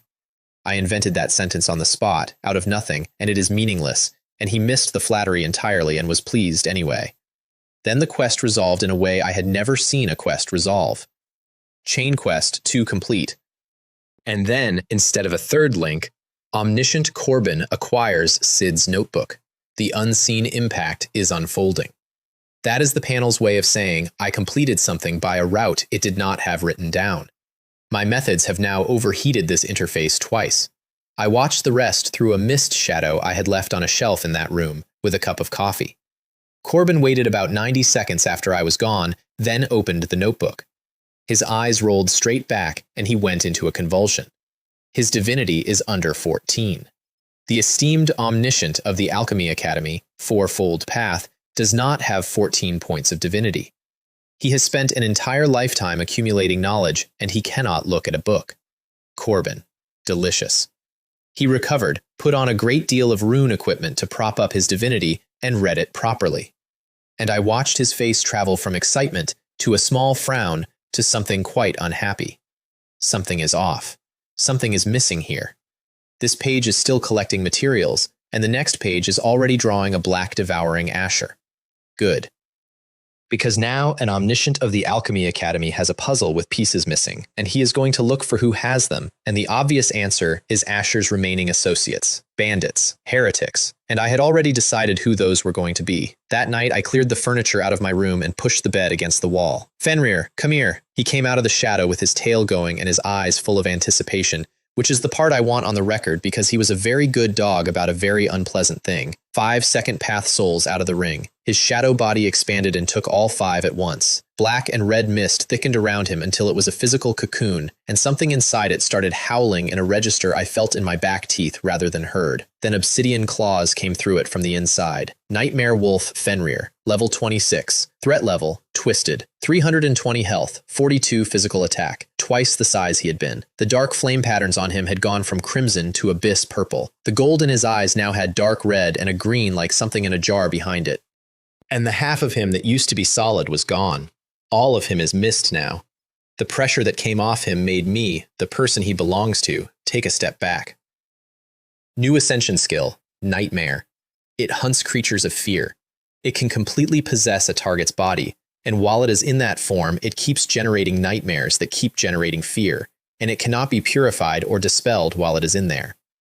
I did not fully understand what I had just made until I used it on somebody. Then I understood it very well. The Holy Flame Wolf shield also went from 30% of maximum health to 50%, and the Holy Flame damage bonus doubled, purely as a knock-on. Wu Ye ate Staro's triple path soul, and the black mist filled the room and pulsed slowly like something breathing, and at the end of it the Raven had not made the jump to the next threat tier. It settled at Twisted Plus. Level cap raised to 40, current level from 23 to 31. Conclusion. It needs at least 2 triple path souls to cross that line. Noted, filed, acquired later. Now let me tell you how I caught a 4-fold path transcendent using a doll. Vanilla Market, 10 in the morning, at its absolute busiest. There is a shop on the busiest crossroads in that district that has never once opened its doors in living memory, and it is one of the Thorns sites Lyra identified for me. Inside it, on a plain recliner, a gaunt, pale, long-haired man opened his eyes. Two-faced puppet. He sat up like something unfolding. The Lord's two-faced puppet. I sensed the aura of a two-faced puppet. Shadow of Slaughter Zarthus. Crimson Lotus, 4-fold path. One of the strongest fighters in the city and the master of the slum's stronghold I had already emptied. He turned into gray mist and went out through the crack under the door, and the crowd on that street felt a cold draft and heard a hiss and kept walking. He spotted the puppet sitting on a 3rd-floor roof. Then the puppet leapt off the roof and ran into the crowd. The two-faced puppet, he thought, staring after it, is alive? Every single time he closed the distance, it slipped between people and vanished, and the aura came back somewhere else. Again, and again, and again, until his patience came apart entirely, and everybody within 10 meters of him suddenly found the air unpleasant and did not know why. I walked him from the inner streets of Vanilla Market to the outer streets, and from there to Triumph Square. Then I cut the aura dead. And a wolf went past at the very edge of his vision. A wolf that matched almost every detail his lord had described to him personally, except for the color of the coat. He chased the wolf. The wolf went round a corner and stopped existing. The puppet's aura came back on. 3 more corners, and by then, a 4-fold path transcendent was genuinely out of breath in the middle of a city he was supposed to be hunting in. And then he stopped, because he was standing directly in front of the Alchemy Academy monument, and the puppet's aura was coming from inside it. There are at least 5 4-fold path transcendents living inside that stele, and erudition are Crimson Lotus's mortal enemies on a doctrinal level going back centuries. I never imagined I would get so carried away that I would chase him all the way here, Zarthus said to himself, backing off. Normally, I would never set foot in this area. He left. And he left knowing where the divine object was, and already planning to grab a couple of Academy scholars off the street and ask them about it. Around the corner, Wu Ye landed on my shoulder with the two-faced puppet in its claws. The raven conceals itself, so not one person in that crowd ever saw a doll running. The only creature in Sina City capable of feeling it at all was a man spiritually linked to the Lord of Blood's sacrifice. I had just proven that the two-faced puppet has a function beyond resetting attributes. It also works as bait for a 4-fold path. 4 days later, Corbin had reconstructed most of the theory and none of the practice, and was sitting in his own study with both hands in his hair, staring at the pages as if staring at them hard enough would grow the missing ones back. I would like to formally apologize for laughing. Then, with my help, Zarthus successfully intercepted exactly 2 Alchemy Academy scholars, and with my guidance, a 3rd alchemist named Santi happened to be walking down that street at that moment, saw the whole thing, hid, and ran the entire way back to the academy without stopping. Corbin calmed him down beautifully. As a believer in truth, you must understand that one does not panic in the face of anything. At minimum, a Crimson Lotus triple path, omniscient, Santi was shaking. I could still clearly perceive the gap between us. You are the only grand polymath currently at the Academy. I beg you to intervene personally. Then, alone, Corbin stopped being amiable and started being playful, and talked himself exactly where I needed him to go. Could it be remnants of Asher? Junwei Sterling obtained Asher's manuscript and handed it to me. He passed my test. He is clean. But that does not mean his work was flawless. Perhaps that is why he was targeted. It is also possible that the notebook itself is a trap. It is possible the missing pages are on that Crimson Lotus follower. And then, with real relish, whether it is a fragment of a manuscript or breaking through enemy traps to rescue colleagues, I can do all of that. I lay in bed watching both sides of this at the same time through two different mist shadows and thought, what blockbuster of the year is this? Then I got up and went to join in. My combat power at that moment was a blank page with an absurd resistance stat written on it. I had reset everything. I could survive a great deal and accomplish nothing. But my promotion quest said survive 5 minutes against a hostile fourfold path, and it did not say anything about doing it alone. And there was about to be an entire Alchemy Academy strike team in the same alley.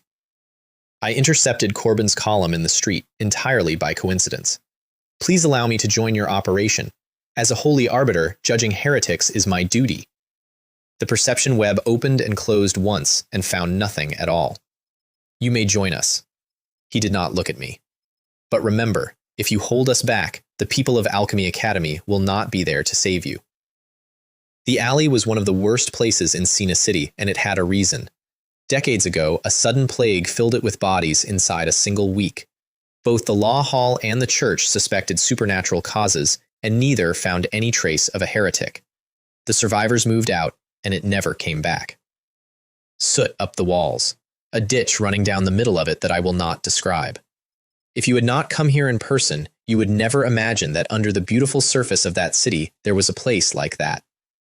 Zarthus felt us coming. He was sitting on a human chair. I'm going to say that once, without elaborating, and move on, because the point is not the chair. The point is that this is a man for whom people are furniture. There are little mice, he tilted his head. The rats from the Alchemy Academy have come after us, drawn by the scent. He sent out a body destroyer called Voight, a four-armed shadow whose lower body was a dense mass of centipede legs, to gather the blood disciples. And he took down 2 black daggers rated Twisted. Then the gate to that compound was atomized. Number 16, Battering Ram. Corbin's third-tier magic puppet. It is a round, plump, headless body, which does not appear to inconvenience its perception in any way, joined in the middle to 2 enormous metal ring arms, each thicker than a man, and the whole thing is covered in runes glowing deep yellow. If Crimson Lotus's enemies are this easily defeated, Corbin said mildly, this operation should be finished soon. Voight drew a line across the ground with one of his cleavers. Rats, this is the line. Go back where you came from. Cross it, and you die. Then he hit the battering ram with all 4 arms at once, at a speed that left after images, over and over, for about 8 seconds. The ram's internal axles just spun faster and higher until the sound of them went thin. Then it braced both pillars, drew one ring arm all the way back, and punched. Voight went across that entire compound and into a wall and did not get up. I ran a scan on the puppet because that had not looked like a third-tier anything. Threat level, mad calamity. Third-tier puppets sit at Twisted, occasionally Twisted Plus. This thing was 2 full bands above where it was supposed to be. I had been quietly planning to snipe the last hit on a triple-path body destroyer, and instead, I stood there and watched a headless barrel delete him in one motion. And I want to be honest that my primary emotion was professional envy. Boring, said Corbin. Then gray smoke began coming out of the wall cracks, and the broken pipes, and the ditch, and the Crimson Lotus corpses on the ground started giving off a crimson haze. The two mixed.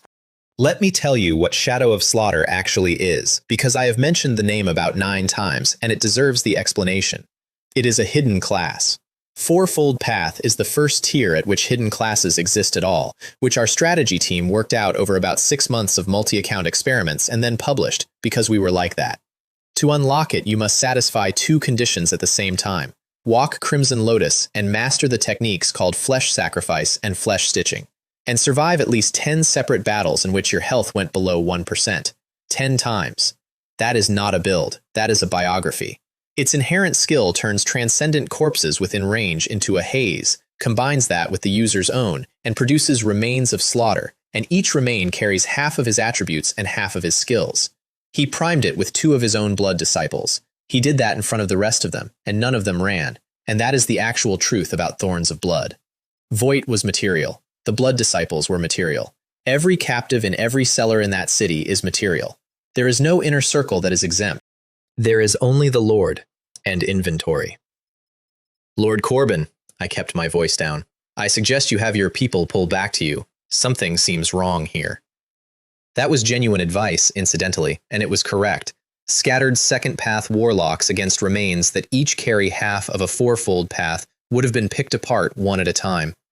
Corbin's voice went out on his spirituality, hitting every ear at once. Everyone, back to my side. And then a dozen identical blurred figures of Corbin walked out of the mist. Same face, same body, same spiritual signature. Not one of them could be picked out as the real one by any means I had. Promotion quest. Praise of peace. Completion check triggered. Survive 5 minutes against Shadow of Slaughter Zarthus. 4 minutes 58.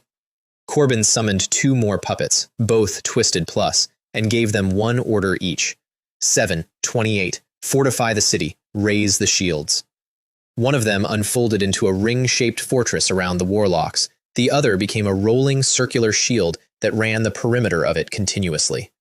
The remains turned to gray mist and started stabbing through the fortress walls at random, hunting for a gap. Each one of them could kill an ordinary second-path warlock in a single motion. Battering ram pulverized them one at a time, and more kept being born because there was no shortage of transcendent bone in that alley. Which is a stalemate, except that Zarthus had 2 hostages somewhere inside, and we did not. So Corbin played his actual card, Shattered Star Ring, a Mad Calamity plus Magic Puppet, which is a tier I had genuinely never seen in a player's hands. An enormous metal ring floated up over the fortress, its surface moving like the surface of a flame. The inner and outer rings were covered in spikes that threw off sparks the color of welding, and the ambient temperature of the entire alley began to climb. I recognized it instantly and put my fingers in my ears. The spikes went bright red. Energy funneled inward to the center of the ring, and then it fired, and my vision went white, and the sound went past the top of what a person can hear and became a pressure instead, and the ground under my feet jumped. Every scrap of mist in that alley was annihilated, every remain, and everything else present that was not hard enough to survive being in the same place. It fires once, then it breaks for a week. And Corbin held it. He held it while his warlocks were being hunted through a wall, until every visible remain was inside the radius, and then he shaped the blast so that his 2 people in a cage on the other side of that compound came out of it scraped and alive. I revised my opinion of him upward, and it stayed there. When the dust cleared, there was nothing left, and a blinding hole torn through a side wall. Zarthus had blown through it and run the moment he felt the rings start to charge, taking half his blood disciples with him and leaving the other half inside the radius without a word. We found the 2 scholars in an enormous birdcage with black cloth over their heads, scraped, terrified, entirely unstarted on. He had not had time. Here is what that operation bought me, and none of it was the loot. The Alchemy Academy and Thorns of Blood are now formally, publicly, institutionally at war. Zarthus is now completely certain the 2-faced puppet is inside the Academy monument. Corbin is now completely certain the missing pages of Thane's notebook are in the hands of Crimson Lotus. And none of it requires any further input from me. It runs by itself now. One more thing, which cost me the entire fight in usefulness, and which I would do again. I did not use a single glory holy art in that alley, not one. Zarthus never saw a priest, and never reported a priest, and the whole thing lands squarely on erudition. Afterward, Corbin asked me something sincerely, with no perception web attached, which was new. Which Crimson Lotus organizations operate in Sina City? I named 4, and I named them in a specific order. The Beast Cult, which is the most powerful, and which I described as being that kind of organization, and left there. The Torch Party, extremists who run large-scale terror attacks using cursed torches. Thorns of Blood, true believers of the Throne of Destruction, blood magic, and flesh sacrifice. And the Nirvana Exalted Ones, who are the quietest of the 4, because all they study is how to die and come back, and they have never once done anything large enough for the Holy Arbiters to bother with. Thorns of blood, Corbin said slowly. The exalted ones. Exactly the two I wanted him chewing on. Back in the slums, Zarthus wiped a crystal ball clean and reported to his lord. I found it. I found the two-faced puppet.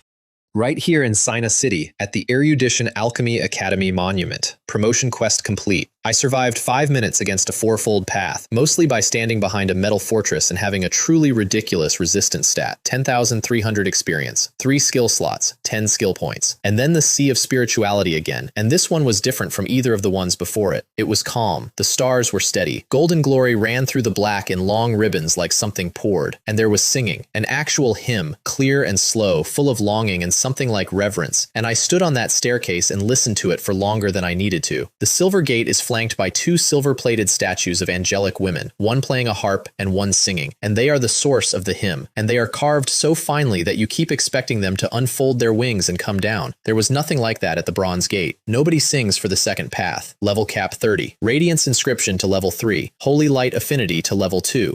And Advent of the Holy Abyss went to level 2, on its own, without me doing anything, because that is what a limited skill does. It grows when I grow, forever, and there is no ceiling written anywhere in its description. 3 new skills came with the path, and all 3 of them mattered. Holy Domain, which lets me attempt to create domain-type skills. Divine Prayer, which lets me modify the words of a chanted prayer. And Divine Proselytizing, which converts the faith of devout followers into points of divinity, plus 2 talents. Radiant Blesser, giving divinity 10, wisdom 5, perception 5, and Devout Praiser, 30% more effect on every glory skill and 30% off the mana. The statues stopped singing, bowed to me, and pointed me inside. 3 silver pillars under gold patterns. High Priest of Sacrificial Fire, which is spell damage and Holy Flame. High Priest of Enlightenment, which is the pure support upgrade. Enormous for everyone standing near you and nothing at all for yourself. And High Priest of Judgment, which is well-rounded, leans physical, and keeps the support kit. I took Judgment for 2 reasons. The small one is that I have 4 years of combat experience from a previous life, and I need enough options to actually use it. The large one is that in the game I played, the strongest mid to late class on the entire priest route, by the consensus of every serious player, was a 7-fold path class called Lord of Lightwings, and its prerequisite is High Priest of Judgment. I was choosing a class at level 20 for a promotion I would not be eligible for in 3 years, and I want to be clear that this is how I have made every single decision since I woke up in that church. Judgment Blesser, Strength 5, Wisdom 5, and 10% more total damage against other paths. And Hand of Judgment, 300 seconds of a state called Judgment on a 12-hour cooldown, during which every glory cooldown is halved, every glory mana cost drops 20%, and every glory skill effect goes up 20%. The panel afterward read, Level 20. Elite NPC, which is a designation ordinary people do not get. 540 health, 155 mana. 12 talents, 2 of them template. And the footer had changed again. You are walking on a path unlike any other, one filled with chaos. 156 days.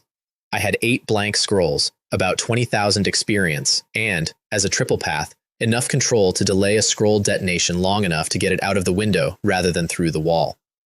4 attempts. 2 failures, which I threw out of a window on a hotel's 3rd floor and did not apologize for. Golden Meteor, a shooting star that purifies sin, born from the sinful. It calls golden starfall onto an area for continuous holy light damage at 600% physical and 600% magical, and I cannot move or cast anything else for the entire duration. Divine Light Rhythm. That distant, pure white radiance will eventually shine upon me. Periodic pulses coming off my own body, 200% spell attack in holy light to everything around me, with knockback and stun attached. Those 2 are the first legitimate glory damage skills I ever owned, and I made them because a High Priest of Judgment, who cannot hurt anybody in public, is a man with a very short career. 3rd scroll. Radiance Inscription, plus Abyssal Beast Summoning, plus Holy Light Affinity. Burning Feather Raven. It is the bird that brings the dawn's light, the crow that rises from the ashes. It does for Wu Ye exactly what Holy Flame Wolf does for Fenrir. All that dark erosion becomes holy light, with a burning effect attached that cannot be purified or dispelled, and a clone cap of 175. Which means I can now fly my Abyssal Raven in front of the Holy Arbiters, and they will admire it. Both of my monsters now have formal wear. Last scroll. Radiance Inscription plus Soul Manipulator plus Divine Proselytizing. The panel hung for a long time, longer than it hung on Advent of the Holy Abyss. Frantic Piety. Glory. Limited. Level 1. Madness is the only end of piety, usable only on enemies of a lower path count than mine, or the same path count when they are severely wounded or near death. Divinity check. If my divinity exceeds the target's divinity plus their resistance combined, the target is brainwashed into my mad believer. Cannot be cleansed. Cannot be dispelled. 6-hour cooldown. I sat on the edge of my bed and read that 4 times. What the hell did I just make? I did not sleep that night, and I want to walk you through the thought, because everything I did for the rest of this story comes out of the next 20 minutes. The obvious use is turning enemies into allies one at a time, and keeping alive the ones whose abilities are too good to waste. That is not the prize. Divine proselytizing pays out divinity and hidden blessings for converting people to glory, and it pays out according to the spiritual value of the convert. Converting a farmer is worth almost nothing. Converting a transcendent of another path is the jackpot. In the game I played, glory players ran that as an exploit. You bring a friend across, you get paid. If they later switched away, Shuyu took the divinity back, which caused some very funny incidents. Frantic piety is that exploit made permanent and involuntary.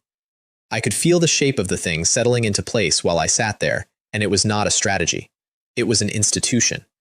An organization of transcendence from every illegal path in the empire, with perfect loyalty, invisible to the Holy Court, none of whom can ever be talked out of it, all of whom stay embedded exactly where they already are. Independent of the Holy Court, independent of everybody. And I would need money for it, obviously, because ideology is free and everything else is not. Which brings me to the number. Lyra reported back on Zaid's horde, which I had honestly forgotten about. My working assumption was that a Kutu warrior would have gambled and drunk most of it and left a few hundred gold, because for warriors like Zaid, whose muscles have largely replaced the contents of their head, a few hundred gold is doing well. 11,373 gold coins, Lord. I nearly put coffee through my nose. How many? 11,373 gold coins, Lord. And here is the thing. The shock was not about Zaid. Zaid skimmed that off one merchant caravan, on one route, over a few years, while that merchant kept coming back. Jasir Cavendish, heir of the Cavendish family of the Golden Kingdom. The man who fails at business and goes home to inherit everything. What is this man actually doing out here? Is he selling money directly? How much has he been robbed of in total? Does he know? Lyra added the part that was actually useful, which is that a large share of it was in Golden Kingdom commercial vouchers, which cannot circulate in the Nolan Empire at all. But they can be deposited into a Golden Kingdom bank operating inside Nolan for generous dividends, which skips several money laundering steps that I would otherwise have had to invent. So I gave her the Cavendish family crest that Jasir had pressed into my hand and told her to go to Songyuan Main City, walk into the Golden Kingdom bank, and open an account in her own name. Her own name, not mine. Nothing with my name on it exists anywhere in that building to this day. She left me 13 platinum coins, which is 1,300 gold, because the rest was physically too heavy to carry and went into a cache. 2 quiet days on the surveillance net, and I got to listen to the best conversation of my week. Zarthus reported the puppet's location to the Lord of Blood Sacrifice, and the Lord of Blood Sacrifice did not accept it. He kept coming back to the same point, over and over, with the stubbornness of a man who has been wounded personally. It was a priest. The thief was a priest, not a sorcerer. Zarthus eventually talked him round with the strength of his own certainty, and the old man conceded, and then added a warning at the end. Watch for a consecrated priest around that academy. I laughed out loud at a window ledge. I am not the consecrated priest anymore. You would not believe it, would you? I have been promoted. Then I went to see Alistair, because I had 1 day of inflated resistance left before the reset expired, and I had decided to spend it telling him every lie I was ever going to need. Little Alara was massaging her father's shoulders when I came in, and left like a startled sparrow. My daughter, Alistair watched the door swing. Little Alara, I do not think I have mentioned her to you. You have not. Liam has, extensively, twice. Priest, I have officially advanced to Transcendent of the Glory Triple Path. and I let the suppression off. His pupils shrank, his mouth opened, and his pen fell out of his hand onto the desk. 1 month. Second path to triple path in 1 month.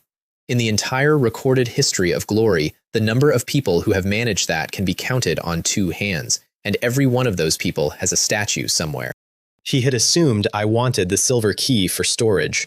Everybody stores the next key in advance. That is what keys are for. Nobody uses one in 4 weeks. He had to cast a calming holy art on himself before he could speak in complete sentences, which I found genuinely touching. Stipend from 20 gold a week to 50, which is the triple path standard. Class confirmed as High Priest of Judgment, which he approved of because it is the same road Marcus walks. And then the rank. You are no longer a regular Holy Arbiter. From this moment, you hold Holy Arbiter rank equivalent to Assistant Priest, with the same authority as Marcus. You may remain in his team or apply to form your own. I stayed in Marcus's team, which surprised him, and then I asked for the thing I actually came for. Authority to carry out judgment missions alone. And to his enormous credit, Alistair told me the truth instead of the flattering version. There is no precedent for a priest-class arbiter operating solo. The ones who were forced into it by circumstance almost invariably died on the mission. So I chanted something he could not identify. And a raven appeared on my forearm in gold, with its pupils lost somewhere inside the brightness, its feathers alight with pure, holy flame, and the temperature in that office climbed until the papers on the desk started to curl. This is the second sacred beast I encountered inside the Silver Gate, I said. I have also established a contract with it. A second holy beast before the fourfold path has never happened in the history of glory. Not once. There is no precedent, no legend, no cautionary tale, and no paperwork. Priest Alistair Finch, fourfold path, veteran of the Holy War, the man who put me through a wall as a greeting, struggled for a while and produced 1 syllable. Ah? I got the authority, capped at triple path heretics, with a report required afterward, and I would have taken considerably worse terms. Alone, after I left, he sat in that office and said my name twice to nobody. Jun Wei Sterling. How could someone like that appear in our church? This must be Shu Yu's blessing. And then, because he is a devout man and it had been a long day, a thought surfaced that he would have been executed for saying out loud.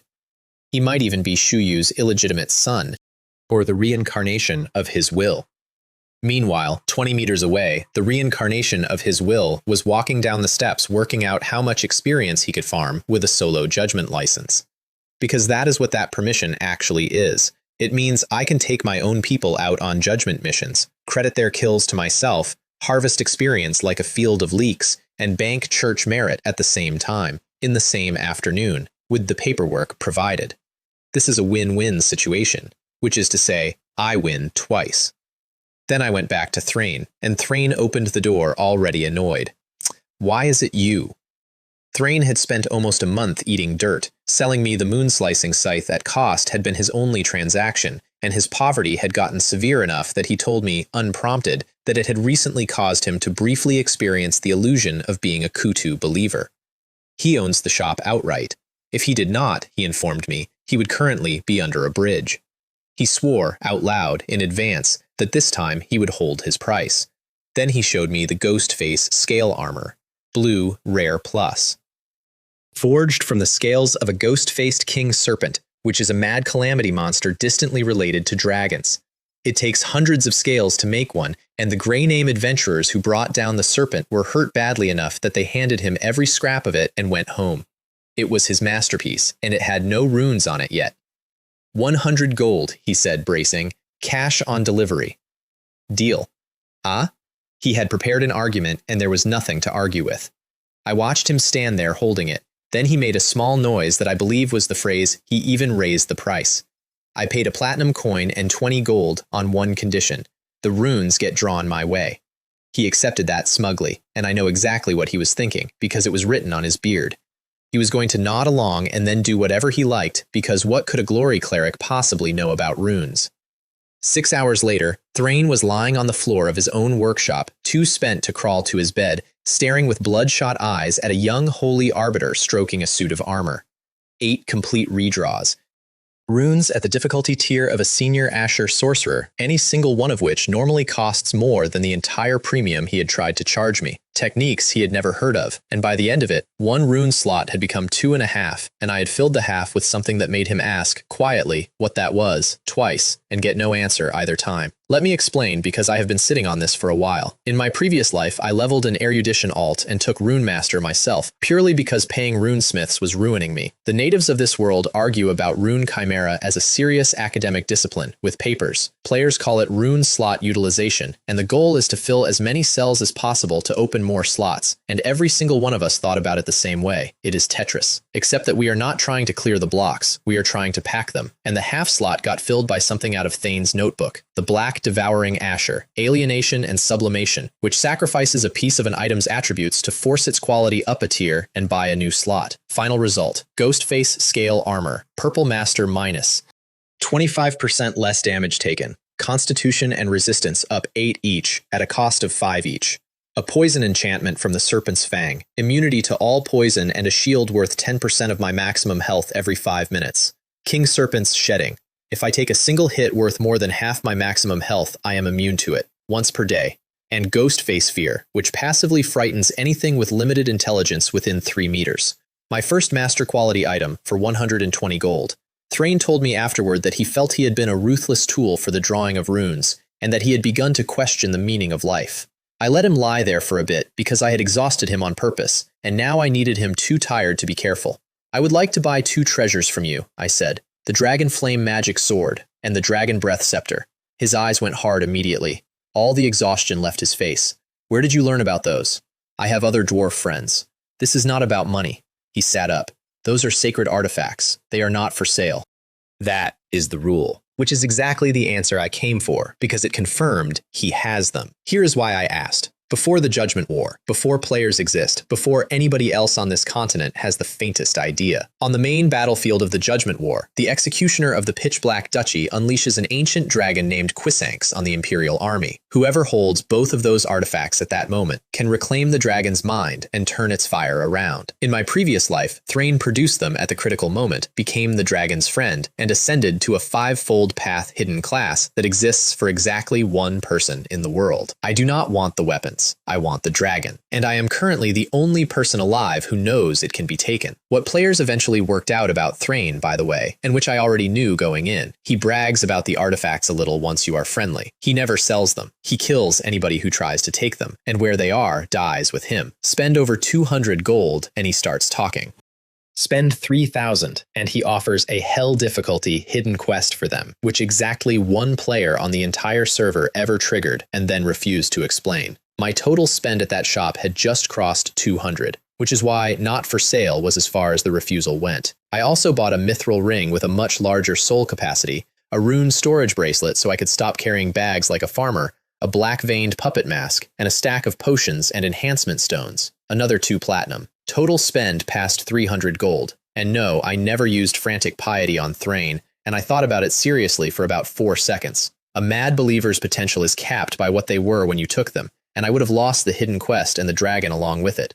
A rare, mentally sound runesmith is worth more than thousands of gold coins. That is the sentence I told myself. It is even true. It is also not the whole reason, and I know it. The 2-faced puppet came off cooldown, and I rebuilt myself properly for the first time. Strength 20, Constitution 36, Agility 15, Wisdom 25, Perception 10, Resistance 10, and Divinity 31, which was not an aesthetic choice. Page 5 of the Abyssal Scripture requires 30. Page 5 gave me the kinship emblem, which is the superior form of the vassal inscription, and which does a thing I will come back to in about 10 minutes. Then I went hunting alone for the first time. The Torch Party camp sat on a flat hilltop outside Sinus City above a winding river, and you can identify one of their camps from 2 kilometers away because every tent has a burning brazier roped to the roof of it. They believe the fires draw the attention of the throne of destruction. They are correct that fires draw attention. They have got the source wrong. I did not sneak this time. I put on the black-veined puppet mask and shifted the moon-slicing scythe into its red moon form, and the pale blue blade turned crimson and grew a long phantom edge off the end of it. Golden meteor came down on the patrols out of a clear sky. Divine light rhythm pulsed off me every few seconds and shredded anything that closed. Wu Ye put black mist over the whole camp and blinded all of it at once, and two men trying to swing at something they could not see got taken apart by a scythe carrying demon fire. The tent in the middle was called the Divine Fire Tent, and there was a ritual happening inside it. Flameburner Garok, Crimson Lotus, Triple Path. The torch party's power comes from burning sacrifice. They take somebody locally influential, they burn the body, and they receive what they call the spark of destruction in exchange, and that spark becomes the fire in the braziers. He was in the middle of one, holding the body of a minor Sina City noble, letting flame come out of his own wounds while he did it, because it is supposed to hurt. That is the point of it. They recruit from violent criminals, incidentally, and they are open about that. Only those whose hearts are already full of violence are of interest to the fire priests. He came out of the tent for air and found his entire camp on the ground, and one masked figure standing in the middle of it with a crimson scythe. "Who are you?" And I did not look at him. I was checking for survivors. That is what made him charge, not the scythe. Being ignored. Fenrir took him in midair, and frantic piety failed. I want to be honest about this, because it was an experiment, and it did not work, and I learned more from it failing than I would have from it working.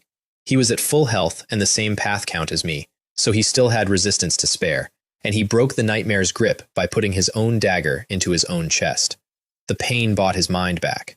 I aborted the chant during the prelude, which cost me a 30-minute penalty cooldown instead of the full 6 hours. Using frantic piety on a fully healed triple path transcendent was an experiment, I told myself, and I have received the feedback. Then I had to actually fight him, and that turned out to be the proof of the whole build. Because a strength of 20 plus master quality armor plus that scythe puts my physical attack over 50. A priest traded blows with a Crimson Lotus Berserker and won the exchange. Every wound he opened on me closed in seconds. Every wound he took stung him back, because Broken Thorn has been reflecting 10% since the day I got it, and Garok described it later as punching a cactus, which is a phrase I have now heard from 2 separate people who hit me. He worked out what he was fighting and could not accept it. The enemy's weapon is a staff. The enemy heals himself with holy art. The enemy is a priest. And the priest is stronger. What the hell? He was bleeding from his own technique by then, and Fenrir was inside his head, eating his courage from the other direction. What the hell are you? The finish was clean, and I had it planned before he charged. Wu Ye's mist ate him down to double digits. Advent of the Holy Abyss opened the eye. Consecrated Blessing went through it and cratered his divinity specifically, because the condition for frantic piety is that my divinity must exceed his divinity plus his resistance, and the fastest way to satisfy an inequality is to attack the other side of it. And then I walked up to a man on his knees and put my hand on his forehead. This is the grace of the Holy Abyss. This is the mercy of the Asura. You are the sinner who has strayed from the right path. I am the guiding light. Abandon destruction. Follow me. Convert to the Holy Abyss and worship me as your Lord. Now. The actual prayer, the one the Church of Radiance has used for 800 years, says the grace of the holy light and the mercy of Shuyu, and it ends with take refuge in the holy light and serve him as Lord. Divine prayer, which the Silver Gate handed me for free, lets me change the words. I changed 2 nouns. Under the original text, a convert's faith terminates at Shuyu, and the priest is only the pipe it travels through. That is the whole architecture of the religion, and it is why priests do not accumulate personal followings. With those 2 nouns swapped, Holy Abyss replaces the Holy Light, and Junwei replaces Shuyu. The believer's faith points directly at me. That is what makes them controllable, and that is the entire reason any of this works. There is a limit, and I found it later, and it is real. The binding runs on my own divinity. Take too many with faith pointed straight at you, and the brainwashing thins out across all of them. And then they start remembering things. My conservative estimate at Triple Path was about 10 of my own rank. Mad believer. Stable, permanent, first shadow. He woke up with a faint gold glint in his eyes. I am, Garok, the burning flame. You are Asura. Yes, something settled behind his face. I am Asura. I am the Lord of the Holy Abyss. He got up off the ground and went down again on one knee and offered both hands. I am your faithful servant. It was you who made me see the truth. From this day my life belongs to the Holy Abyss and my power is yours to use. Then, Garok, from this day you are my shadow, Here is your first task. His first task was to clean up his own camp. He looked at the bodies of the men he had been drinking with an hour earlier, with a face like a shut window, stacked them, and burned them with his own fire. I watched from a distance while the flames went up. It is also, incidentally, the correct disposal method. Burning is the surest way to stop a transcendent corpse from getting back up, and second path undead are no longer worth my time because Sina City offers substantially better experience packages. And then he went back into the torch party. That is the part people get wrong when they imagine a secret organization. My shadows are not an army. An army is visible and has to be fed. They are spies. Each one goes back to exactly where he was, keeps his rank, keeps his duties, and waits. And at some point in the future, each of them delivers a single righteous betrayal to a leader who trusts them. I sent a mist shadow with him for surveillance and orders, and I picked my next target before I left that hilltop. Howling Valley. A mid-sized beast cult outpost guarded by a bloodthirsty werewolf with half-wolf blood and 2 template talents. The beast cult is less a secret society than a race that acquired a religion. Orcs, plus fanatical worshippers of the proto-orcs, split into 2 factions that barely speak. The savage faction is humans chasing beast power, who genuinely believe beasts are humanity's true ancestors and that wildness is our original form. The worst of them do things that have given the entire cult its reputation, and I am going to leave that sentence exactly where it is. The Beast Lord faction is actual half-orcs, quieter, banding together by blood and raiding human settlements to keep the race alive. The cave entrance had an archway built out of animal bones and 2 kobold guards with bone knives. A pale blue scythe took both necks in one pull, and Fenrir materialized under them so the bodies did not thud, and I put them in the grass. Inside there were dripping stalactites, glowing moss, and a swarm of cave bats that Wu Ye killed in the air without me breaking stride. And around the corner, a dozen orc warriors and 5 berserkers, sitting around a campfire, weeping over a roast suckling pig they had stolen from a village. One of them reached for a leg and got the flat of a mithril dagger across the knuckles. It is not your turn yet, Hood. Next time I will take the hand. Yes, I understand, Brother Gronk. Bloodthirsty werewolf Gronk. Wolf's head, mithril armor, mithril dagger on the hip, and a serrated longsword on the back. Classic twin-blade mercenary. Crimson Lotus, triple path, class Bloodthirsty 1, which only true non-humans can take, and which grows explosively through bloodlust into a very high attack, very high health weapon. 2 template talents. Crimson Moon Bloodline. At night, transform into a red moon werewolf, losing rationality in exchange for enormous strength, constitution, and agility. Bloodthirsty Berserker. Damage dealt with special weapons restores his own health and mana. Here is what I knew about him that he did not. By the Judgment War, Gronk is 4-fold path. In Red Moon form, his health approaches 5 digits, and he recovers half of it per kill. And he never appears in daylight, so every player who ever fought him fought the worst possible version of him. It eventually took a coordinated mass strategy that the community named after the fact that nobody survives the first attempt. His strength and constitution are his highest attributes. His divinity and resistance added together are lower than my divinity by itself. Excellent candidate. Opening move. Pre-targeted golden meteors onto the berserkers. Gronk cut one out of the air with the dagger and shattered several more with an overhead swing of the longsword, which told me a great deal about him in 1 second. Who is out there? Advent of the Holy Abyss was level 2 now, which meant it marked 3 targets instead of 1. A single target control skill had quietly become semi-area, and Gronk and 2 berserkers got the eye and the corrosion patterns together. The orcs started drinking potions, which slowed the spread and did not stop it, and then I disappeared. 2 shots, 2 holes in 2 foreheads. 2 moonblades from an angle that made no sense. 4 orc warriors gone in 11 seconds from 4 different directions. In dim light, in a cave with 12 chambers, the enemy seemed to have eyes everywhere. Get out here! The 5 surviving orcs bunched up behind Gronk and would not leave his back, and I want to explain why, because it is the actual mechanism I was using. Orcs do not fear dying in a fight, they genuinely do not. What they fear is dying to the bizarre. To them, it was like being hunted by the ghosts of everybody they had ever raided, and every one of them had a long list. Gronk turned around to tell them to stay close and did not finish the sentence, because the second golden meteor came down on the group behind him. In under 4 minutes, he had nobody left. Who are you?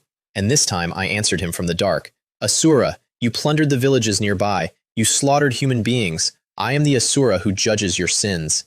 He ignored all of it, located me by perception alone, and burned his bloodline. The mithril armor melted into his skin. Red fur came up through it. He doubled in size, and his eyes went crimson. Red Moon Werewolf.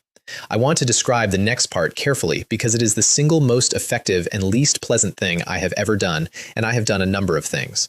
Holy light annihilation in a near continuous stream because Hand of Judgment halves my cooldowns. Moonblades, and every wound closing as fast as I opened it. He did not slow down at all. He wanted my arms first, and then my throat, and he was close enough that I could hear him deciding it. Then another wolf, exactly as large as he was, stood in his way. He cut it in half without breaking stride, and felt absolutely nothing under the blade, and the wolf turned to black mist and went in through his face.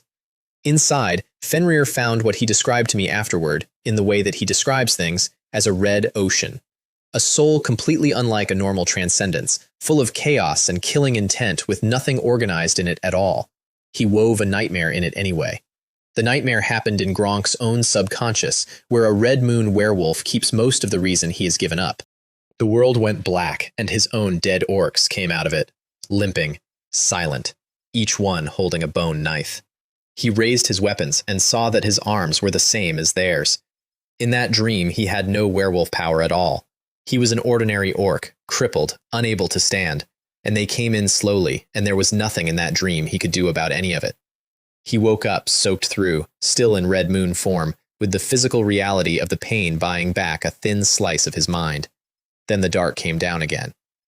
And it happened again, 20-odd times. Every rebirth returned him to the exact same starting point. Every escape route he tried failed in the same way. He learned the shape of it well enough to know what was coming, and it kept coming. I am deliberately not describing what happened in that loop, and there is a reason for that beyond taste. The horror of it was never the violence. The horror was that there was no version of it where he got out. And it worked on him specifically because for social half-orcs, the deepest fear that exists is their own kind killing each other, which is a trick I learned from Void players in a previous life who used it on each other for fun. By the end, his spirit was collapsing. He deflated out of Red Moon form and went down like a small hill, and the Raven's Mist took him from over 3,000 health down past 1,000, while the nightmare kept running underneath. And when frantic piety finally dissolved it, Gronk begged me for it. Help me, please, save me. I healed him back to moderate injury, and he woke up with the gold in his eyes and 2 words burning in his head like a fire seen at night. Holy Abyss, Asura. I am apostle of the Holy Abyss. He said it before I asked him anything. I know who I am. You are Asura. You are my guiding light, my fire of salvation. Then he did something I had not planned for at all. He dragged himself upright, and the scabs split, and he did not appear to notice. He went down on one knee and raised his right hand in a gesture that was clearly formal and clearly not his own invention. You are the new lord of us half-wolf people. I said nothing, because I did not know what was happening. In the name of werewolf chieftain Gronk, I swear my loyalty to you. I, and the Crushfang tribe behind me, acknowledge you as our new lord. I checked the panel. His full name is Gronk Crushfang, so it appears that I have accidentally stirred up an entire den of werewolves. Nobody in my previous life knew that. Not one strategy site, not one wiki, not one of the 4 separate guilds that eventually killed him. In every version of history that has ever existed, Gronk Crushfang was a boss with a health bar and a drop table, and nobody ever found out he had a tribe. Same first order as Garok. Clean the cave. Then go back inside the beast cult as warrior leader and wait. He looked at his dead orc warriors with precisely the same flat indifference Garok had shown, and for a completely different reason, which is that they had never been his people. They were half-orcs, he was a mercenary and a raider, and emotion was superfluous to the arrangement. The ledger for that night, then. 2 triple-path transcendents recruited, one of whom is an invaluable asset and comes with a tribe. A pile of second-path heretics killed for gold, potions, and experience. Burning Soul fired twice, giving me a permanent point of divinity and a permanent point of constitution. And an identity token off each of them, which I would be reporting to Alistair in a few days as completed judgments, in order to bank church contribution points toward the Holy Treasury. I want to point out what that last one means, because it is the shape of my entire life now. I go out. I convert a heretic into a member of my secret cult. And then I file the paperwork saying I judged him, and the Church of Radiance pays me for it. Alistair's phrase kept coming back to me on the walk home. We do not have much time left. If I am genuinely going to take that man's position, I am going to need something behind me that is mine, and it was time to start collecting. Let me tell you what is actually coming, because everything after this point is a race against a calendar that only I can see. The Judgment War does not start with an army, it starts with a night. They call it the Night of Wailing. One duke, 3 marquises, and more than a dozen earls of the Nolan Empire have their souls taken in the same night, and then they wail for 2 days, and on the 3rd morning they are found dead of a curse. That is the Lich Society of the Holy Tower Theocracy, and it is the opening move. Then, in order, the September Plague, the October Famine, the Black Knife assassinations, the Bloody Manifesto, and the Border Independence movements, the Great Sacrifice at Rolling Stone City. Every one of those is pushed jointly by organizations that the Theocracy and the Duchy buried inside the Empire decades ago, and by the end of them, the Nolan Empire is on the edge of coming apart. And that is when Pitch Black launches the Revenge War. The Empire loses. In every version of that history where nothing unusual happens, the Empire loses. What saves it is the descendants, the players. They are not summoned by any faction on this continent. They are summoned by the Ring of Apocalypse, which is a floating island of the gods, when the most devout followers of the Path of Equilibrium finally open a box they have been circling for a century. They arrive everywhere at once, like projections coming in from outside the sky, and within about 6 months they go from being the saviors every kingdom was praying for to the single thing every kingdom on Fanor tries hardest to avoid. I could, theoretically, try to stop the ring from being activated. I am not going to. Because I am the only person in this world who understands what players actually are, and I am the only person who knows how to take that scattered, chaotic, ungovernable mass and forge it into a single edge. So what I need is to be strong enough and established enough on both sides of the wall that when they arrive I can receive both kinds, the kind that wants to be a hero and the kind that does not. In the name of the Church and in the name of the Holy Abyss, we will accept both the light and the darkness in the players' hearts. 153 days, target before then, 6 shadows. While I was doing that, Lyra was in a bank. I want to tell this properly because it is the best work she ever did for me, and I was not in the building. The Golden Kingdom Bank in Songyuan Main City has a facade of solid gold. She could not get a legal entry document because only the Supreme's Law Hall issues those, so she simply got inside without one and spent the night on a beam. In the morning, she walked up to the counter in a layered tulle dress with her silver-gray hair down, looking about 15 and entirely harmless, and said, "Please inform Lord Cavendish. My brother has sent me to discuss an important matter of cooperation." The waiter did not believe a word of it until she produced the crest. And it is not just any Cavendish crest. It is the crest of the family's first heir, which carries the highest privilege that exists in any Cavendish property anywhere in the world. Jasir had handed that to a teenage priest on a roadside as a thank you gift. "I am Lyra." She let them look at it. Lyra Sterling. She picked that name herself, on the road, out of my own false surname and 1 letter off her own, and she never once explained why, and I never once asked. Inside, the hall is built around something called the Golden Window, which is a pale gold crystal screen the size of a wall that exchanges information in real time with every other branch of that bank on the continent. It was invented by the Gongor Academy of the Golden Kingdom. The prototype is buried under that academy and guarded by a dozen 7-fold path great guardians. Every major power on Fanor wants it, and none of them has ever gotten close. And what it means, practically, is that a room in Songyuan City knows about a fishing catch on the far coast before the fishermen have finished unloading it. The hall runs on cheering and despair simultaneously. While she was standing there, 1.3 million tons of fish landed at High E Port, crops up 20%.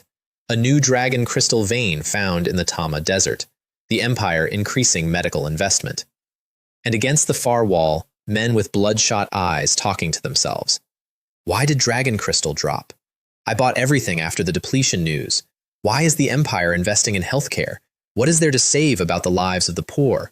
I have only just opened my clinic. The waiter who escorted her said something she repeated to me word for word. This is a paradise for the pursuit of profit. But it is never, and can never be, an ideal world that satisfies everyone's desires. Armand Cavendish, deputy director, square face, neat beard, a black suit with patterned silk at the lapel, and a wine glass made for his hand specifically. She won him in one move, and she did it by reading the room, which is the only skill she had before she had any others. She spotted an open bottle in his display case from a winery whose name I still cannot pronounce, and told him her brother loves that vintage, and that people who like it must have very good taste. She knows nothing whatsoever about wine. Observation was how she survived before I found her. Then she made the deal. 100,000 Golden Kingdom commercial vouchers deposited into a new account in her own name. The Nolan banks charge around 20% to convert those. This one does not. And every coin of it invested in a ratio of 2 to 3 to 5 in 3 sectors that Armand Cavendish openly advised her against. Magic stone military industry, which he described as a theory that has not been accepted and has never demonstrated market value. Plague prevention, on the grounds that the Nolan Empire has not seen a major outbreak in over a decade, and that any talk of a coming plague has been dismissed as rumor and heresy. And edible monsters, because most people will never accept monster meat appearing on their dinner table. My standing instruction to her before she left was one sentence. Whoever you meet, and whatever they say, hold your position and look certain. She held it, and Armand folded beautifully. I should apologize to you, Miss Lyra. Perhaps you and your brother both have the potential to be genuinely great merchants. He refilled her glass with something she was not old enough to appreciate. Any truly groundbreaking investment is unpopular at the beginning. Profit-seeking is the nature of a merchant. It should not be a set of shackles. He also, quietly, built her a safety net without being asked. Half the investment protected by the bank, plus a monthly deposit interest of 0.5%, which is about 50 gold a month for doing nothing. He did that for the reputation of the Cavendish family, in case a girl who looked 15 lost everything. Those 3 sectors in order are the Empire's responses to the Judgment War, the September Plague, and the October Famine. It was the end of August. The only person on the continent who knew that was me. And there was one more thing in that building, which she did not find out, and I did not find out, until much later. The waiter who escorted her in, the one with the philosophy about paradise, is called Eldrin Nightingale. He is Armand's teacher. And he is the actual president of that bank. He plays waiter because he enjoys it. He walked Armand through the entire transaction afterward, like an examiner. Following the wishes of others is, to a merchant, a win-win. They gain pleasure and anticipation. We reap actual benefits. So you used your authority to give her a safety net. It seems you have grown a great deal since being transferred here. And Armand, who had been doing his job all morning while his boss carried coats, said the only thing available to him. That is because you are not doing your job properly. When exactly are you going to get down to business, my beloved teacher Eldrin? And my respected bank president?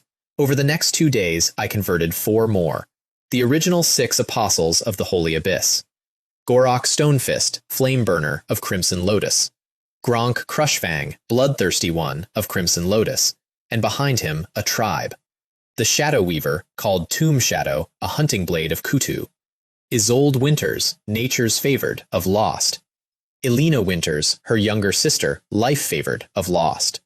And Renzo Valera, Dream Stealer, of Void. I stopped at 6 on purpose. At 6, I could feel the stability of the binding start to thin, the way a rope does before you can see it, and around Cena City there was nobody left worth taking anyway. Either their divinity and resistance together were too high, or they were not strong enough to be worth a slot. Every one of them except Gorok was hand-picked. Gorok was the experiment. Then divine proselytizing paid out, and I finally understood what I had built. 6 triple path faiths converted, 2 points of divinity each, 12 points, in 2 days, for free, permanently, and a divine gift, radiant proponent, epic. My first epic talent. Base mana becomes 5 times divinity, immunity to basic spirit type control, and half effect from intermediate control, and 20% more effect on every glory spell I cast. Maximum mana went to 480, which is 2 complete rotations, and Ashes of Nirvana means I can trade hits to refill it. So let me state where that left me, because it is the thing I thought about walking home that night. There are now 2 of me. There is a mild, harmless, extremely promising young priest of the Holy Court, who saved a bishop's church, and whose superior wants to hand him a diocese.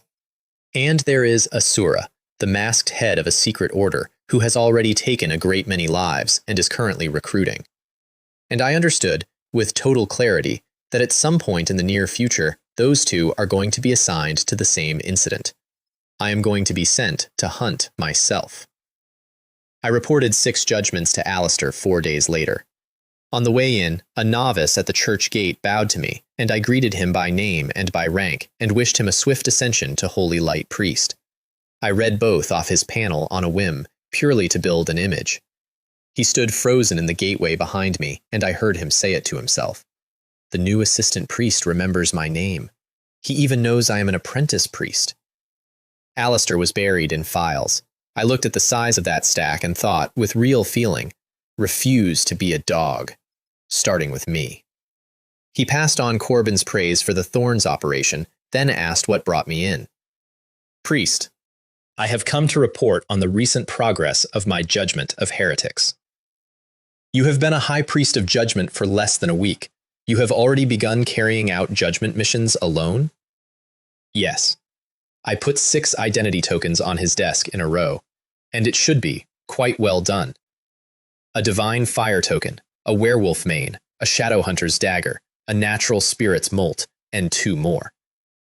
Priest, over 4 days I executed judgments on 6 medium-sized strongholds: Torch Party, Beast Cult, Assassin's Guild, Primal Sect, Elegy Mask. Alistair said nothing. Then he said, You carried out 6 judgment missions in 4 days? Yes, it is indeed quite energy-consuming. That is not what I wanted to ask. He opened his mouth twice, and then he gave up and said, Be safe. And then he gave me the thing I had been farming for. I can apply to the church and the Holy Court for 2 copies of the Holy Relic on your behalf. I asked for divine imprisonment and divine punishment, both of which are required, later, to unlock a 4-fold path hidden class, and neither of which I could have obtained in any other way, and both of which I would otherwise have had to steal from a church. Plus 5 Tier 2 spirituality crystals and 20 blank scrolls, which he threw in without asking. The crystals took my skill slot cap from 21 to 26. And then I made 4 abyssal skills in one night, because the leader of a secret abyssal order who owns exactly 1 abyss skill is a man with a branding problem. Dark Erosion Magic Arrow. A dark magic arrow that pierces the soul. 80% spell and 70% physical as Dark Erosion, with the volley count scaling on proficiency. Cheap, fast, and it pairs with everything. Soul Shockwave. 300% spell attack on one target, then expanding periodic shockwaves at 100% each, carrying soul stealing and disorientation. Abyssal Howl. A terrifying echo from the bottomless abyss. A wide cone, 300% magic and 300% physical, inflicting deep fear and deep soul seizure. And Demon Avatar. Forsaking the mortal body to embrace the demon. That one fuses me with a contracted abyssal beast into a half-demon form. 30% of the beast's attributes added to mine. A demonic shield equal to my entire maximum health.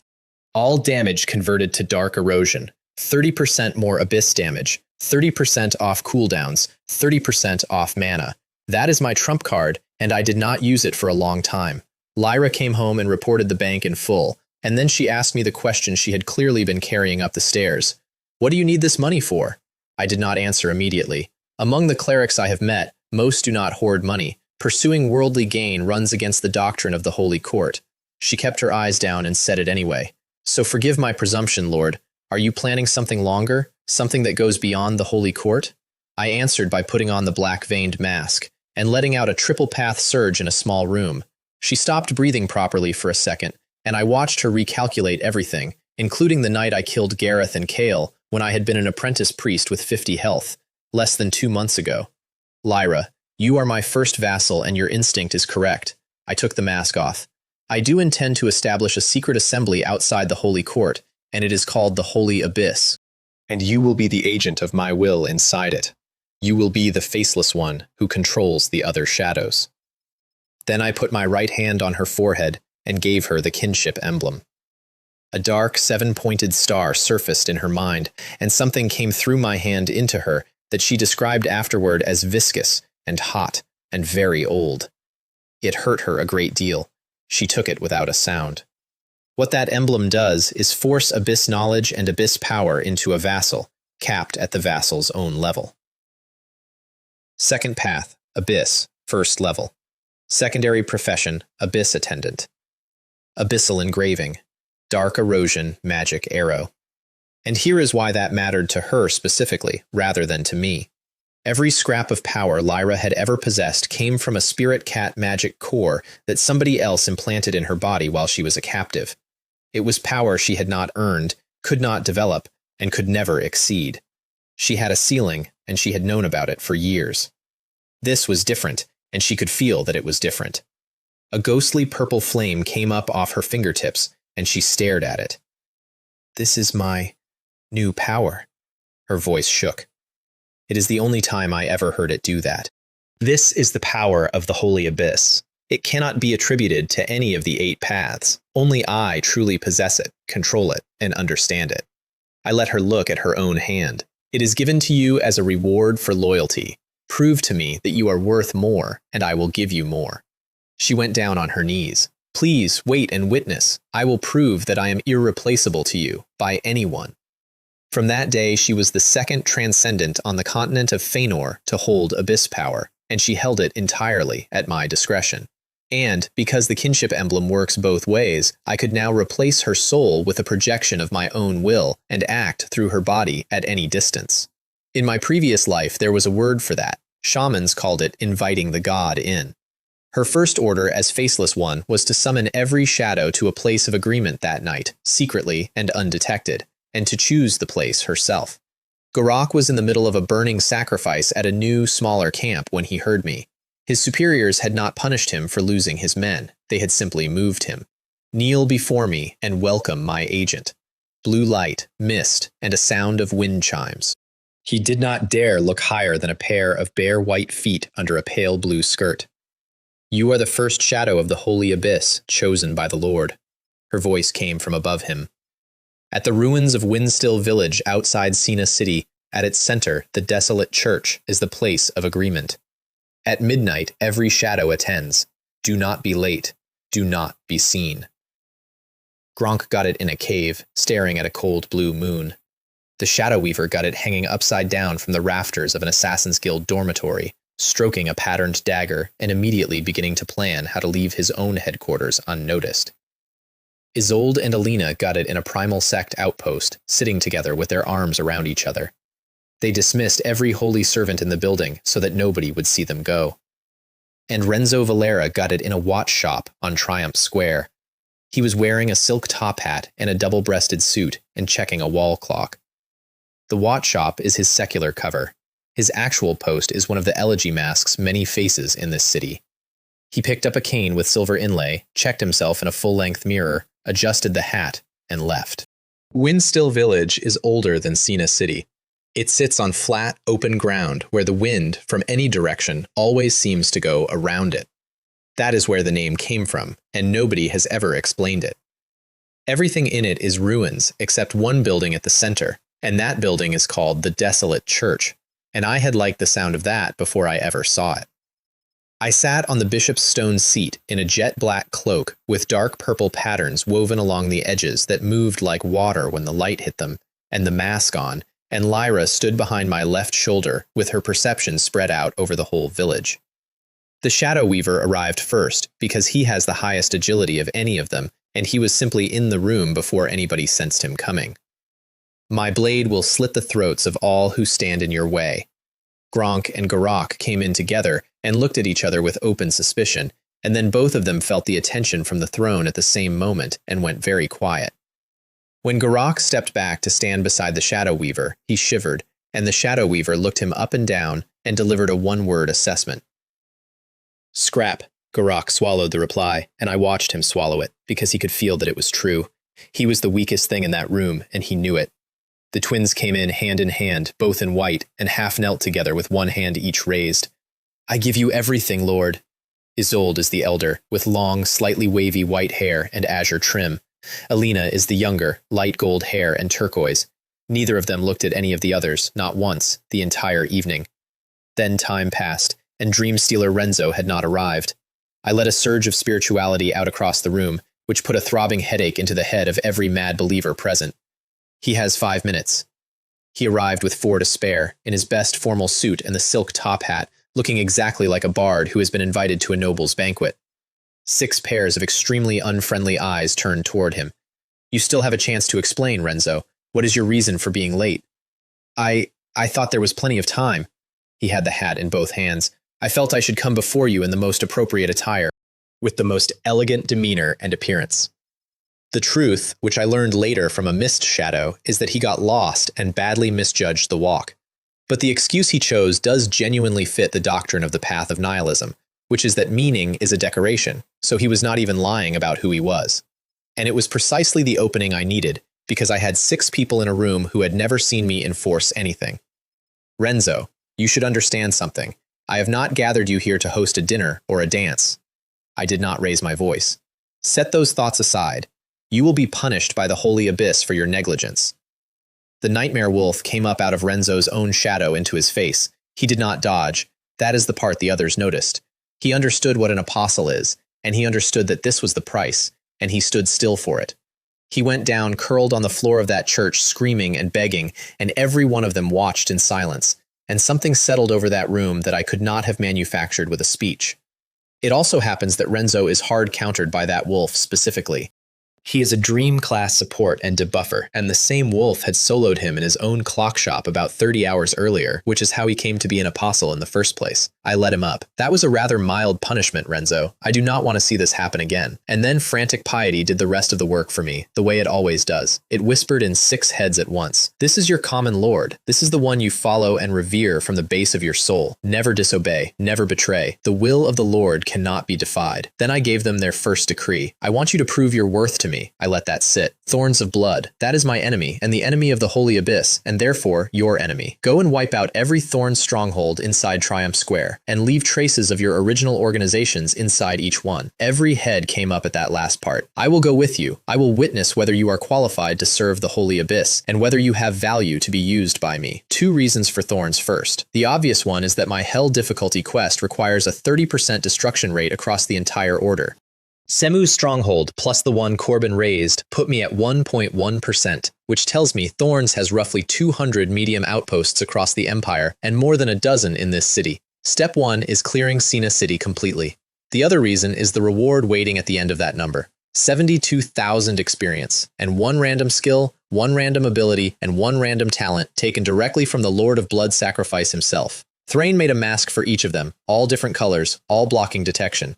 The first target was an abandoned smelting plant in the industrial zone, wrecked years ago by a furnace explosion and never cleaned up, because clearing it would cost more than the land was worth. So it became a nest, first for gangs and then for something worse.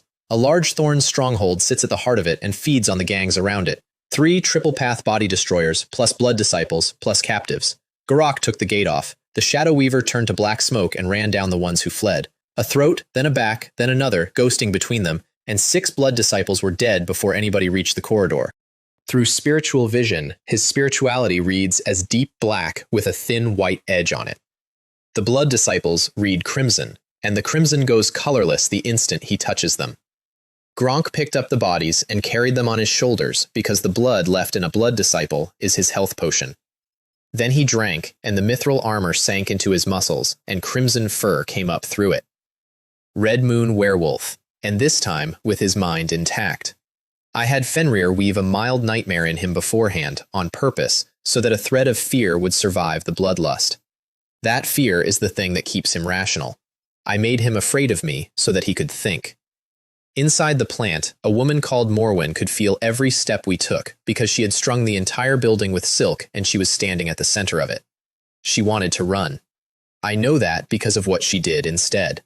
She sent the other 2 out. Shaha, called Snake-Haired, level 27. Before ascending to Body Destroyer, he opened his own scalp and stitched captured petrifying serpents into it, one at a time. His hair fires petrification. He hit Gronk with a burst and a petrification and watched a werewolf turn gray and go still. And then green light came up from behind the wolf and the stone came off in flakes. Alina, life favored. A pure healer, which is genuinely rare on this entire continent, because lost believers do not choose their gifts. What you get depends on luck and on the primordial mother's mood on the day. She kept a turquoise circle moving under Gronk's feet for the entire fight, so he abandoned defense completely. He put the mithril dagger between his teeth, put the longsword on his back, braced on his hands, and launched himself. Sadman, called limb splitting, level 29. 4 arms, shield, giant axe, scythe, rapier, and a curtain of moving steel that had no gaps in it at all. Gronk's short blade left a phantom that dragged all 3 attacks into one point with gravity and detonated, which bought him the retreat, and which I did not know he could do. And then the shadows killed Shaha, and it was the first time I saw them work as a unit. Renzo went first and rippled the world. Shaha's burst hit Gronk, and the scene shattered like a dropped window, and the werewolf was standing directly in front of him instead. He petrified it. That was an illusion too. Then he looked down, and there was a complicated ritual circle under his feet that he had never seen drawn, and he looked up, and a gentleman in a top hat bowed slightly to him. Garak put his own hand through his own heart and burned his heart's blood to light it. A pillar of demonic fire came up, and Shaha and his scream went with it. I timed Wu Ye's mist shadows to land the final hit because I take the kill. Always. That is not negotiable, and everybody in my organization has worked it out by now. I have a newfound respect for you, Garak. Renzo straightened his hat. I never imagined you would have such courage, such decisiveness. Humph. The Shadow Weaver handled Sadman without ever trying to kill him. He opened his side with a poisoned dagger and then withdrew and watched. That poison needs a specific antidote. Without it, you do not die. You simply continue. That is a hunting blade's habit, and it is where the class name comes from. Sadman went into a rage about being made into prey, and then he watched the fire circle open under Shaha, and he made a decision, which was not to help. And then something happened that none of us had planned for. As Shaha burned, everything coming out of him ran inward, along threads none of us had seen, toward an enormous cocoon at the back of the room. And Sadman was smirking, which is how I knew there had been a conspiracy, and that it had just paid off, and that he was in it. Then a black barbed leg came through the wall, hooked him, and dragged him into the dark, and his voice cut off in the middle. Morwen, this is not what we agreed. This is not what we... She ate both of them to force her own ascension. In my previous life, she only broke the seal on the spider inside her when she went below a third of her health. Here, she did it first, deliberately, and she did it by consuming her own colleagues. Eating the people beside her was the only route she could see to surviving me, and it meant she did not have to spend any of herself to do it. Multicolored Imperial Spider Morwen, level 29 to level 37 in about 4 seconds. Threat level, Mad Calamity. No longer counted as human by any measure the panel uses, a spider the size of a house, with a carapace that shifted color as it moved, and a frosted metallic sheen over it, and where the head should have been, the upper half of the woman herself, split down the middle. Everything that had been a person was gone. I moved before she came through the wall, because I knew what a Mad Calamity spider does with a wall of eggs. Wu Ye went gold, and every mist shadow I had went into the egg wall. There was a trembling coming off those eggs that I can only describe as joy, and then there was not. She came through into the smell of it and made a sound the building did not enjoy, and then we fought her properly, and I have never been prouder of anything I built. Isolde raised stone pillars out of the ground between the legs and ran vines up the carapace. The surviving spiderlings hatched anyway, swarmed up the vines, and started chewing their mother free. Garak opened his chest a second time and laid 2 lanes of fire straight through the swarm. Gronk and the Shadow Weaver went up those cleared lanes and put 4 blades into the leg joints, because on a hard-shelled thing the size of a house, the joints are the entire list of options. I stood on a high sentry post and called out Tutu, which is what I named the totem magic puppet from Corbin's blue pendant, and which is the least intimidating thing about my entire organization, and I regret nothing. 3 totems on 3 coordinates. Encouragement, giving my people 20% attack and magic, and a spread of random buffs. Wrath, which pulls every spiderling to itself and holds them there. And weakness, planted in her blind spot, taking 20% off her attack and magic with a random debuff attached.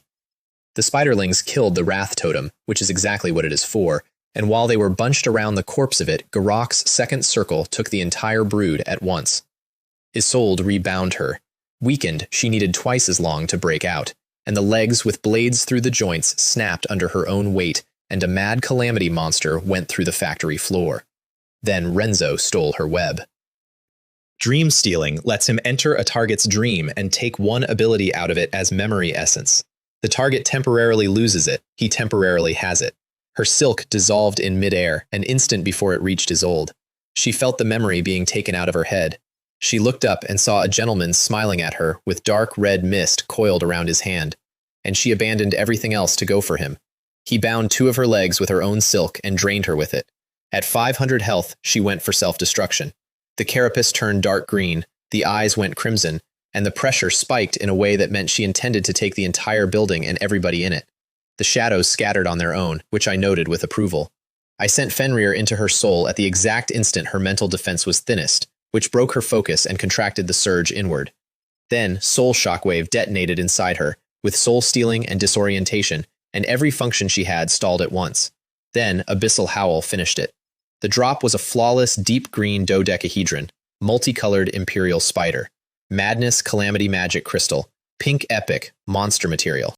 That was dangerous, Renzo said, still not entirely steady.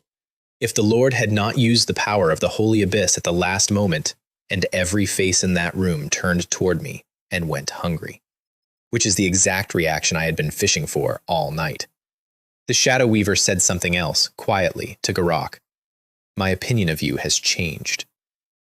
He had watched a man light 3 incineration circles with his own heart's blood, and he knew for a fact that his own assassin's instincts would never have let him stand inside one. Garak's face was white. 3 heart strikes is burning through his own remaining life, and he did it because he can feel he is the weakest shadow, and being discarded frightens him more than dying does. Frantic piety leaves him no room in his own head for the option of leaving. I am aware of what that sentence describes. I wrote the skill. You may search this place freely, I told them. Whatever you find, keep. This is the generosity of the Holy Abyss toward its apostles. Not one of them had ever been given that in any organization they had ever served. The deepest room held a crimson crystal ball and 2 metal boxes, a silver key and a golden key, which meant I now had every key required to take Abyss Gazer all the way to the Fourfold Path, and it meant I could get both Glory and Abyss to Fourfold before the Judgment War and before the players arrive. I did not use the crystal ball this time. I wanted to, very much, but the war is close, and a large-scale sweep must not be announced in advance, and one satisfying gesture is not worth tipping off a 5-fold path transcendent about the schedule. One holy light annihilation, and it was gone. I also deliberately converted nobody in that building. Thorn's cultists carry the Lord of Blood sacrifices inscription inside their souls, and a triple path is not enough to write over it, and body destroyers are half monsters who cannot walk down a street, which makes the management cost higher than the combat value. Thorns of Blood are more useful to me as a renewable crop. Morwen paid out 8,331 experience and a point of constitution, and as a Mad Calamity boss she paid out 2 talents. Monster Hunter, rare, strength up 5, 30% more damage to anything Mad Calamity or below, and 15% above. And multicolored Imperial Spider, Mad Calamity Bloodline. Epic. Special. A boss tier bloodline talent. Strength, Constitution, and Agility all up 5. Base health gains an additional 10 times Constitution on top of everything else, and complete immunity to all poison damage and all poison status, plus immunity to every minor status ailment in the game.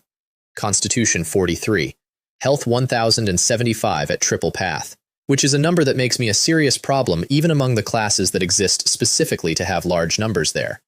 Lyra had taken something from that stronghold too, and when I asked her she told me straight, 2 scrolls, Flesh Sacrifice and Flesh Stitching, which are 2 of the prerequisites for Shadow of Slaughter. How did you know? She did not look away. I do have that thought. I will prove that I am far more suitable as the spirit cat than Zarthus ever was. Here is her actual problem, and it is a hard one. A mass-produced blood disciple has no clean advancement path and tops out at triple path. The only step up is Body Destroyer, and for her, that means fusing more deeply with the crystal core in her chest rather than grafting other creatures onto herself. And how monstrous the result looks depends entirely on her constitution and resistance. High physique and you stay close to human, low and you come out like Morwen or like Voight. Morwen and Voight were born with poor physiques. That is the whole explanation. Thorn's cultists do not care how much of their humanity they spend, only how much power they get. So nobody ever tells them the arithmetic. I gave her permission and one condition. Before you decide to truly advance to Body Destroyer, come to me first. I may be able to help you break through some of the difficult parts. I already knew the full Shadow of Slaughter method by then, all 3 conditions of it. I did not tell her yet. Then I walked into Alistair's office and put down a map of the entire territory. His eye twitched when I came in. You again, cough. You are here, Junwei. The 2 Holy Relic Scrolls had come back approved from the Holy Court, along with a letter. And then I made my report. Yesterday I destroyed a large Thorns of Blood stronghold. Inside it, I learned the locations of almost all of their medium and large strongholds throughout Songyuan territory. The pen hit the desk again. You are saying you know the locations of all the Thorn's strongholds across Songyuan territory? I unrolled an antique brown sheepskin covered in black and red marks, and he braced both hands on the desk and leaned over it, and his whole face lit up. This is extraordinarily detailed. If these locations are correct, then Thorns of Blood in this territory will be annihilated. There was no map in that stronghold. I drew it. I drew it myself, from memory, and I had been drawing it since my first week in Sina City, one section at a time, waiting for a day when producing it would not look strange. Every one of those outposts is somewhere I have personally been. Some of them I cleared 4 separate times on 4 different characters, and a transcendence memory is considerably better than a man's. Now I was an assistant priest and a holy arbiter who had raised a large stronghold the previous night. The identity and the event together made a detailed map plausible. I also gave him only Songyuan territory, and not the empire-wide list I could have written out in an afternoon, because a man who knows one territory has good intelligence, and a man who knows a continent is something else. And I gave it away for a simple reason. My quest wants a 30% destruction rate, and I cannot produce that alone. Not in a year, not in 5. The Holy Court can produce it in about 2 months. So the Holy Court is the tool, and if they succeed, I collect the merit, the resources, and eventually access to Glory Authority itself. Alistair, being Alistair, was cautious to the end. Verify a few Sina City sites first. Do not engage. Do not alert them. This map might be a trap. Alone afterward, he talked to himself in an empty room, which he does more than he thinks he does. If we can truly eradicate the thorns entrenched in this territory, it will be an enormous achievement for Sina City Church. Perhaps the Holy Court will grant us more authority. Perhaps we will no longer have to endure the constraints the Supreme places on us. Junwei. Junwei. It is a genuine blessing for this church that you exist. And then, in a completely different voice. But before that, I need to go and see Bishop Silas. If only Bishop Silas's health were a little better. On the way out, I stopped by the training yard, where Seraphina was hitting a sandbagged post. She sheathed the wooden sword when she saw me. I hear you have advanced to triple path. She said it flatly, the way she says everything. I feel I should be advancing to the 3rd level soon, and I cannot figure it out. I cannot find the inspiration. A pause. So, how did you do it? It is nothing, really. I meant this one. I followed my heart and did what I thought I should do. That is not a dodge, incidentally, and I want to explain why, because it is one of the few genuinely beautiful things about how this world works. Native-born people do not have a panel. They cannot see a quest log. But the promotion quest still exists for them. It exists as a feeling that there is an important thing they have not done yet, and when they finally do it, they get a surge of joyful spirituality that tells them the door has opened. Seraphina was level 20. Her promotion was days away, and she was standing in a yard hitting a post about it. I did not tell her that either. Marcus, meanwhile, was at Vanilla Market with Liam and Alara, and I followed them out of pure curiosity, which turned out to be the best decision I made that week. Through the market, down to a quiet stretch of riverbank with cherry blossoms over it, and Marcus excused himself at a moment so perfectly natural that I only recognized it as choreography afterward. Under a pale pink tree, Liam Asher went down on one knee and opened a silver box with a platinum ring in it. Alara went scarlet. She shook her head, firmly. She said something very small, and she ran. For one moment, before he got his face back, Liam's expression was nothing but grief and confusion and pain, and I was in the bushes 12 meters away with an enormous wave of guilt going through me. Although Liam always behaves like a reckless idiot, I had genuinely never imagined he had such thoughts about little Alara. No wonder. No wonder it works every time I sacrifice Liam's love life for a loot roll. It really was a sacrifice. I mourned him for a moment and felt marginally better. Then a hand landed on my shoulder, and it was Marcus, wearing exactly the same expression of pity and delight that I was. His account of it was this. Since Red Maple City, Liam had been distracted. Eventually, he came to Marcus and said that after seeing what Starro was, he had understood that a holy arbiter can die on any given Tuesday, and that he did not want to back out of the job. He simply wanted fewer regrets on the day it happened. His feelings for Alara, Marcus assured me, are common knowledge inside the Holy Arbiter. No, actually, I did not know. So he had asked Marcus for help, and Marcus had coached him. Young women, especially teenage girls, are naturally romantic, Marcus began, warming up, and the riverbank at Vanilla Market is the single most romantic location in Sina City. So, shopping first, to establish ease, then a quiet walk under the blossoms, then conversation, gradually turning toward, "Captain, stop for 1 second. I put a hand up. I have just thought of something unpleasant. The image in my head was a romantic conversation between a Viking pirate and a small, startled sparrow held under cherry blossoms.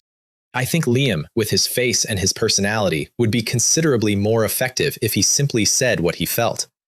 Marcus blinked slowly. "Oh, I see. Perhaps you are right." He looked at the river.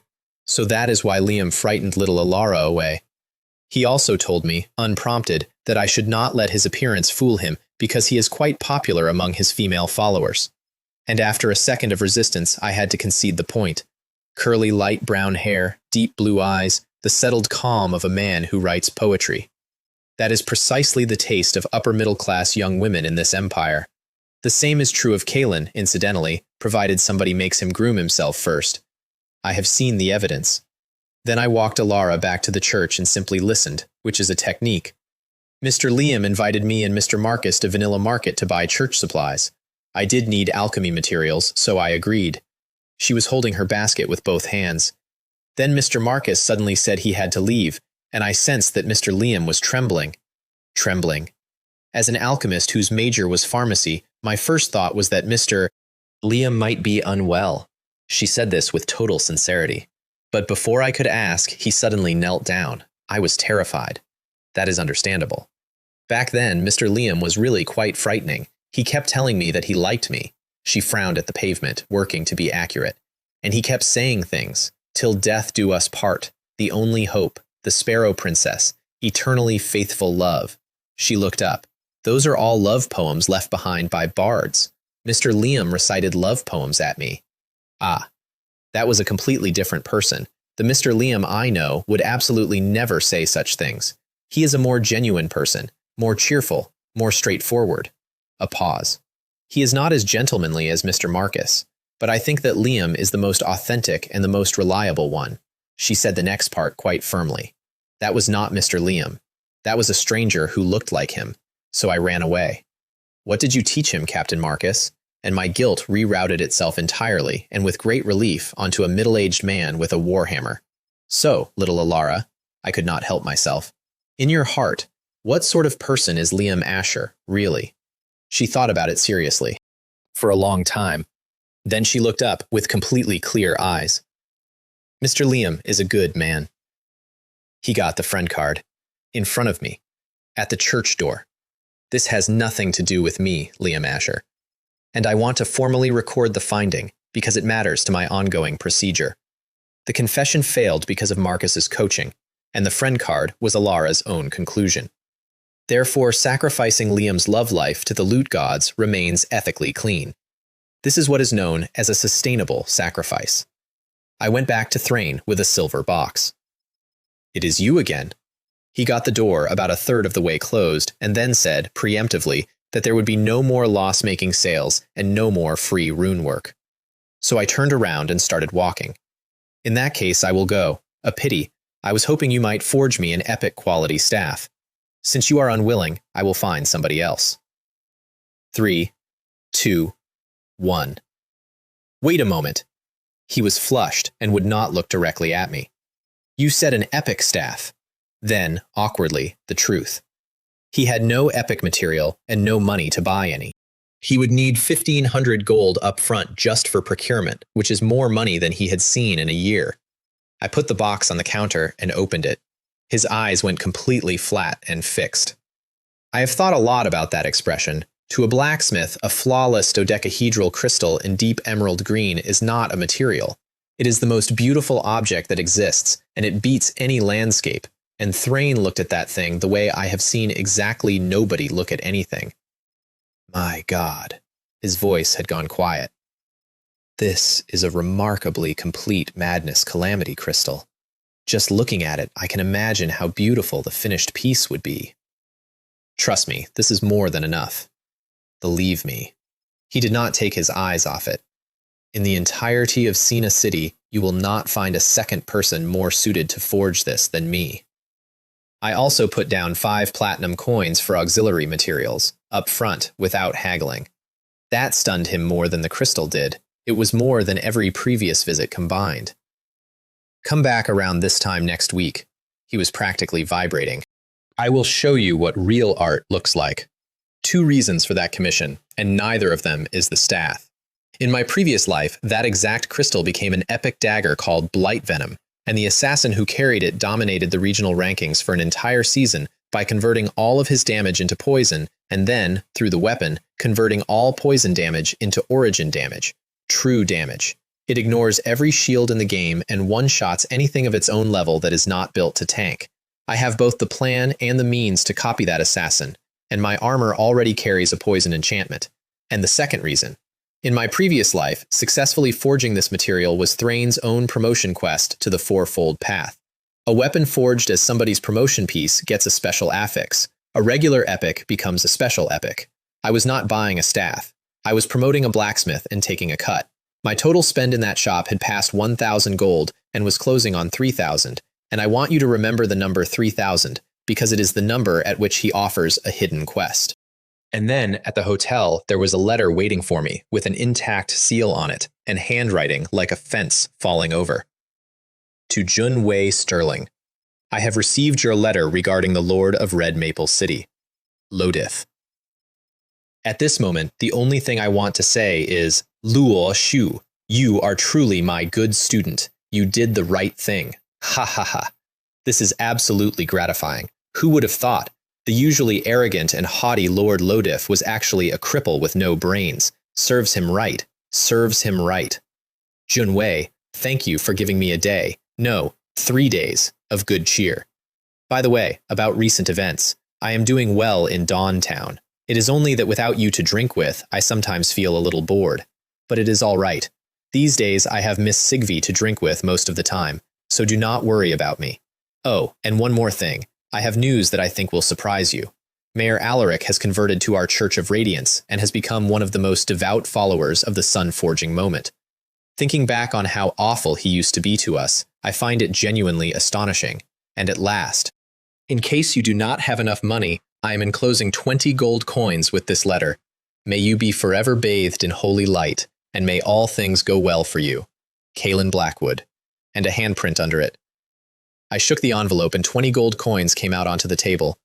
Kalen's stipend is 10 gold a week. He sent half a month of his own pay to a boy who now earns 50 a week because it occurred to him that the boy might be short of money. I sat there for a while. Then I wrote back and I put a platinum coin in the envelope, which is 100 gold, which I am entirely aware he is going to convert directly into alcohol and fill his house with it. But as long as Teacher Kalen is happy, that is all that matters. There are not going to be very many more times like this, when we can simply enjoy a carefree life. I made 2 more skills that week, with full ceremony.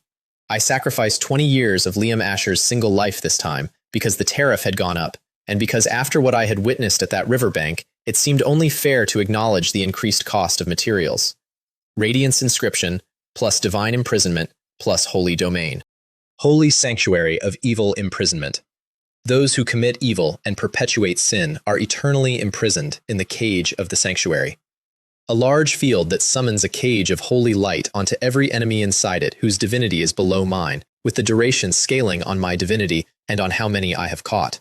It also registered as the superior version of a second path skill I never learned, which meant it cost me nothing in slots. Radiance Inscription, plus Divine Punishment, plus Judgment Blesser. Thunder of Judgment. With this judicial thunder, divine punishment is delivered on behalf of the divine. Instant holy lightning at the target's position for 600% spell attack, plus 5 seconds of paralysis. And then I enter a state called Thunder Punishment for a minute, during which I get a throwable spear of judgment lightning every 10 seconds at 300%. That is the one. In my previous life, every single glory triple path damage dealer carried Thunder of Judgment. Players called it the Thunder King. almost no cast time, enormous base damage, and normally locked behind holding the rank of priest or higher inside the Holy Court, which is exactly why I spent church merit on 2 holy relics to get around the requirement. Then Bishop Silas sent for me. The Holy Seat has platinum doors with glory carvings cut through them and 2 winged angels carved above the frame, because only a bishop of a church is qualified to contract a 2-winged angel, and the door tells you before you knock. The bell is a floating golden sphere. Inside was a gaunt old man with sunken cheeks and thin white hair, and the only thing keeping him from looking like a corpse was a faint gold glint in the eyes. He coughed onto the floor while I was standing there, and what came up was gray, and he aged visibly while it happened. I have seen a lot of people die at this point. I had not seen anybody do it that slowly. Besides me, he said when he could. Who else can keep this place in check? He was not asking me. Who else can prevent the heretics from openly invading? Who else can make the Supreme keep their claws in? He got himself upright. At least for now, I am still here.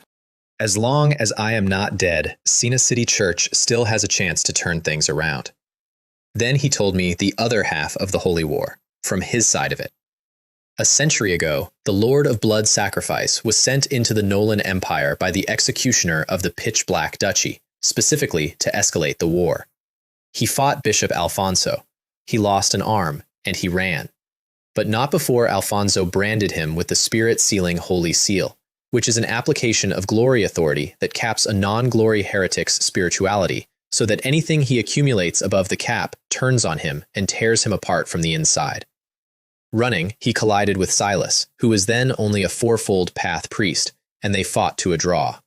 Silas branded him too with the Holy Seal of Severance, which cuts the links between flesh and soul fragments that do not share an origin, which cripples everything built out of flesh stitching and soul fusion, which is to say, everything Thorns of Blood does. And the Lord of Blood Sacrifice, out of spirituality and out of options, spent the last of himself carving the gray blood curse into Silas and ran for the border. That curse cannot be purified.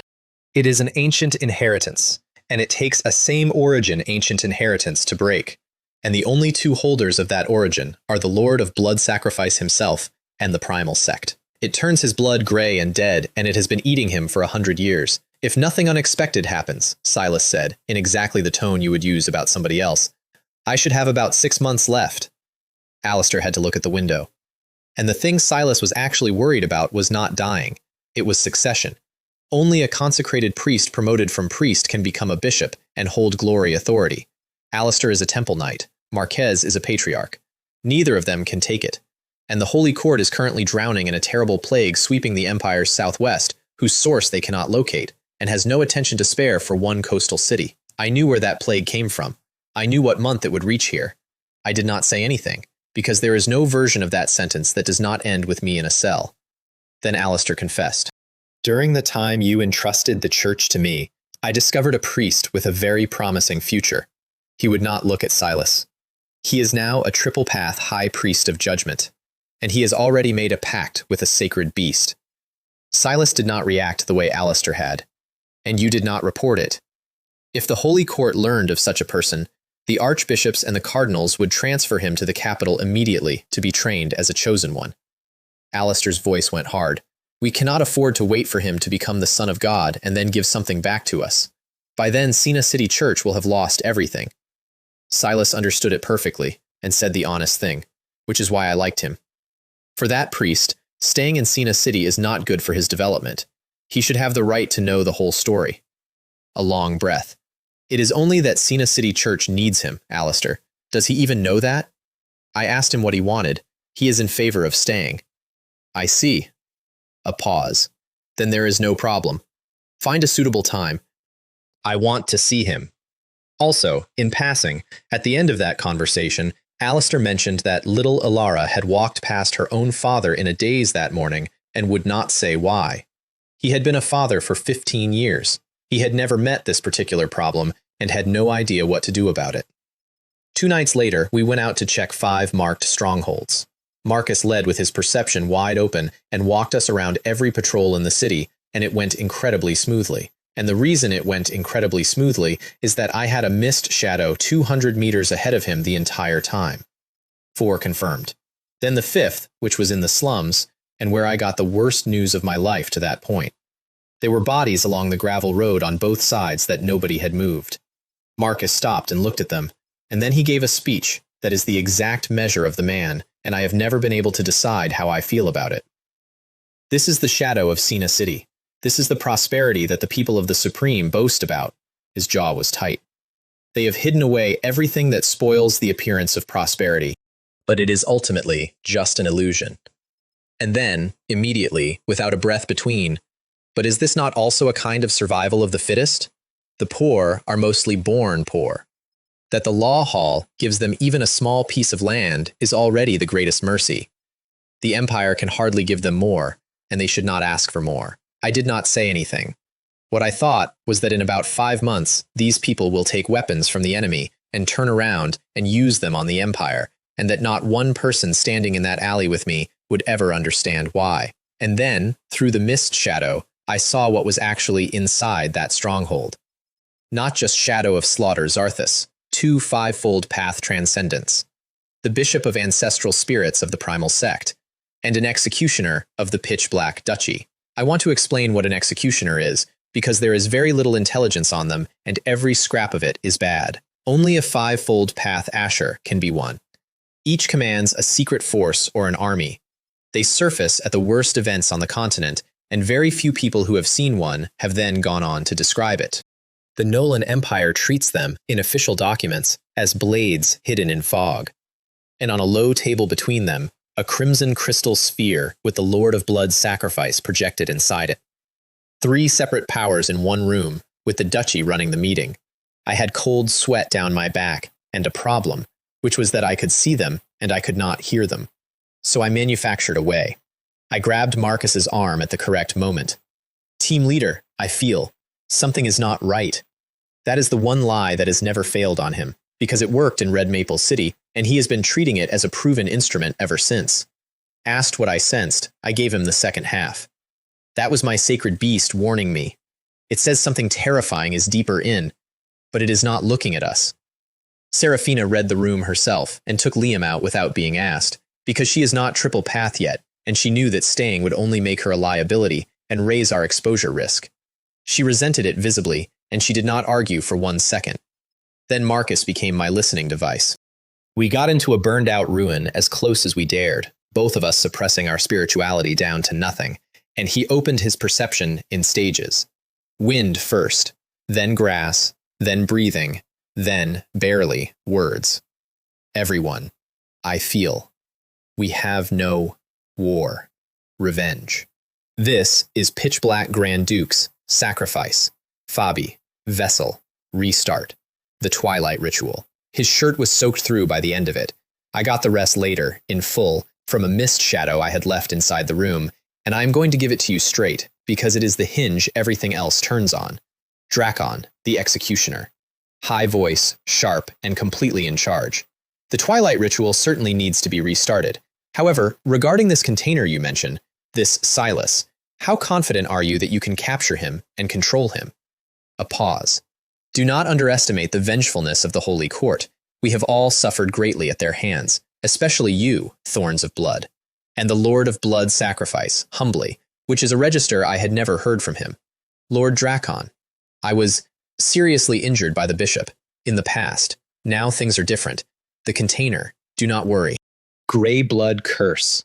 Over the years, the blood in his body should have transformed into enough gray blood, Drakon again. That already meets the necessary conditions for a vessel to welcome the arrival of Twilight. There it is. Silas is not dying of a curse. Silas is a 100-year-old fermentation project, and the thing eating him was never intended to kill him. It was intended to ripen him. The plan was the Lord of Blood Sacrifice's own. In 3 days, the grand polymaths of the Alchemy Academy leave for a ceremony in Songyuan main city, which leaves the academy weak. Thorns splits. Zarthus hunts 1 grand polymath on the road. The rest seize the academy and make the alchemists call for the church. The Holy Court's arbiters cannot sit still for that. A crisis of that size pulls the priests out too. And then the church stands empty for the primal sect. And his own motive he stated out loud, without embarrassment. If I can achieve my goal this time, I can see the light of day again. From the bottom of the blood cave. He also bribed the executioner in the same breath by pointing out that a man who arranged all this personally might well become one of the 23 chief executioners. Drakon let slip that restarting Twilight was an order from the Lord of Blood Sacrifice's own master, Chief Executioner Yormung, and that he was only relaying it, which the Lord of Blood Sacrifice read instantly. You are tempted by my proposal. Otherwise, you would have refused me in a much harsher tone. A dry sound. You have the authority to handle special cases. You need only report to Lord Yormung afterward. And then the Bishop of Ancestral Spirits, who had been silent, spoke for the first time. We of the Primal Sect have an indelible feud with Sina City Church. We do not care what you want to do. Our goal has always been the same, to bring Sina City Church to its end. His price for participating was 5 rare or better ancient inheritance scrolls, 2 epic and 1 legendary, paid personally by Drakon in exchange for delivering Silas alive. Drakon summarized the alignment in one sentence that I have thought about ever since. The Duchy and the Theocracy have always been open enemies, but friends in the shadows. And then the part that nearly killed us. Draken flooded the area with spirituality, and Marcus's body locked up, and then he started to run. I got a hand on his arm. Do not panic. Do not move. Calm down. Look carefully. Running at speed is the single most reliable way to be seen and caught and killed, and we had agreed that in advance, and terror had erased it out of him in half a second. Because the enemy was not looking at us, Draken took down 3 layers of crumbling wall with a black flame longsword, and behind it were 2 alchemists from the academy, a triple path senior and a second path. I spotted you a long time ago, you little bugs, he sounded delighted. Let you hear our plan, and then let you die in despair. How wonderful. Both of them were dead within 4 seconds. The Bishop of Ancestral Spirits handled the second with a green skull that came apart. Now, the eavesdropping mice are dealt with. Draken put the sword away. Everyone, I wish you a pleasant cooperation. I pulled Marcus out through the confusion of spiritualities, while everybody in that building was looking at 2 corpses. Marcus reported to Silas directly that night, and I stood at the back of the room. So I, Silas said when it was done, who am tainted with the grey blood curse, am in fact the vessel they have chosen to activate the Twilight ritual? He laughed, and it turned into a cough.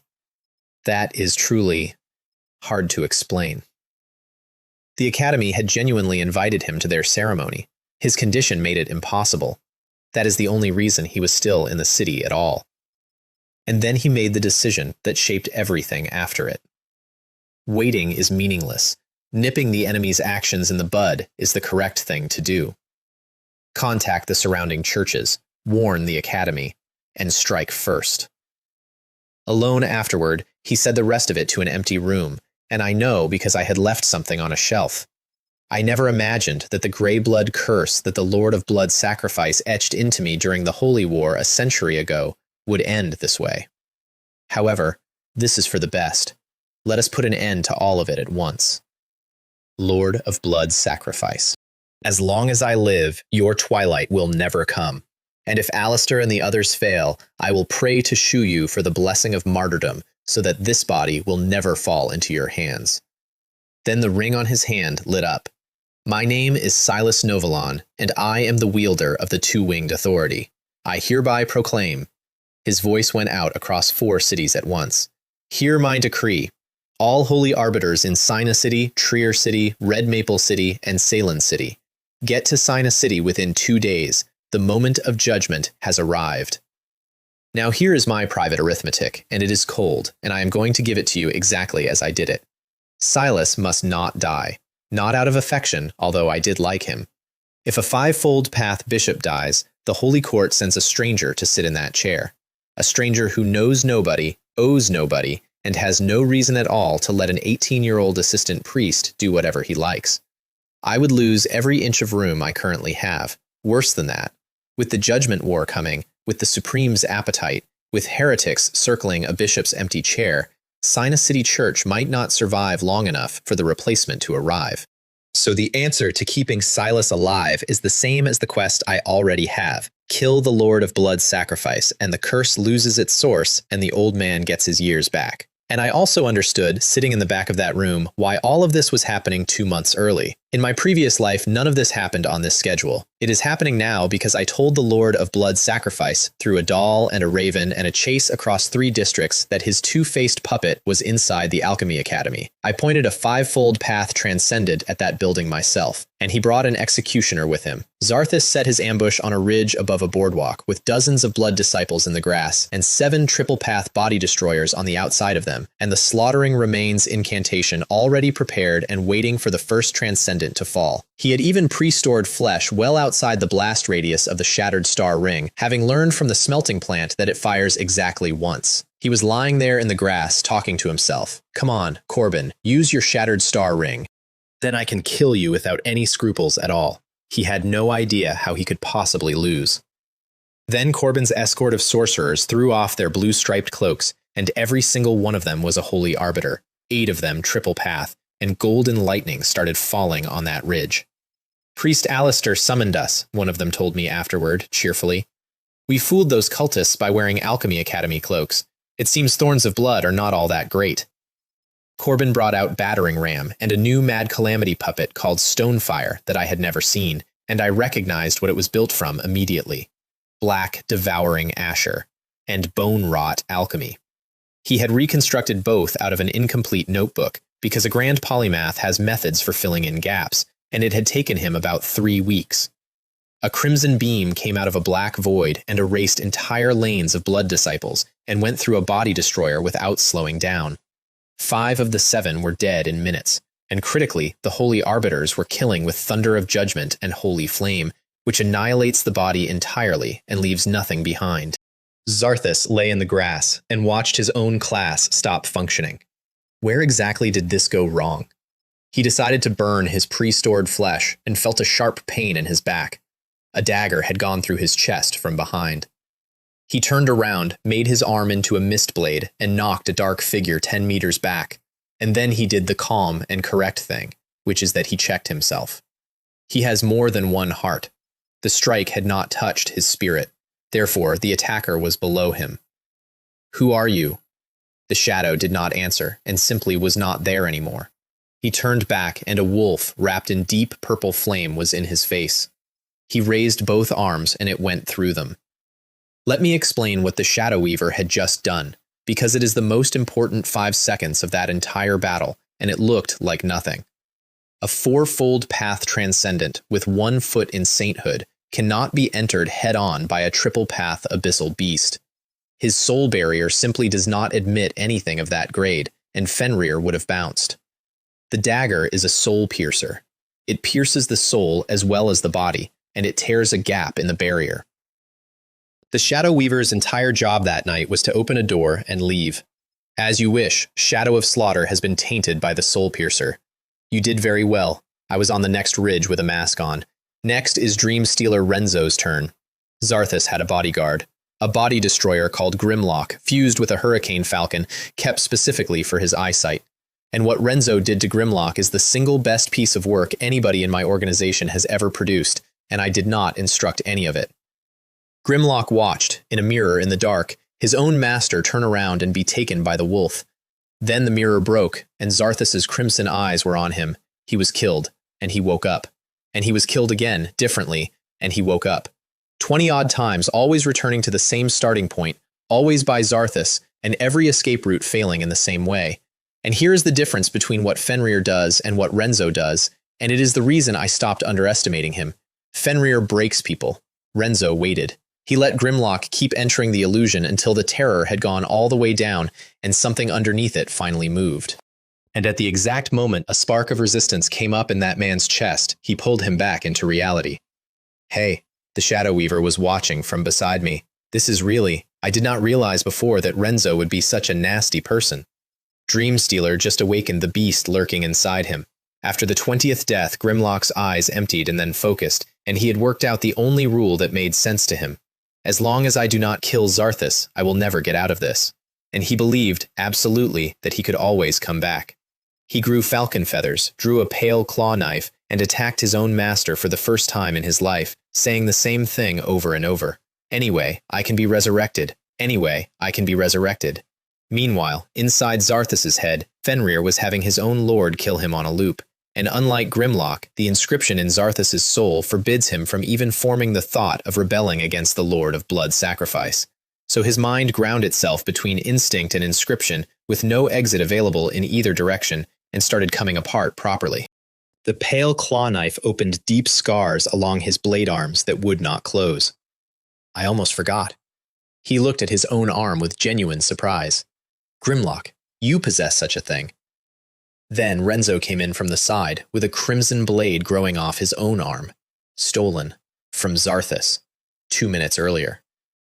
Zarthus shattered it, seized him, and threw him off the cliff with both arms severed, and stood there and watched him fall. And then the picture froze.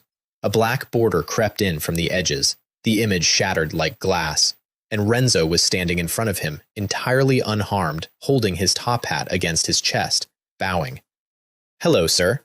Allow me to introduce myself. I am Dreamstealer Renzo, and I would say I am a believer in nihilism. He straightened up. Oh, of course. I now have a much more noble status. I am an apostle of the Holy Abyss, sir. He put the hat back on. Now, may I ask that you die peacefully and with dignity? Zarthus had never fought a Void Follower in his life. His entire read of them was wrong, and he had no time left to correct it. Every time he charged Renzo, the Shadow Weaver or Grimlock hit him from behind. A crimson scythe came in from an angle he could not cover. A slash meant for his neck was stopped only by an arm blade he got up on instinct. Monster. Of the three of us, only the black mask gave him real pressure, and only because that scythe was carrying a flame that seemed to cut past defense entirely. And his actual problem was structural. Without corpses, there are no remains, and Mountain of Corpses and Sea of Blood is his entire class. He is a beast tamer with no beasts, a necromancer with nobody in the ground. At Fourfold Path, he had never once learned to carry flesh on his person because he had never once needed to. Then a golden arc appeared under his feet, then countless fine golden threads. Then a spear of golden light came up through him from the ground, holy sanctuary of evil imprisonment. He could still swing both arms. He could not move his feet at all. Unable to move, this is far more dangerous than being seriously injured. 3 attacks landed at once, and he could only block one, and he chose Grimlock, because Grimlock was the one he knew, and the one he now hated, and because after 22 deaths and a betrayal, he still did not understand what had happened. He took the other 2 through the abdomen and the chest, and his counter went through Grimlock's heart. And Grimlock died smiling, with the only thing he had left. I will definitely kill you next time. I will definitely kill you when I get down there. Zarthus threw him into the cliff face, and stood there and could not work out what he had been laughing at. Only that sentence kept repeating in his ears.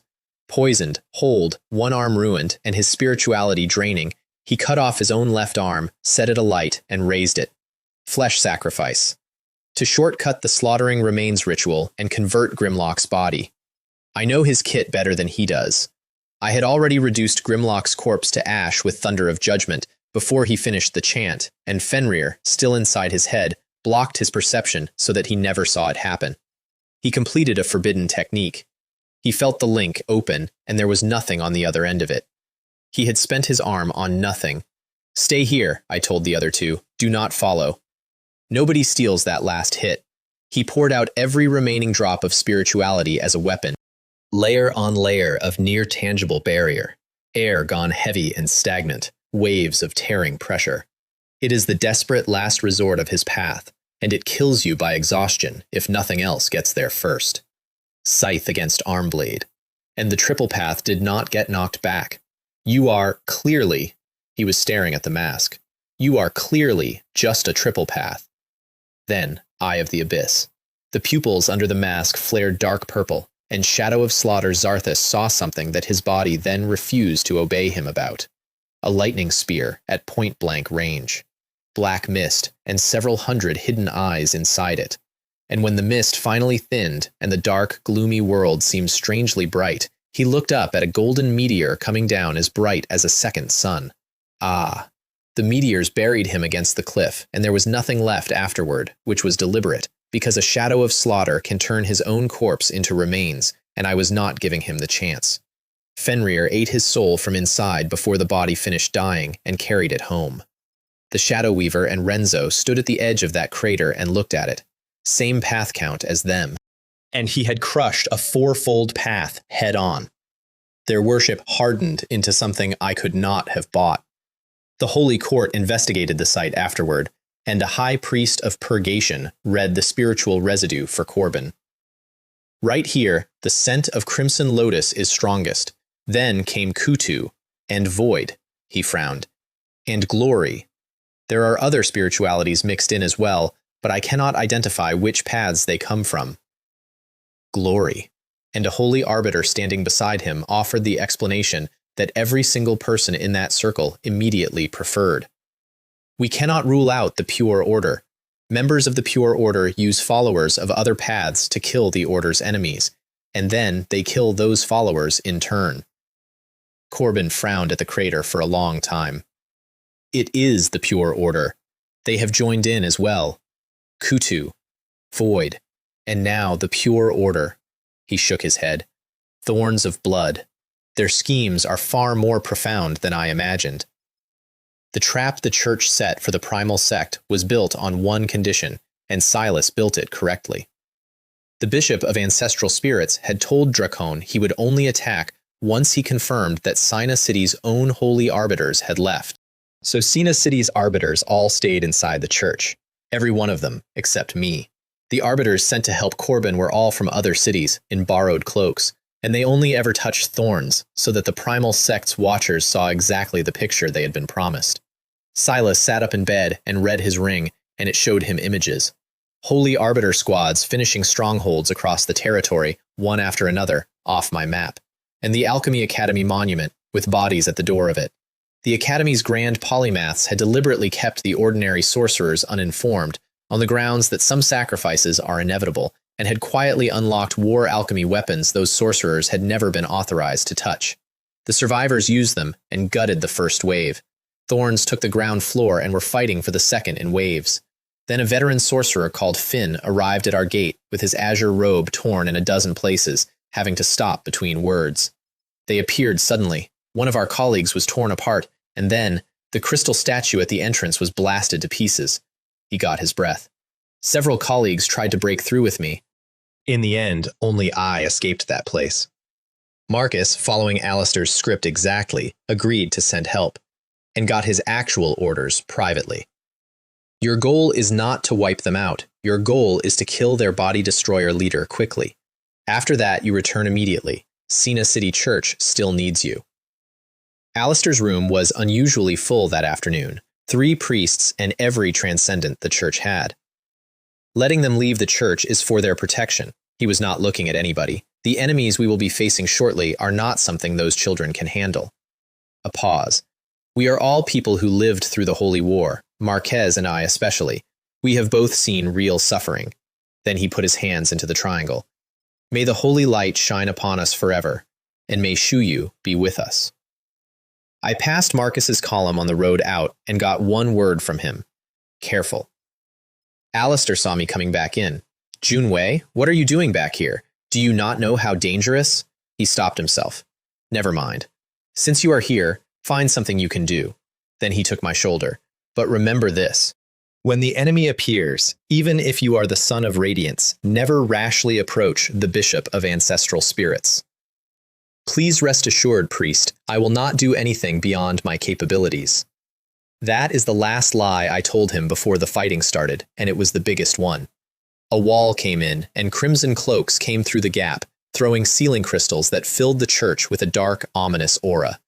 Our cleric guards traded a symbolic volley and fell back to the inner courtyard, which was always the plan, because the inner courtyard was the actual battlefield.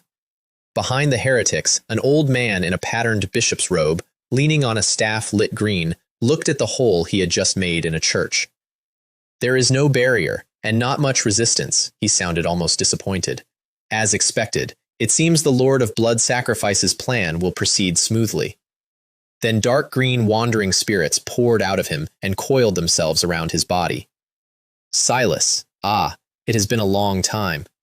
And Silas rose out of a simulated holy seat in the middle of that courtyard and pointed his scepter at the sky.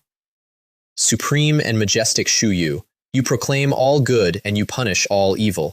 I beseech your gaze. I beseech your grace. I beseech your hearing.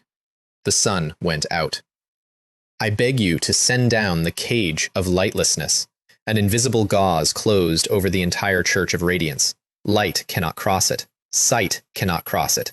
Nothing outside can get in, and nothing inside can get out. It is one of the authorities Silas inherited from Alfonso, and I had only ever read the name.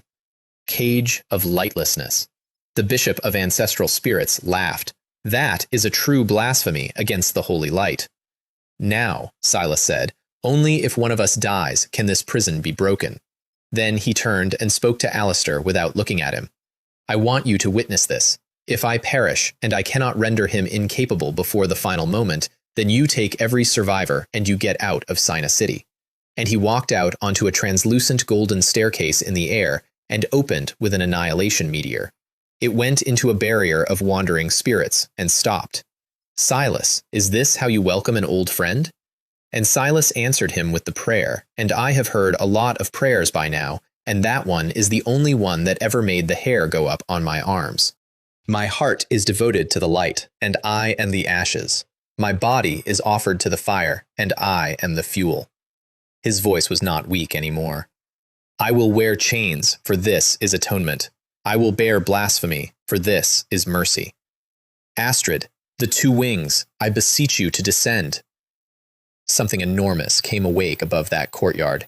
It had been curled like something unborn, and it opened its eyes, and its eyes were made of holy flame. Then pure white wings spread out over a church, with a power in them that could have gone either way, purification or annihilation, and I was not confident which. A cold female voice with nothing human in it at all. I have come from the call to the fire worship. I am the blade of protection. My name is Astrid. Fine golden armor formed on her while she spoke, and then she reached into her own chest and drew a long golden sword out of it. Angels sit above holy beasts and below pillar gods, and everything in that band is what this world means when it says God. An actual being possessing the spirituality of God. Contracting one requires glory fivefold path and the rank of bishop, and summoning one requires an enormous amount of spirituality and a divinity high enough to bear the weight, or the summoner simply withers where he stands. The Bishop of Ancestral Spirits answered it. He opened an enormous broken ring and started feeding his wandering spirits into it one at a time, and the gray light inside it went darker and darker until it was black. And then he brought his staff down. Ah, King of Ancestral Spirits, Xylos. His voice cracked with something that sounded like love. The Beast King who wields black flames, that beautiful, that powerful, that noble spirit, that broken, that decaying, that mourning king. I bring you back to life. I give you claws and teeth. Illusory shackles came off the green crystal in his staff and went into the door and bound the thing that came out of it.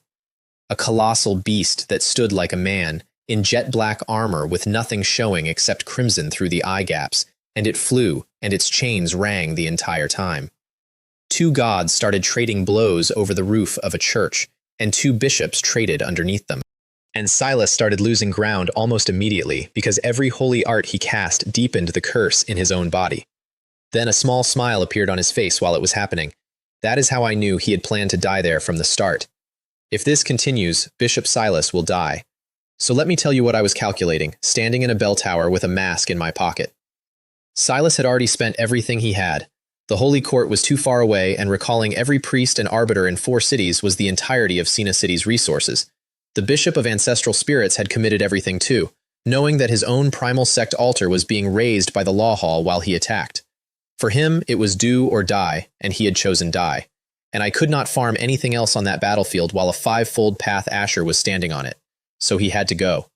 I cast Shadow of Holy Light, and then Advent of the Holy Abyss. In the exact instant Silas activated a holy seal of protection, which meant that the bishop, who was watching Silas, never registered that a third person had cast anything. An illusory temple dome covered in Age of Gods script materialized over the courtyard, and a golden eye opened above the Bishop of Ancestral Spirits, weeping pale gold. Both bishops looked up. Silas knew instantly that it was not his. The Bishop of Ancestral Spirits assumed that it was and stopped attacking to work out what it did. That pause is the reason Silas did not die in the next 4 seconds. Hidden Quest. Heretic Catastrophe. Nightmare Difficulty. Main objective, choose one. Help the church repel the primal sect, or help the primal sect destroy the church. Additional objective, choose one. Help Silas defeat Mateo, or help Mateo defeat Silas. 9,600 experience on the main, plus a random rare talent and 5 attributes. 12,600 on the additional, plus a random epic talent and 10 attributes. The richest thing in my log after Twilight Eternal Night. First strike. While Silas's holy flame orbs blinded him from the front, 3 inverted orbs came in from the side and went through the eye. Consecration prayer. Consecrated blessing. Purification. He noticed something unusual about himself and dismissed it because he was a 5-fold path Asher being attacked by a bishop, and a support spell landing on him from somewhere is not a priority. Then Silas sprang his trap, and it was better than mine. The holy seal of protection had not been a shield, it had been a key. The 2 Guardian Knight Colossus statues that had been standing outside the place of holy judgment since before I was born came alive. One of them launched him into the air on an upward thrust. The other jumped after him and brought a golden axe down, and Silas's holy flame barrage arrived in the same second. He landed in a crater with his robes in pieces, alive only because he had pulled the wandering spirits back into himself in time. And he could not understand why the holy light had hurt so much more than it should have. He summoned new spirits, teleported out of the second axe blow, and came back changed. Half of his body was translucent. Every spirit he had summoned had been absorbed into it. Divine incarnation. He was now something that exists between a human being and a deity, with enormous physical and elemental resistance, and only 2 things on the continent still hurt him: holy light and dark erosion. I happen to be the only person alive who has both, and there was a flaw in it that exactly 2 people in the world knew about, and one of them was me. The ritual is incomplete. He shares his body with countless wandering spirits, and unlike the king of ancestral spirits, he cannot suppress them by bloodline. He keeps them the way a man keeps dangerous animals, with constant attention, and every one of them is always trying the door. He had dared to reveal that form because Silas has no means of mental attack whatsoever. None. It is not in the glory kit, but my second brother specializes in exactly one thing, and it is not violence. Fenrir went in, timed to the 5-second window immediately after the bishop fired a large-scale erosion shockwave, when his spirituality was committed and his mental barrier was temporarily standing on nothing.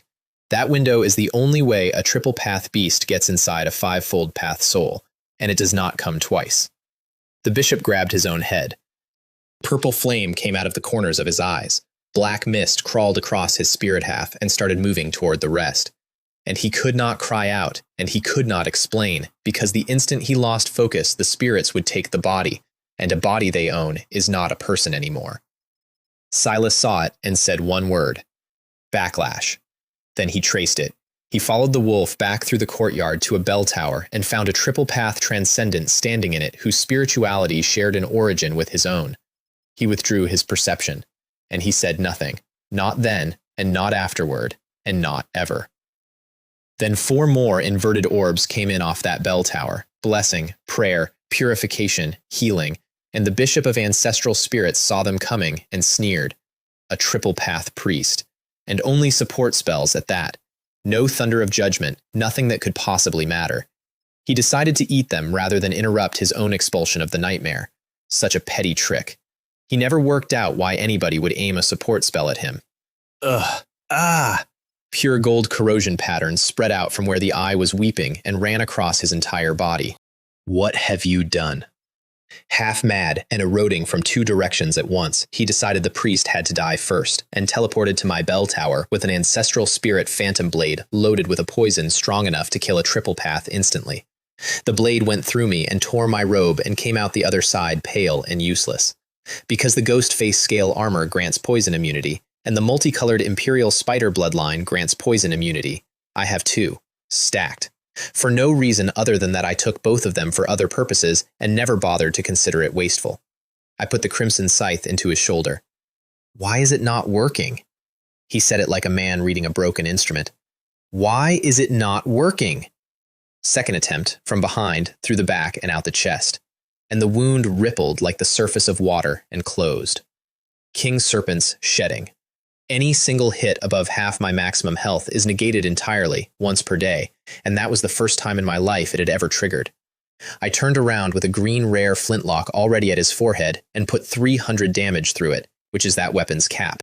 Silas, watching all of this from the courtyard, was in an impossible position, because he had a holy flame cross prepared, and it would have burned both of us together. He could not fire. Which is precisely why the bishop kept coming at me. Third attempt, and this time the blade went in properly, and it would have killed me outright. Sealed coffin. 5 seconds of immunity to death inside a hazy black box, and I came out of it with the wound already closing and my health locked where it had been. How? He was staring. How is this possible?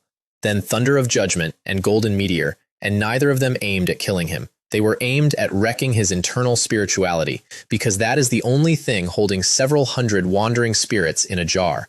The eerie flame on his spirit half crossed some boundary and went into the rest of him, and the spirits broke their shackles, and I have never heard anything happier.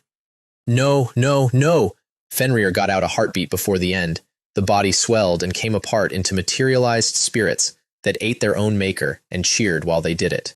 And then, with their power source dead, every one of them burned through its own spirituality in seconds, and the cheering turned into wailing, and pale flames took all of them. There was nothing left in that crater at all. The domination of the spirits ultimately leads to their deaths, because of the spirits. What that had cost me, for the record, was almost everything. Sealed coffin does not grant immunity. It locks your health where it is for 5 seconds. That strike would have killed me instantly. I want to be clear that I knew it when I let it land, and that Death Realm intuition gave me a full second of warning. I chose the coffin over the dodge. Dodging would have moved me out of the eye. I came out of it in the worst pain I have ever been in, and had to heal myself twice before I could think in sentences. Silas and Astrid finished the King of Ancestral Spirits between them. Silas rated Xylos the harder of the two enemies, which surprised me until he explained it. As gods, they already possess abilities that function almost like laws. Luckily, the bishop was already dead. Otherwise, the contractor could simply have summoned him again. I spent the mop-up harvesting. 1 priest and 3 chosen ones of the primal sect, all of whom died to a young assistant priest doing his duty in the courtyard where everybody could see him. Alistair found me afterward, covered in blood that was mostly not his priest's robes shredded over half-broken knight's armor. He was furious for about 4 seconds. I clearly warned you not to approach that bishop of ancestral spirits. And then he was not.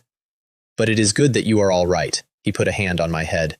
Yes, it is good that you are all right.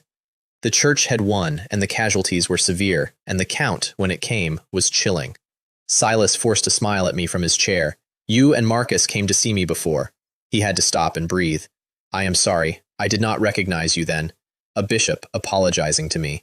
If you had not intervened in time, I would not be sitting here now. So, Alistair, do not be too harsh on this child. And I felt something toward that old man that I had not planned for and did not enjoy, which was that he reminded me of a father. In my previous life, players only ever saw Bishop Silas at a distance during ceremonies before he died.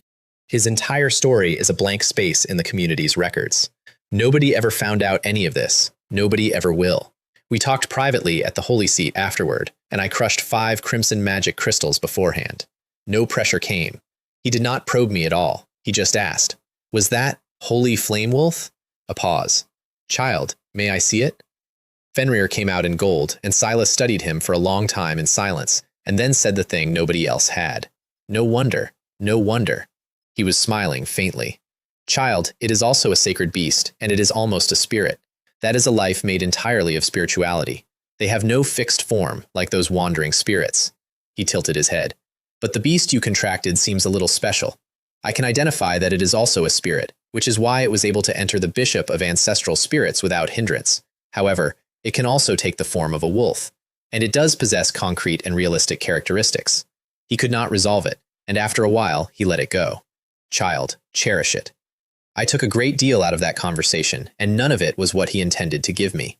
A life composed entirely of spirituality, with no fixed form, That was a new idea, and I have been building on it since. Then he asked the dangerous question. That golden palace earlier, did you make that? I had already prepared my exit from the church before I answered. I told him a half-truth, an accidental field created by combining holy domain and consecrator, whose effects I do not fully understand, but which appears to reverse things. And then I explained it to him properly, patiently, the way a student explains a thing he is proud of. Healing becomes corrosion. Prayer and blessing deepen the enemy's wounds instead of closing my allies. His eyes brightened while he worked it through, and then the air in that room went cold, and his gaze went directly through me, and I moved my weight onto my back foot. You did a great job, child, he said it slowly. It is no exaggeration to say that this is an extremely creative feat. But child, I want to remind you that you must always remember. He leaned forward. This unique holy art must never be revealed to the pure faction. That is my earnest advice. Then I went back to my room and opened everything at once, and it was the fattest settlement of my life. 3 triple paths, mostly experience, plus 1 talent.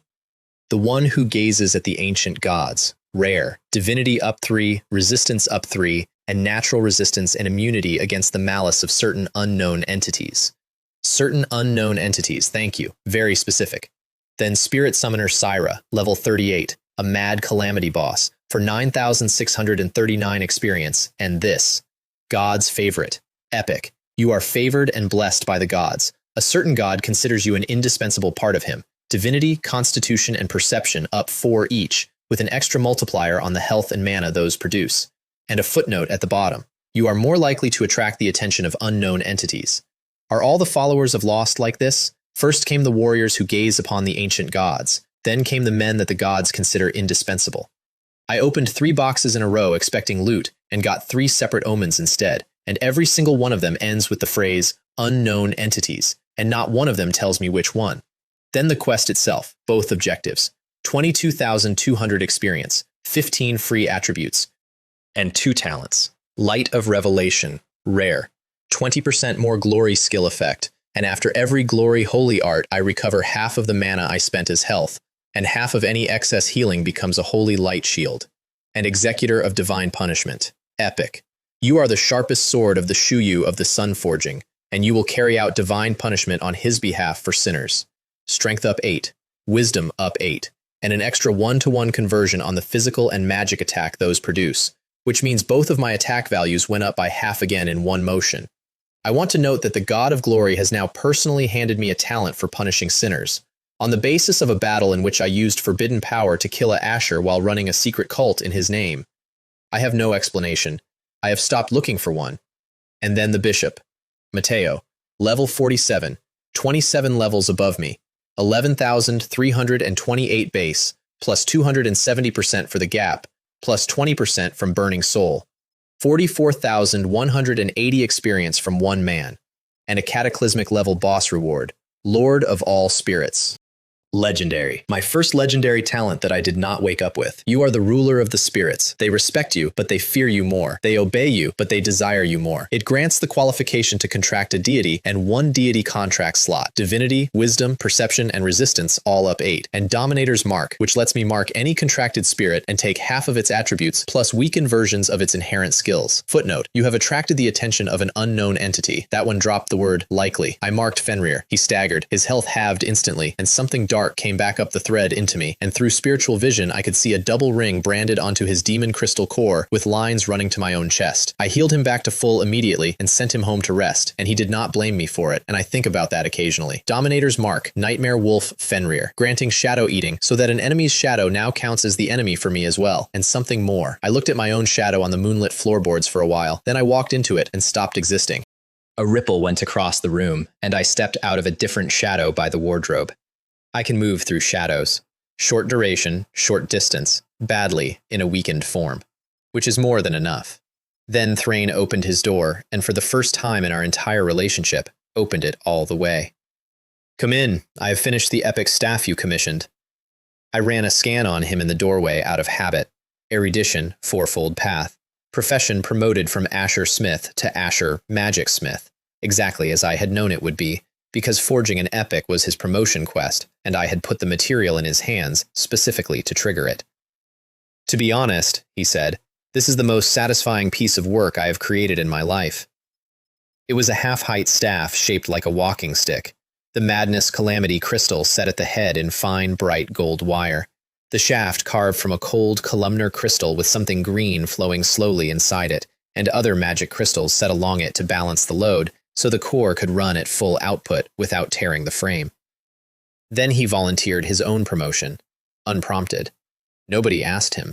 That is what 1,000 gold and 8 rune redraws and a great deal of shared exhaustion buys you, and I did not expect it, and I sat down. When I asked what he had named it, he admitted he had not chosen anything, because the staff held a special meaning for him, and because during the forging he had vaguely understood something that opened his next door. So I gave him the name from a previous life, Blight Venom Devourer. It came to mind just now, and I think it suits it. He chewed on it. He went slightly red. He took it. Blight Venom Devourer, special, pink epic, 30% casting efficiency, 30% spell effect, wisdom up 22, divinity up 28, perception up 16, requires divinity 68 or higher, which I did not have yet. Blight Venom Source, its inherent special. 50% of the staff's damage becomes poison damage, and all poison damage ideal counts as source damage, true damage. It goes through everything. Spectacular Offspring, which conjures a swarm of spider offspring that chase and bite for continuous poison credited to me. Venomous Fang, which applies a stack on every meaningful hit and lets me detonate at 20, 50, or 100 stacks for 10, 20, or 50% of the target's maximum health as primal damage. Mad Calamity Core, 30% more damage dealt for 30% more mana. And one line at the bottom I want to flag, because it is a loaded gun sitting in my luggage. Residual Demonic Energy, forged from monster material. The demonic residue was never fully purged and may still condense into a curse or mutate. Thrain normally guards a piece like that for 3 days before releasing it. Since you are a cleric, he said, waving a hand, even if it is cursed, it should not be a problem for you. Thank you, Thrain. I put in the next commission at the same time, a large quantity of rare or better Age of Gods materials and a Heart of the Deity, because I now had a deity contract slot and a war coming. 5 platinum down, 20 platinum of material ordered. And he told me straight that the heart was the hard part. Then he went into the back and came out with a bronze key and a blue-green bronze-patterned mask. Try your luck at the ancient artifact auction at Black Sword Manor. This is my room key and my mask in their place. Black Sword Manor is a secret society with a background nobody discusses, officially neutral toward all 3 legal paths, running underground auction houses where things that are unavailable or illegal on the open market quietly surface. That a dwarf who was eating dirt 6 weeks ago holds a membership key to that place tells you his background runs deeper than a shop on a ring road. This is not a gift, he pointed at me. If you buy a Heart of the Deity there, you return the key and the mask to me. I had about 200,000 experience banked by then, so I took my class from level 20 to 30. The first of those levels cost 8,789. The last one cost 28,922. And it unlocked the promotion quest. Blessed One of the Holy Rites, hard difficulty. Objective 1, complete a 4th order altar ceremony and draw at least 30 divinity from it. Objective 2, total attributes over 300, currently 268. Rewards, an audience with the Golden Gate. 30,000 experience, 5 skill slots, 5 skill points, 20 free attributes. Let me explain an altar ceremony, because it is the one part of being a priest that I had never actually used.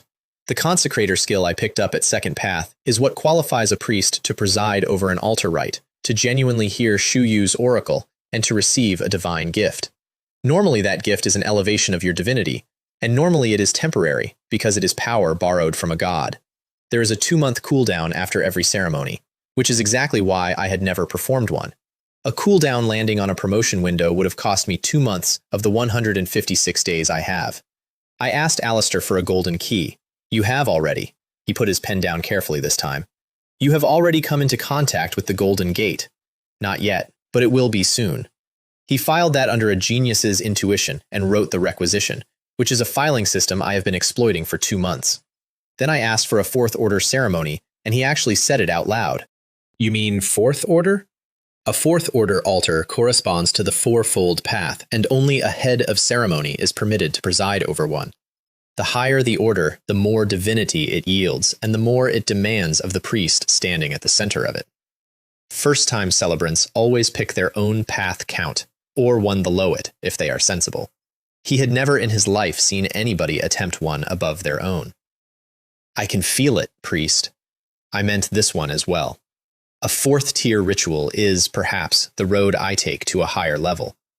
And Alistair, who felt exactly that at his own crossroads decades ago, gave in and went to arrange the clerics. Before that, he said at the door, I suggest you go and talk to Bishop Silas. Alone in his office afterward, his face finally came apart. Fourth order altar ceremony, and the key to gold. He would not really be promoted to the head of the fourfold path in less than a month. If that is the case, it would be unprecedented in the history of the Holy Court. Hopefully this will bring true salvation to Sina City Church. Silas, one night's rest better, noticed before I opened my mouth. Your aura is somewhat different from the day before. I asked him how a man crosses the chasm of path depth, and he asked me why first, and then he told me what an altar ceremony actually is. That is the power bestowed by God. Shuyu is the god of dedication. He will bestow upon devout believers the maximum divinity they are able to receive. He watched me while he said it. The order of an altar ceremony is proof of how much divinity his followers are qualified to be vessels for, and can bear. Then he said the next part slowly and loudly and twice. If the ritual fails, it will only result in your spirituality being blocked. That is not a serious problem. He leaned forward. But if the ceremony is successfully completed, the high priest is granted the divinity of Shuyu, and if he is not actually capable of receiving that gift, he will die. His soul and his body will both be annihilated, and there will not be a trace of him left behind. He watched my forehead crease and watched it uncrease. I see. Even so, I am still prepared to try. So he gave me the two prayers that lift a ceremony past its own rank, which I do not believe he was authorized to give anybody. I thirst for the brilliance of the world, like a moth for the flame. I pray to see the divine birth of nirvana, like a gravedigger yearning for life. Shuyu, supreme and magnificent, show me a true miracle. As the observer, I am filled with sorrow. As a saint, I am willing to be kindled firewood. And then, alone, after I left, he summoned his angel for me. As the guardian's blade, I have not sensed the presence of any enemies here. Astrid, my old friend. He had to hold the arm of his chair. This time, I want to ask you to protect someone for me. Junwei Sterling. He is about to cross that chasm, praying for the blessings of the divine. A pause. If anything unexpected happens, please, take that blessing upon yourself. A dying man spending the last of his strength standing behind a boy who had been lying to him since the day they met.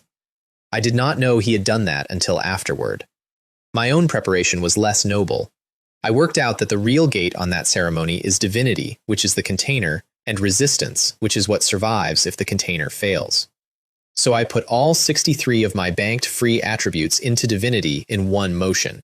63 to 126, which is the normal average divinity of a fourfold path great blessing master held by a triple path priest who had been walking around that morning. And for one moment, when the last point landed, I saw the pure, white, eternal kingdom and felt a warmth that belongs only to glory and had absolutely no idea what to do with it. The altar was set in front of the golden colossus of Shuyu, the same statue I swore my false oath to. Standing on that altar, I almost could not help revealing my feelings about tax evasion. Alistair stabilized the array himself, which is not a job a priest does, and which he did not offer to explain. If the ceremony fails, he said, you sever the transmission of your spirituality immediately. Do not hesitate about it. Supreme Shuyu, eternal radiance, I offer this sacred altar to the devout who prays. The option to select the ritual level never appeared, which proved that my panel cannot do this. There is no interface for it. Silas's answer was the only route that existed, and if I had not gone to a dying man and asked him, I would have run a third-order ceremony and never known there had been anything else available. The array flashed 3 times, each one brighter than the last. Third order. Then I raised my arms and spoke his 2 prayers. Light went straight up out of the array and opened into a curtain around me. The colossus of Shuyu blazed pure white, and so did I, and my face and my clothes stopped being visible from the outside. The The surge pushed past the ceiling of Triple Path hard enough that Alistair staggered where he stood. Inside, the Eternal Kingdom appeared, clearer than I had ever seen it. And then it cracked and shattered in rings, like something falling into water. Pure white replaced it, terrifyingly warm. It burned my soul while I stood in it, and then it replaced the parts it had annihilated with new spirit and new flesh, and I could feel it doing that, and there is no part of that sentence I enjoyed. My divinity flashed red on the panel, which it had never once done. 126, 145, 163, and it stopped at 177. Divine gift from the altar. Divinity 51. Divine radiance revival. 1 of 1. The clerics who officiated shared the overflow. Marcus gained 6 points of divinity, which is a tenth of his own total. Liam 4.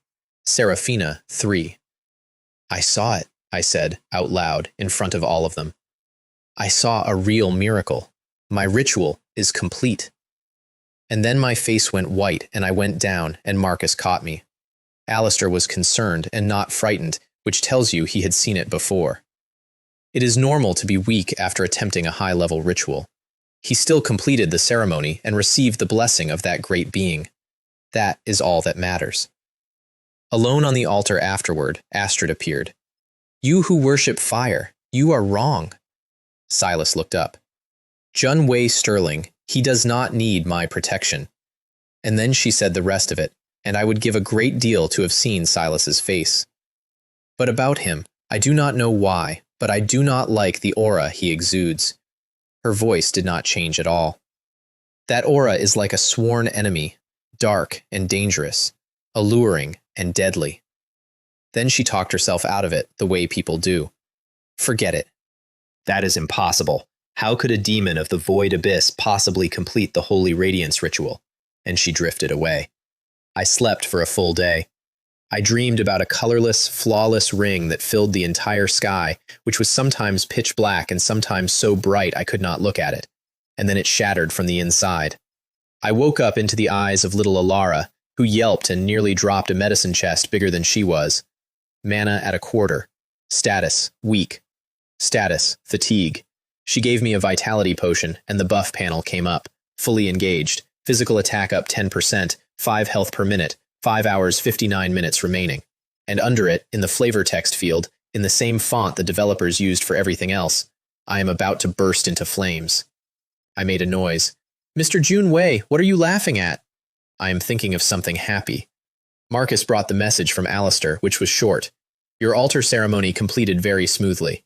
So, if this is the path you are on, then I congratulate you. This is proof that you have passed the test set by Shuyu. And then I looked at what I had actually won.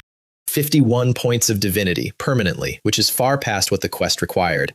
And an ability that occupies no slot and can never be replaced because it has 1 charge and no cooldown listed. Divine Radiance Resurgence, resurrected from the Dead Sea, exempted from 1 real death, a get-out-of-dying card issued personally by the Sun-Forging Shuyu, and almost certainly the special blessing for completing a ritual above my own rank. I have not spent it. I still have it. I think about it more than I should. Then I climbed the stairs one last time, and this time the world flowed while I climbed. Silky golden ribbons wrapped themselves into a carpet of light under my feet. Shards spilled off the edges into the void underneath, and there was a hymn coming from somewhere ahead of me that was nothing like the one at the Silver Gate. At the top, there was no statue. There was a figure made entirely of golden light, draped in ribbons like silk, with the hazy shape of wings behind it. Its hands were held at its chest, and the light was coming out of its palms, and the hymn was coming from the arc of its outline, rippling like the surface of water.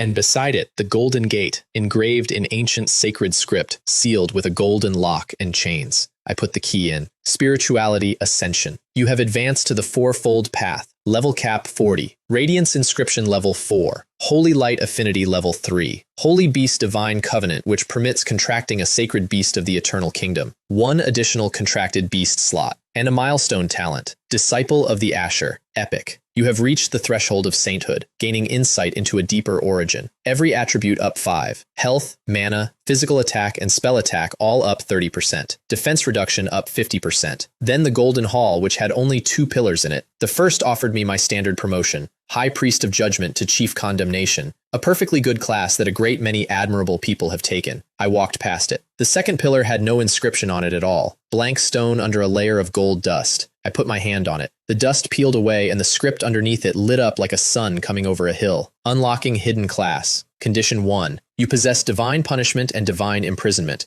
Those are the two holy relics I spent months of church merit on, ostensibly for 2 damage skills. Condition 2. Divinity above 100. That is the altar ceremony that could have annihilated my soul. Condition 3. At least 1 fourfold path heretic kill. That is Zarthus, in a crater, with 3 of my shadows standing around it. Condition 4. You have fought a Asher and survived. That is a bell tower, and a poison blade going through me 3 times, and a black coffin. 4 conditions. Every single one of them satisfied by something I did for a different reason, months apart without knowing this pillar existed. You have acquired the hidden class. Holy Radiance Inquisitor. Fourfold Path is the first tier of glory at which hidden classes exist at all, and this one is the mandatory step toward Lord of Light Wings, which is the 7-fold Path class I picked my entire build around at level 20. Radiant Judgment. You have been granted the Radiant Feather of Judgment, eradicating all enemies of Radiance. Killing a non-glory enemy with a glory holy art grants a permanent attribute increase scaled to their tier, and instantly restores a large amount of health and mana. Which is to say, Burning Soul, again, on the other side of my character sheet. I now get permanently stronger from both directions, and the two do not conflict, and nobody in the history of this world has ever been able to stack those two things, because nobody has ever walked both paths. Heavenly Punishment of Light Wings. Unfurl a radiant wing and scatter tracking judgment feathers at every locked target. 1000% physical and 1000% magical as holy light.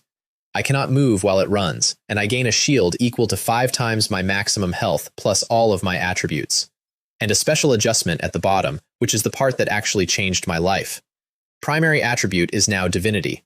Every point gives 10 health, 5 mana, 1 physical attack, and 1 magic attack. I had just come off an altar with 177 Divinity. Final panel, level 30, Elite NPC. 4,433 health, 4,732 mana, 404 physical attack, 416 spell attack, Divinity 182, Glory 4-fold, Abyss double. 22 talents, including 1 legendary I earned, 1 legendary and unique I woke up with, and 6 epic. And at the bottom, in the footer where it has been quietly editing itself since the first night, the one who is turned away is walking on the path of holy light. 2 months ago, I was a level 1 apprentice priest in a town with 11 parishioners, reading my own obituary in the flavor text of a talent, with 50 health and 1 gun that broke after 3 shots. I am now standing half a step inside sainthood, with a God's own get-out-of-death card in my pocket, and the God handed it to me personally. And there is exactly 1 being in the world who noticed. Astrid did not sense a heretic or a cultist or a lie. Angels do not work that way. She stood over an altar I had just walked off and said out loud that my aura felt like a sworn enemy. And then she talked herself out of it. That is the most dangerous sentence anybody has ever said about me, and I only know she said it because a dying man told me afterward. Astrid is not a person. She does not misplace things. She has simply put it down somewhere, and she will be in the room the next time I do something worth watching, and she has already had the thought once. Alistair looked at me and saw the first son of radiance in a century. Silas looked at me and told me to cherish my wolf.